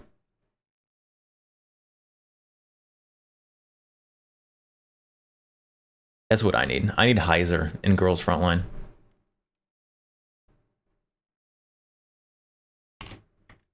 I've got AK-103 in the list. The only AK-103 I've got in the list is the PSA one? What am I doing?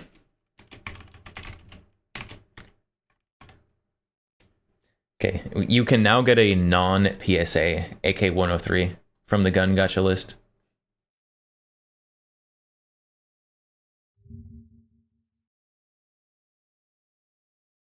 Oh. Oh, the Degtyarev RP46? How do you spell Degtyarev?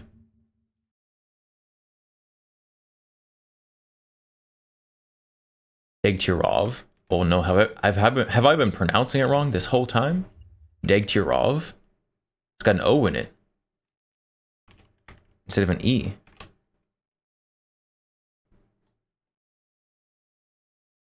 All right, there we go. Who's next? American Samoa.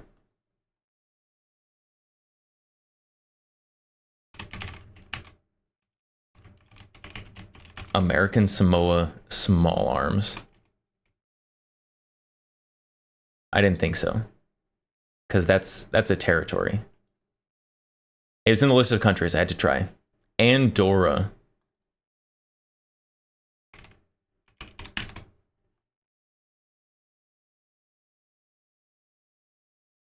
Police Corps of Andorra.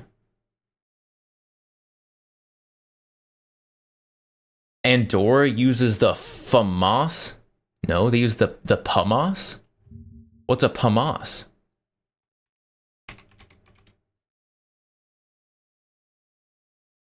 What?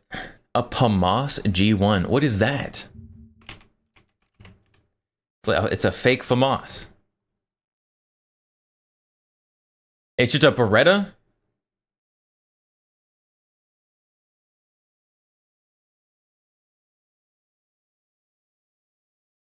Made by Giat.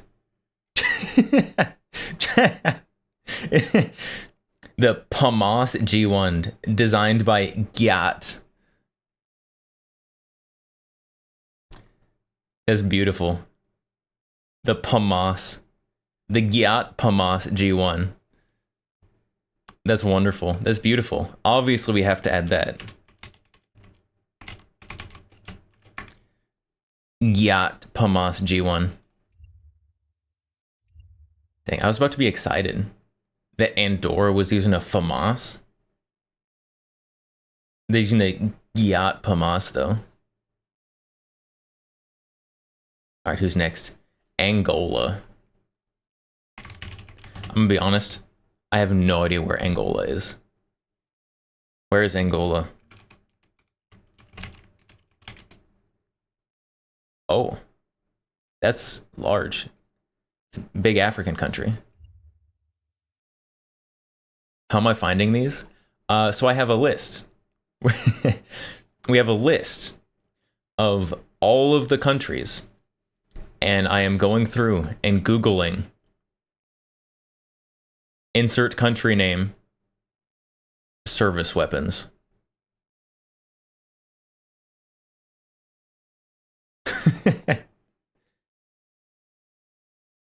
Oh, Angola's got an extensive list. See, it's Tokarev, Makarov, Stechkin. We have the Stechkin on the list, right? Yes, good.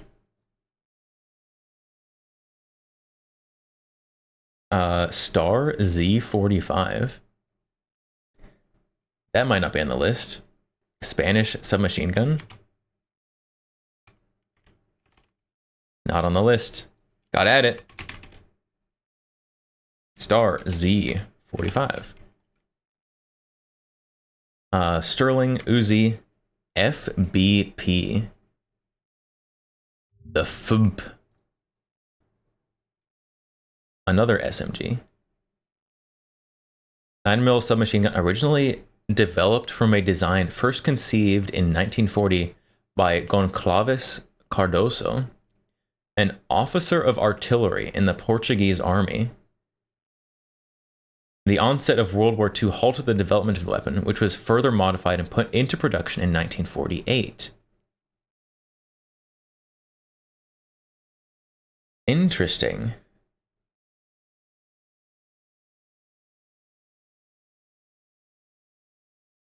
Huh.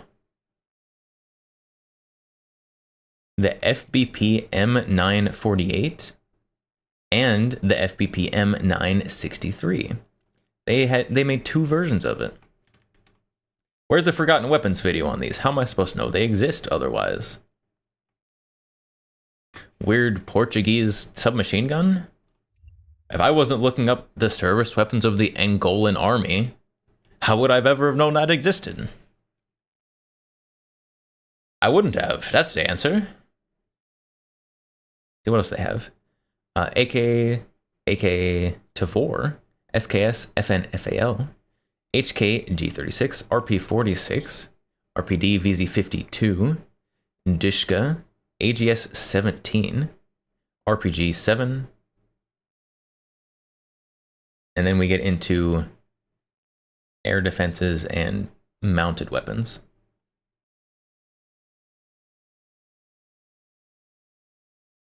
Let's see, Antigua. I don't know where that one is either.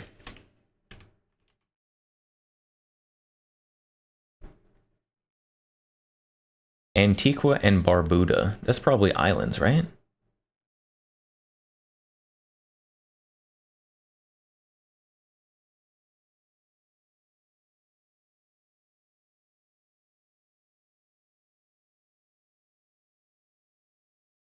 Where is Antigua and Barbuda? Oh, it's in the Caribbean. It's in the Caribbean. What? That's like right next door. Where is this?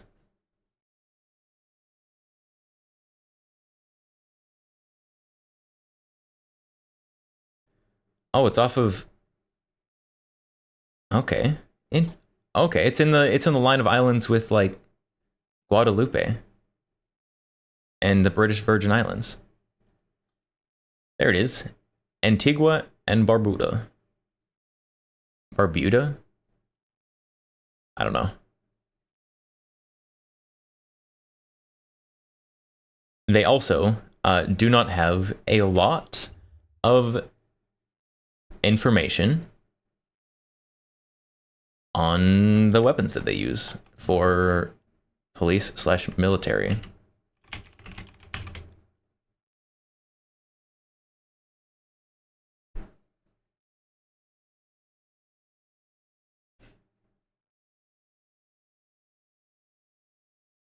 They use M16s and M60s.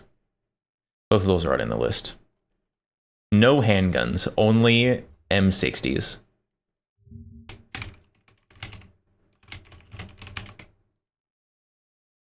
Faultier, hello. Hello, welcome. All right, what's next? Argentina. Argentina up next.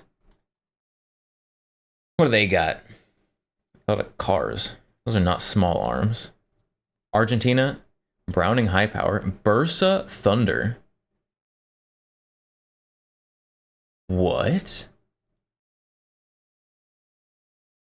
Do they still use it? No, they don't still use it. I was going to say, they moved on from the Bursa Thunder. They use the...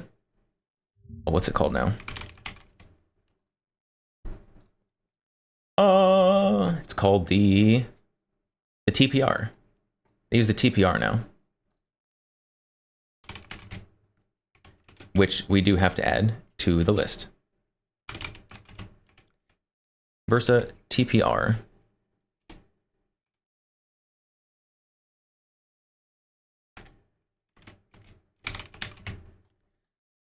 I don't think these are all on the list. Hold on. We gotta check real quick.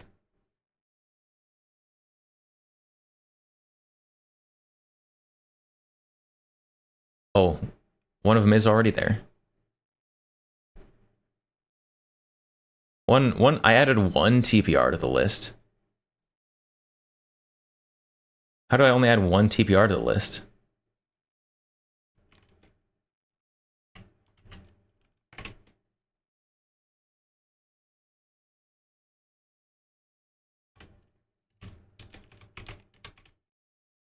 All right, there we go. There we got a couple more TPRs on there. Do you have Beretta? Not Beretta. Beretta Model 70. There is the Beretta Model 30. Not the Model 70 though.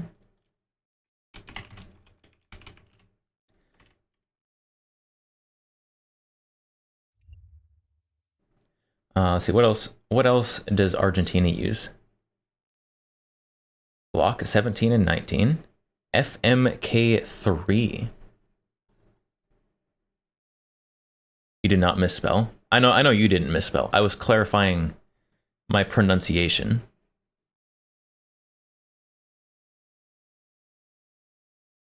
All right, is the FMK? Do I have the FMK on the list? Yes, FMK is on the list. As is the FARA 83. Okay, Argentina uses BNT APC. Nice. Mac 10, service ready. Mac 10.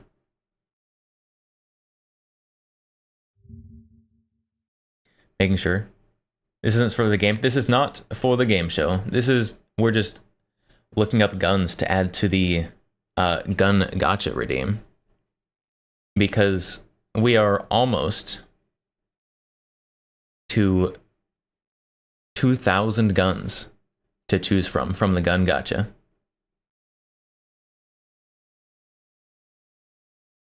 What is that? A Baton 71.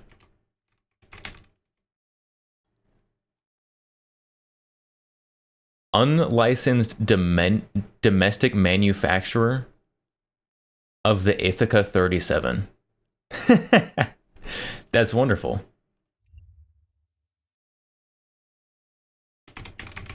Argentine Baton 71. Unlicensed copy of the Ithaca 37. Interesting. Learn something new every day.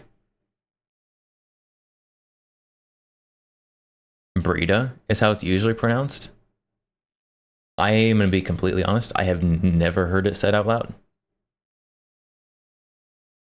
But now that it has the word breed in it, I mean, we gotta. The Rexio Spec Ops. What is that? Rexio Spec Ops?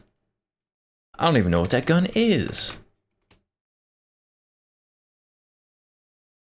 Rexio Spec Ops. Manufactured in Argentina. Thanks, I got that from the page.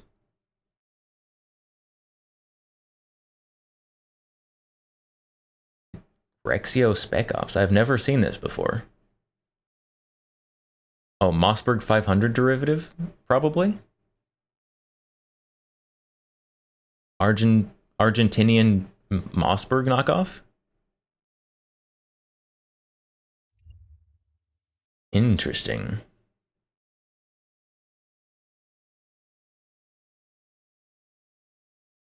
Altier. Wanted to know whether or not I should leave. Given signed up. Don't worry. Don't worry. You don't have to worry a single bit. I will not be making questions for that on stream. All right, Argentina. Daniel Defense MDDM4A1. Steyr AUG FARA 83. M16 Type 56. 249. Oh, the Ohio Ordnance Works M249. OOM 249.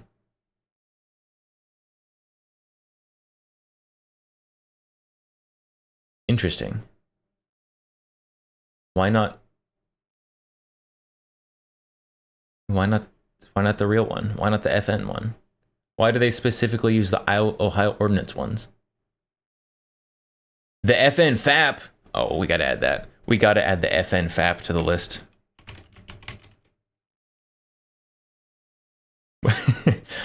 How could we not add the FN FAP to the list?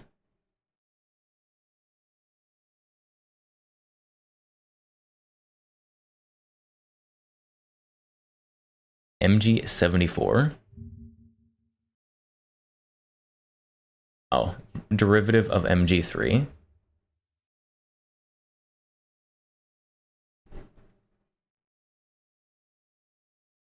All right, how many more do we need? We need 17 more for 2,000 gun options. Armenia, small arms. At some point, I'm gonna have to go through and get like all the various experimental guns. And that's gonna be a whole list as well. All right, what is Armenia? What has Armenia used? Tokarev PSM. Do I have PSM? No PSM. No PSM on the list. Tula PSM.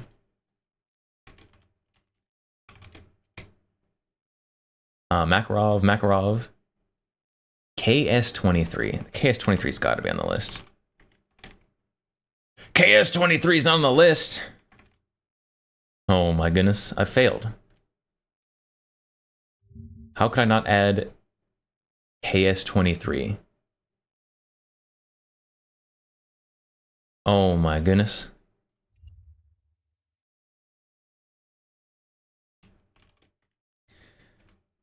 And the KS-23 is now on the list. VSS is probably on the list. Yeah.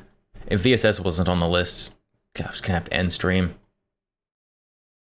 AKM, AK-74, AK-103, AK-105, AK-12, AK-15. I think I have all those on here. Do I have the 105? I don't have the AK-105, chat. What am I doing? So many things I need to add to the list. SVD, SV98, Osiris T5000, Seiko TRG, PGM 338, SSS Saber. What is that?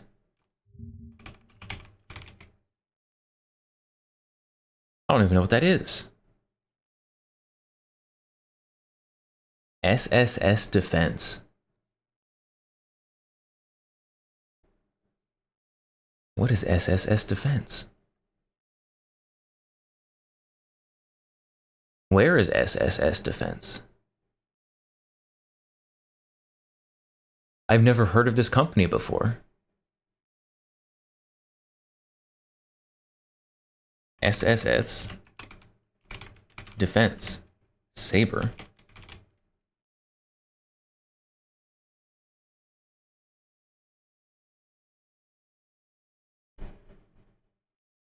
Who is this? SSS Defense? They've got a Saber and a Viper. Some kind of bolt action rifles.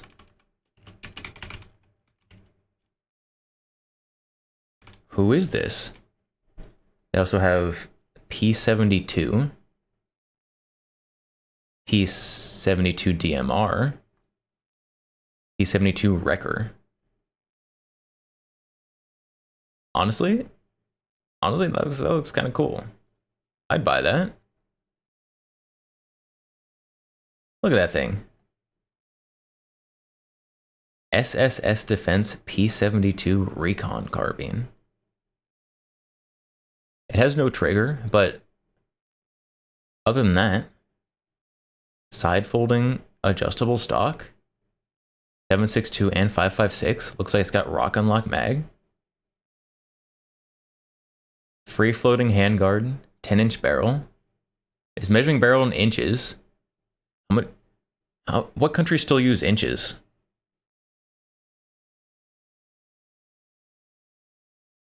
Like the US, Britain, and India? Is this Indian? There's no way this is British.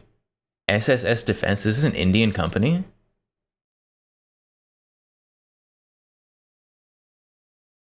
Who is this? What? Well, we gotta add it to the list.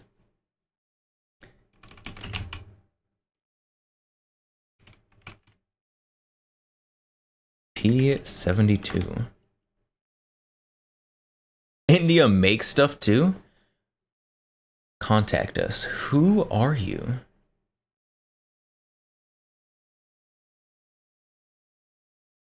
In Bangalore. They're Indian. This is an Indian company.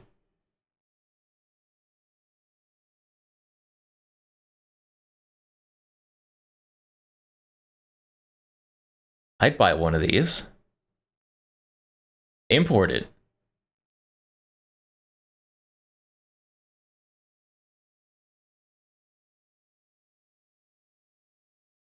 That looks cool.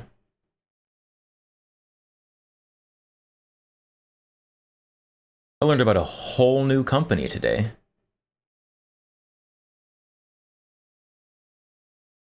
One piece monolithic upper receiver.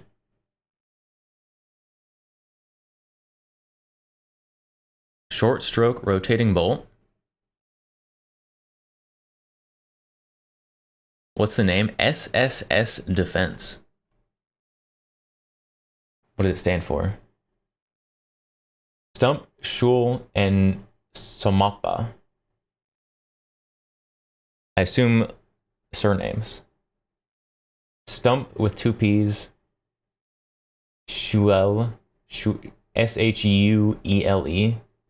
and Somappa.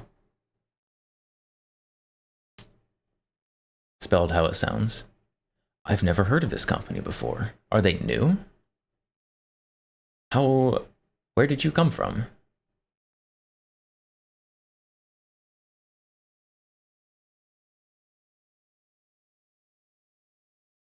They have a Twitter?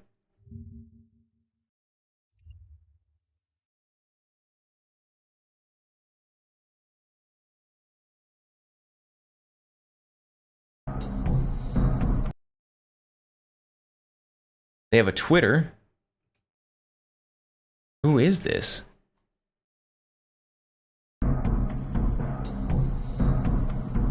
M72 CQB carbine.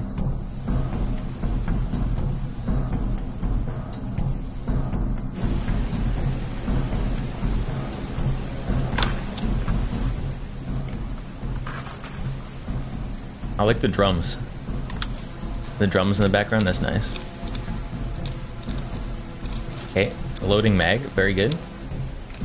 Probably didn't need that in the video, but that's fine.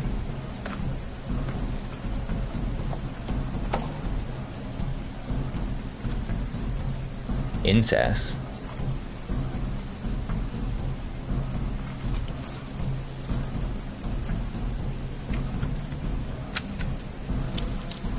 Oh, there's like stuffing different ammo brands in there? INSAS? I thought INSAS was the rifle. It is a rifle.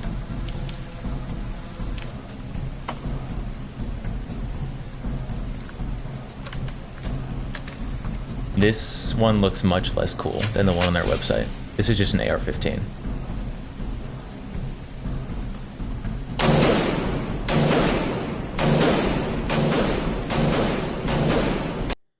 Holy indoor range echo, my goodness. Sounds like he's got a binary trigger. Oh, well now it is just firing that fast.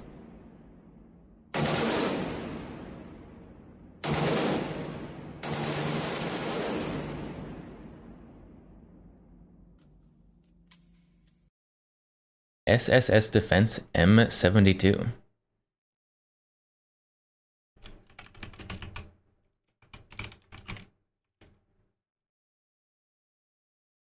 Interesting. Interesting. I learned about a whole new company today.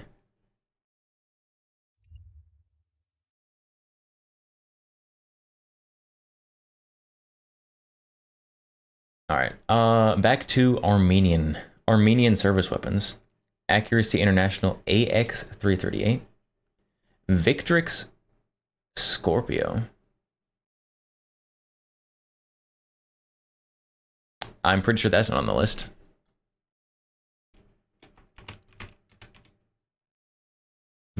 How do you spell that? How do I spell? Just like in general. Victrix.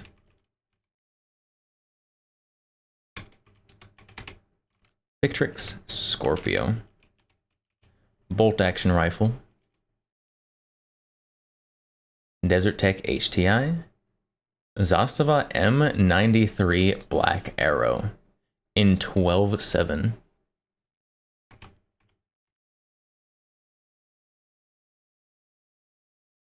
I don't have that one on here. I've got a lot of Zastavas on here. I don't have the M93 Black Arrow.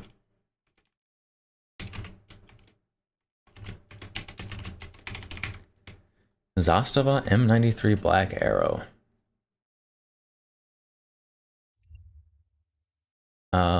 RPK 74, RPK 74M, PK Dishka, NSV. What is that? Oh, that's a big mounted gun. That's a big mounted gun.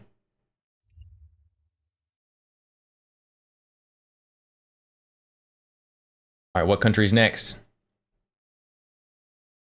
We need 7 more. We got Armenia, Aruba. Aruba small arms. Military of Aruba. Aruba's a little country. They're little guys.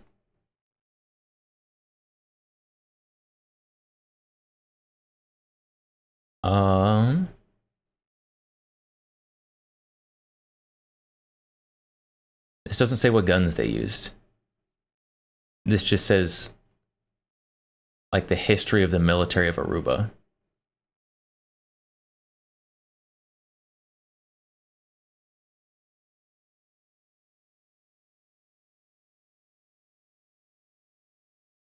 There's no articles about guns in Aruba.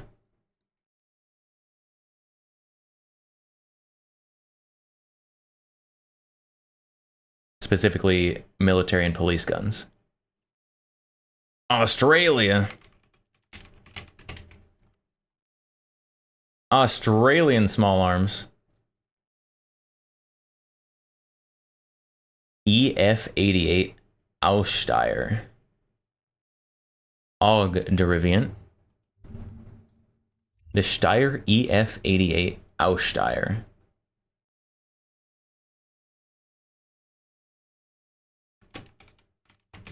Well, gotta add that on there. M4 Carbine, HK416, L1A1, SR98, AW50F, British 50 BMG rifle, derivative of accuracy and international AW50. Okay. Oh, we can add that on there. I don't think that's on there yet. What else? Blaster 93. Do I have any blasters on here? Ooh, I do. There's a lot of blasters on here. There's a couple blasters on here. Blaster 93. All right. Added to the list. Added to the list. HK417, SR25, Mark 14, M82, F89A1 Mini-Me, the Maxi-Me, FN Mag 58, Browning M2 HB,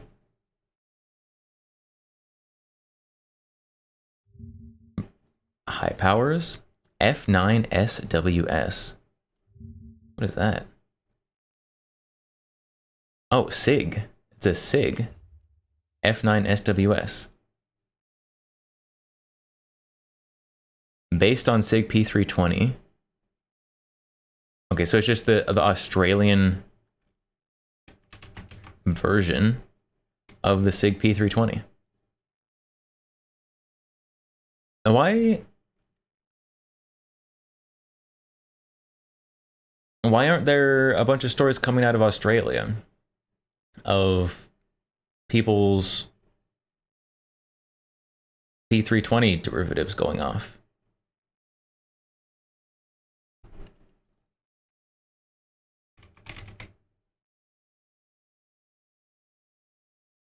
Top out who? Deploying reinforcements. Deferhu 7899 Teferhu. just followed on Twitch. 7899. Hello. Welcome. Good question. Because Australia. Yeah, let's be honest.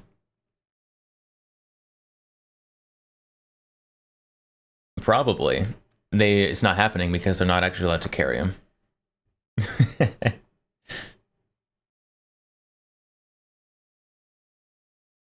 Hello. How's it going? Well, it's going pretty well. Currently, we have a redeem for a gun gachapon. So once a stream, you can use the gun gachapon, get a random gun from the armory, in chat. And then you get it. It hands it out. Not really. Obviously. I'm not shipping these things to you. Deploying reinforcements. Buttery Bear Paws just followed on Twitch. Buttery Bear Paws. Thank you for the follow. Welcome. Yeah, currently, we are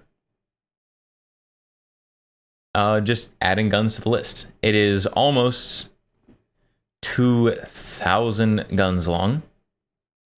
And we're just we're 3 guns away. 4 guns away. We're 4 guns away from 2,000 possible options from the gun gachapon. For the gun gachapon. Rifle sight on Thompson Center is wild. So it is a magnified optic. It is a pistol sight though. Basically, the only difference for that is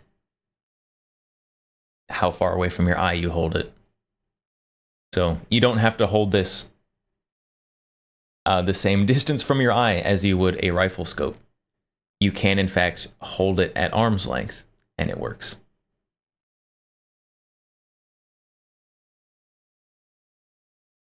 Yeah, this is what is the magnification on this? A 2x? 2x magnification scope on that. So just a little magnification.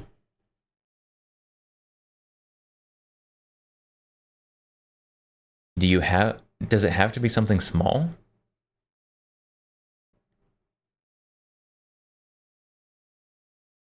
Like on the gun gachapon list? No, we've got rifles. We've got some like machine guns. Mostly things that can be carried. Robinson XCRL. Yes, that one definitely is on the list and right here.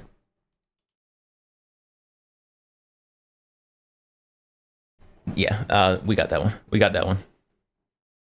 Afghan Jazale. Ooh, that's a good one. That one is not on the list yet.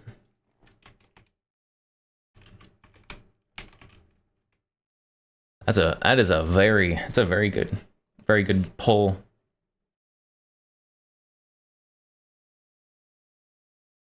Buttery Bear Paw. You're waiting for yours to come in. Oh, XCRs. XCRs are so nice. I have both an XCRL and an XCRM. Oh, of all the rifles I own, they're my favorite practically. Deferhu 7899 Teferhu, just apparently. cheered 200 bits. Thank you for the 200 bits. Much appreciated. This guy follows, and not even 5 minutes later starts dropping bits. Giga Chad. Rub it in. Hoping it ships out soon. It's been five months. Is it still coming?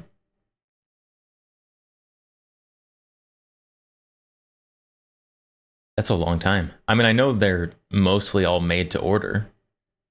5 months is a long time. I think I waited like one.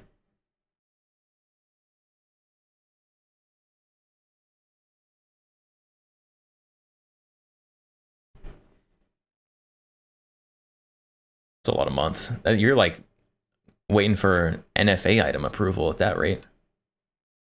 Although that's old NFA wait times, not new ones. Based content deserves support. Thank you. Thank you. The guns on the table are a little weird.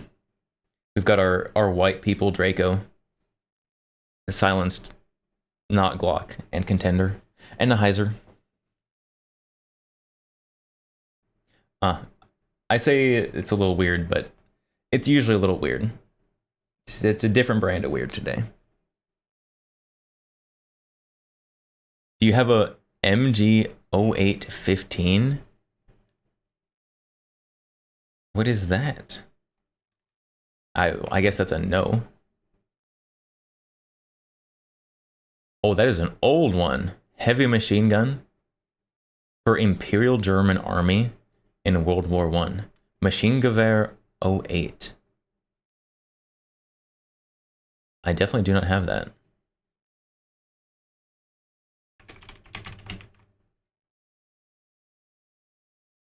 Now it's on the gun gachapon.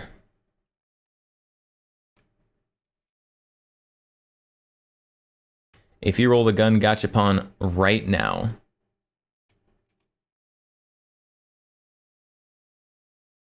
you have a 1 in 1,998 chance to get a German Maschinengewehr 08. German World War I machine gun weighed 40 pounds. Yeah, you can carry that for sure.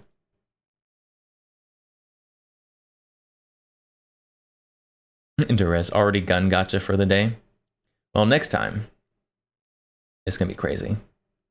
All right, back to Azerbaijani small arms. So they've got Modiar Zephyr. The E's are upside down in the Zephyr. I have to copy paste that. I don't know how to type an upside down E. And the Modiar Enam. Probably absolutely butchering the pronunciation of those, because what language do they speak in Azerbaijan? I have no idea, but I don't speak it.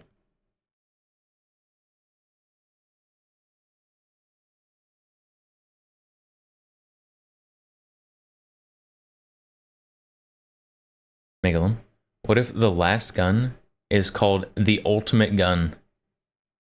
And if you roll it, you're the big winner. The big winner. What? What do you win? What do you win?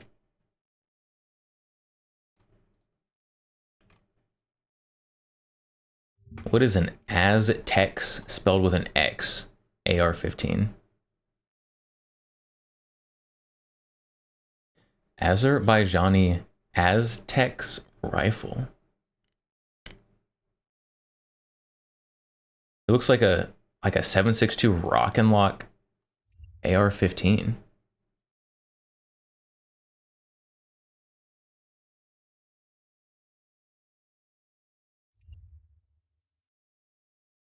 What is that? What is that? The images are a little hard to come by.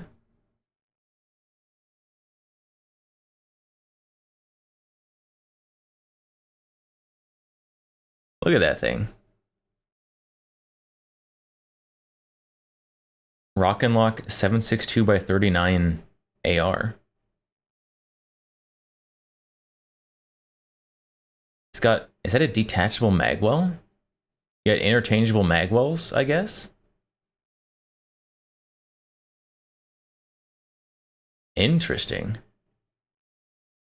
What is that? What is it? What what is this?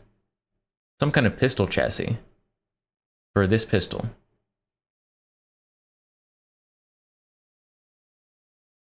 I don't know what that pistol is.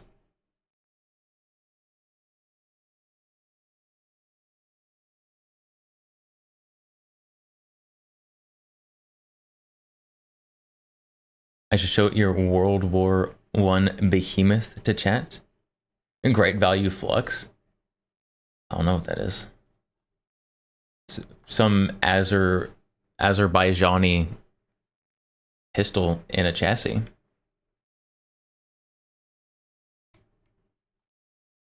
You want me to show chat your monster? It's a big guy. Water cooled. Got some. I assume it's water cooled. It looks like a water cooling tank. It's probably adding a lot of that weight on there. Phrasing? You're phrasing.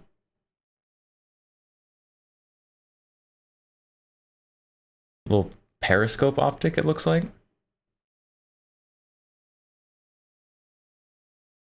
What is this tube? What is that? I can't tell if that's going like into the water tank or to something else. Do you like have a pump that you pump water in and out with? What is going on here? The 15 variant. The 0815 variant.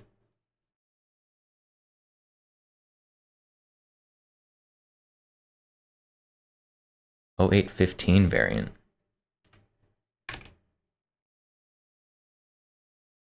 This? Oh my, it's got a spike on it. That's wild.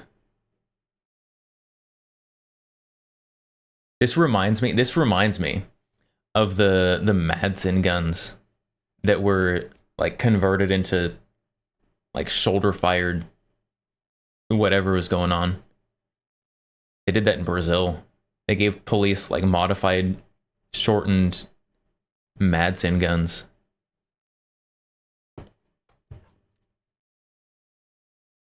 This wild. It's so cursed. I kind of like it. Just box. It's got a box.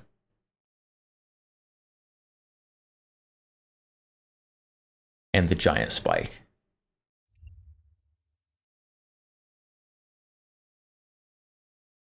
Azerbaijani guns. The Aztecs, AK-74M, IWI Tavor X95, and the Tavor TAR-21, AKM, AK-74, AK-74U, PM-63, M16, light machine guns, HP-762, standard general machine gun of the Army. What is that?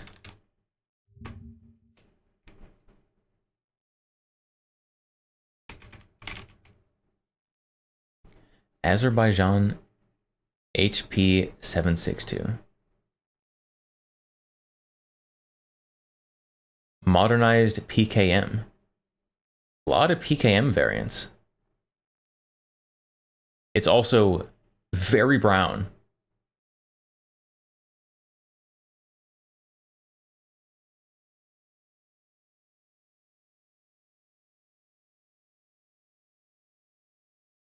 That's very brown. That is very brown.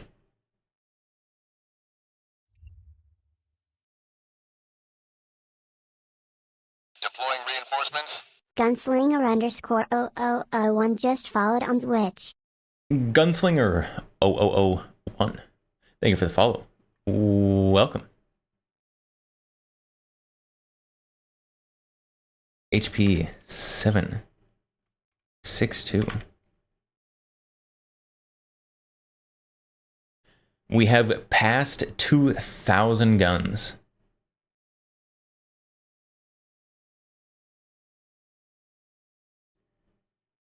Canik M2 QCB. Chat. Canik makes a licensed version of the Browning M2. Is it licensed? Current production. Canik makes new production M2s? Canik, what are you doing? Bringing in cheap pistols when you could be bringing in M2s?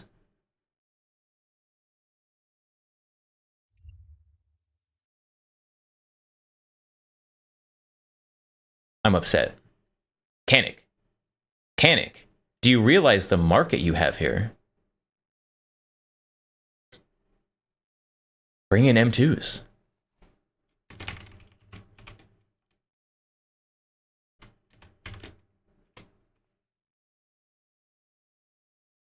Oh my goodness.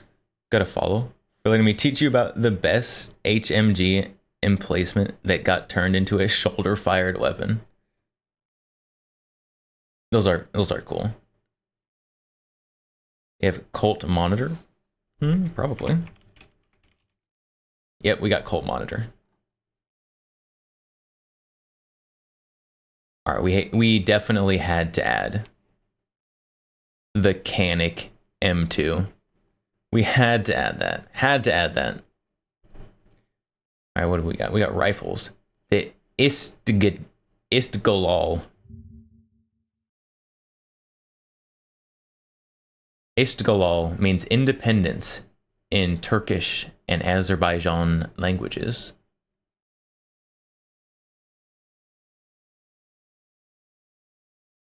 Produced by that's a long word. Produced by Telemexanikazvado. Hold on, I can do better. Produced by. Nope, I can't do it. Translate. Google Translate. Pronounce this for me, please.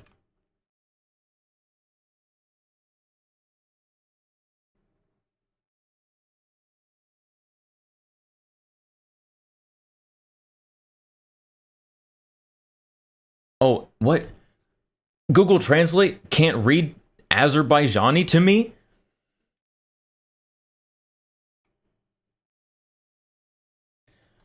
What?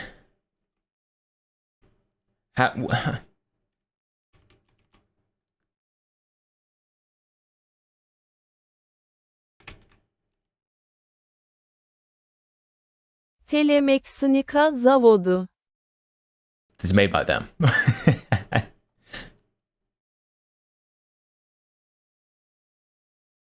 Hold on. Say the whole name. Google Translate. Telemexanika Zavodu İstiklal. There you go. That's the one. Chat.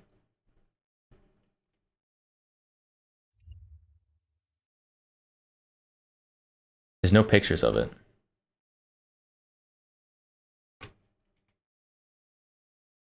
Show me images of more than just the magazine, please. Oh my, that's huge.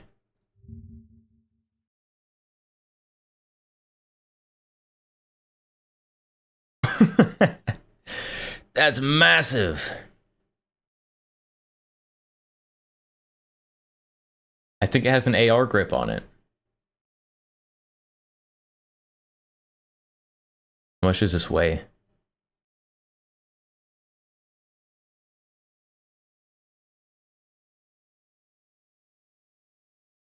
Side mounted scope. Or just no scope. Iron sights. That's huge. That's massive.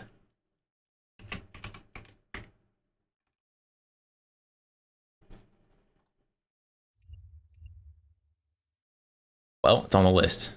It's on the list, chat. Oh. Nemesis. We have to have the Nemesis on here, right? She's in Girls Frontline. Oh my, we don't. Oh. I failed. There's a waifu. A waifu raifu. Not on the list. Failure of a VTuber streamer.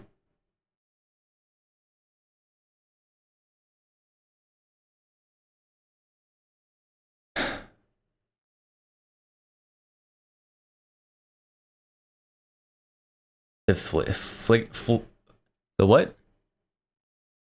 The Flingerfaust?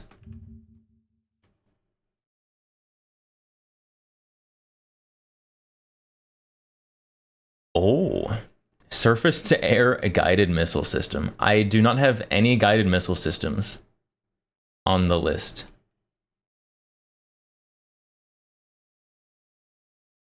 This is a shoulder fired guided missile system. We can add it to the list.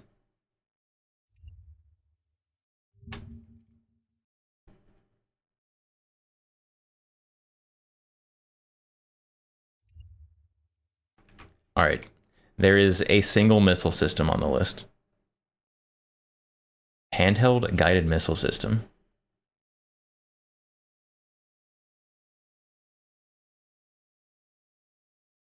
Denel NTW-20. Azerbaijan uses the NTW-20? We've got to have the NTW-20 on the list. Yeah, we do. Good. Good. Stoner 63 is my favorite LMG. Have you heard of everyone's favorite streamer, Gotcha Guns? Because if not, boy, do I have someone for you.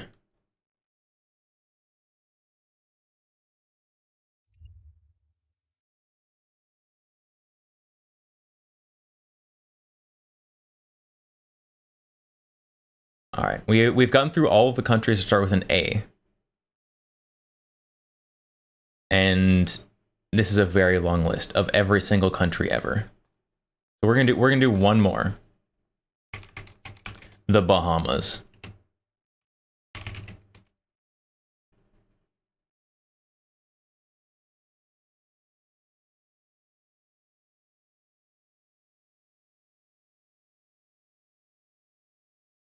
Bushmaster M4, Colt M16A2, IWI Galil ARM, Uzi. Well, that was a short list. Okay, we're gonna do another one. Bahrain. Bahrain.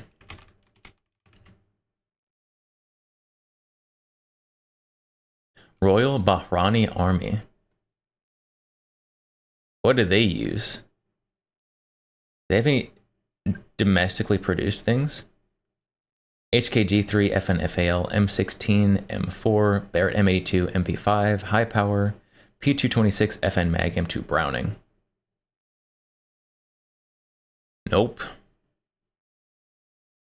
Gunslinger, welcome for the handheld shoulder-fired air-guided missile launcher. You saw it service. You saw it service in World War II. Oh my goodness. Are you okay? Do you need to sit down? Do your knees hurt?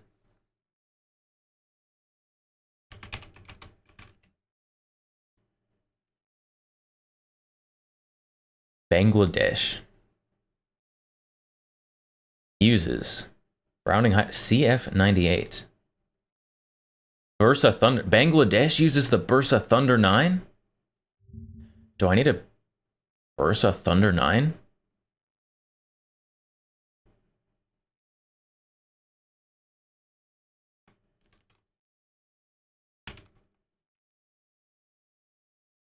They use the Norinco QSZ92.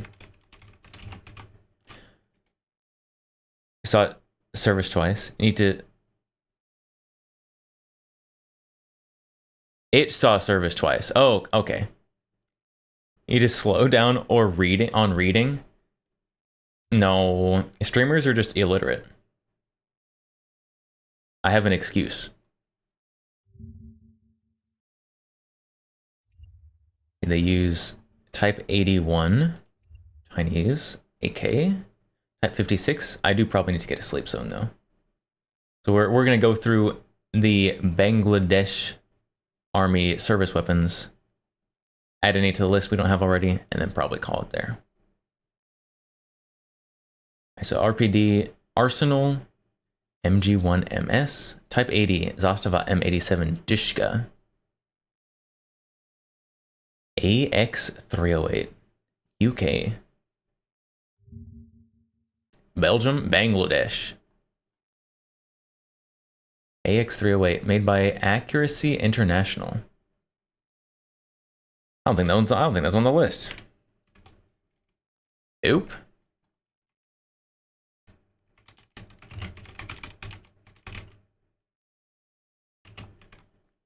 Accuracy International AX308. Used by Bangladesh. They also used the SC-76 Thunderbolt, which also is made by the UK somewhere. Manufactured by British company Steel Core Designs. I've not heard of them. Probably because they're British. And nobody has heard of any British guns unless they somehow escape the country. Pindad. Pindad? Bangladesh uses Pindad SPR. Dragunov.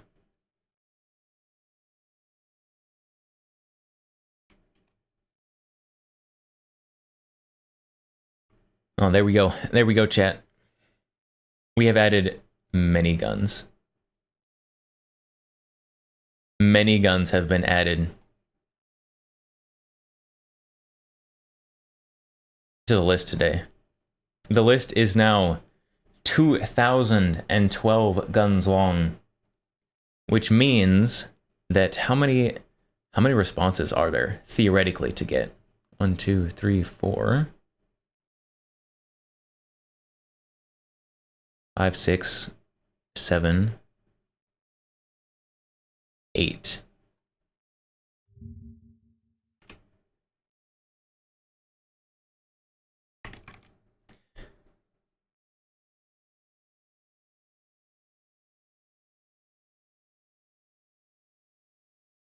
There are currently, in numbers, big numbers. I don't know why I need to specify this was going to be a number.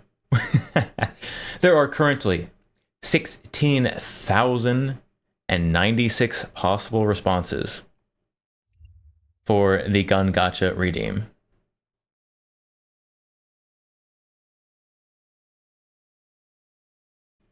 Which is quite the large number for anyone who was curious.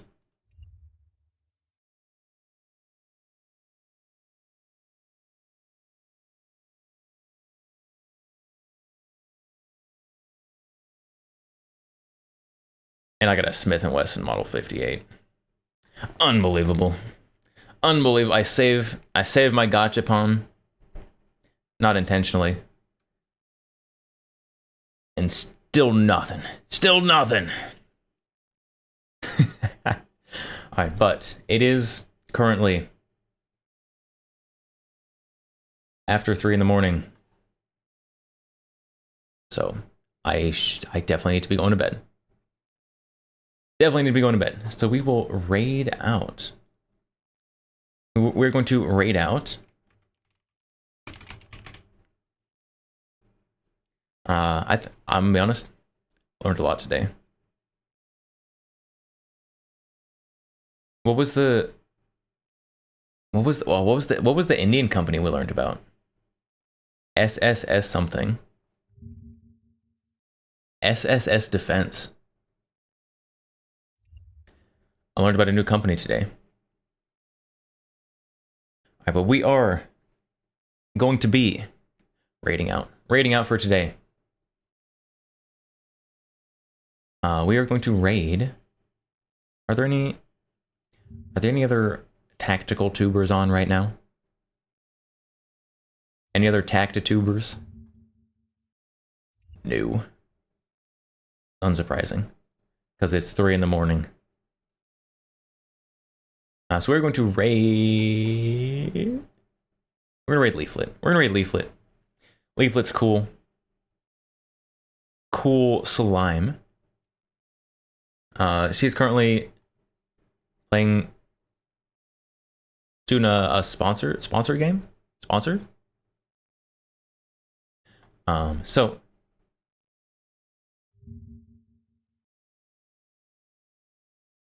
My Until wires. Check out. where is the sound coming from? Shush. Shh.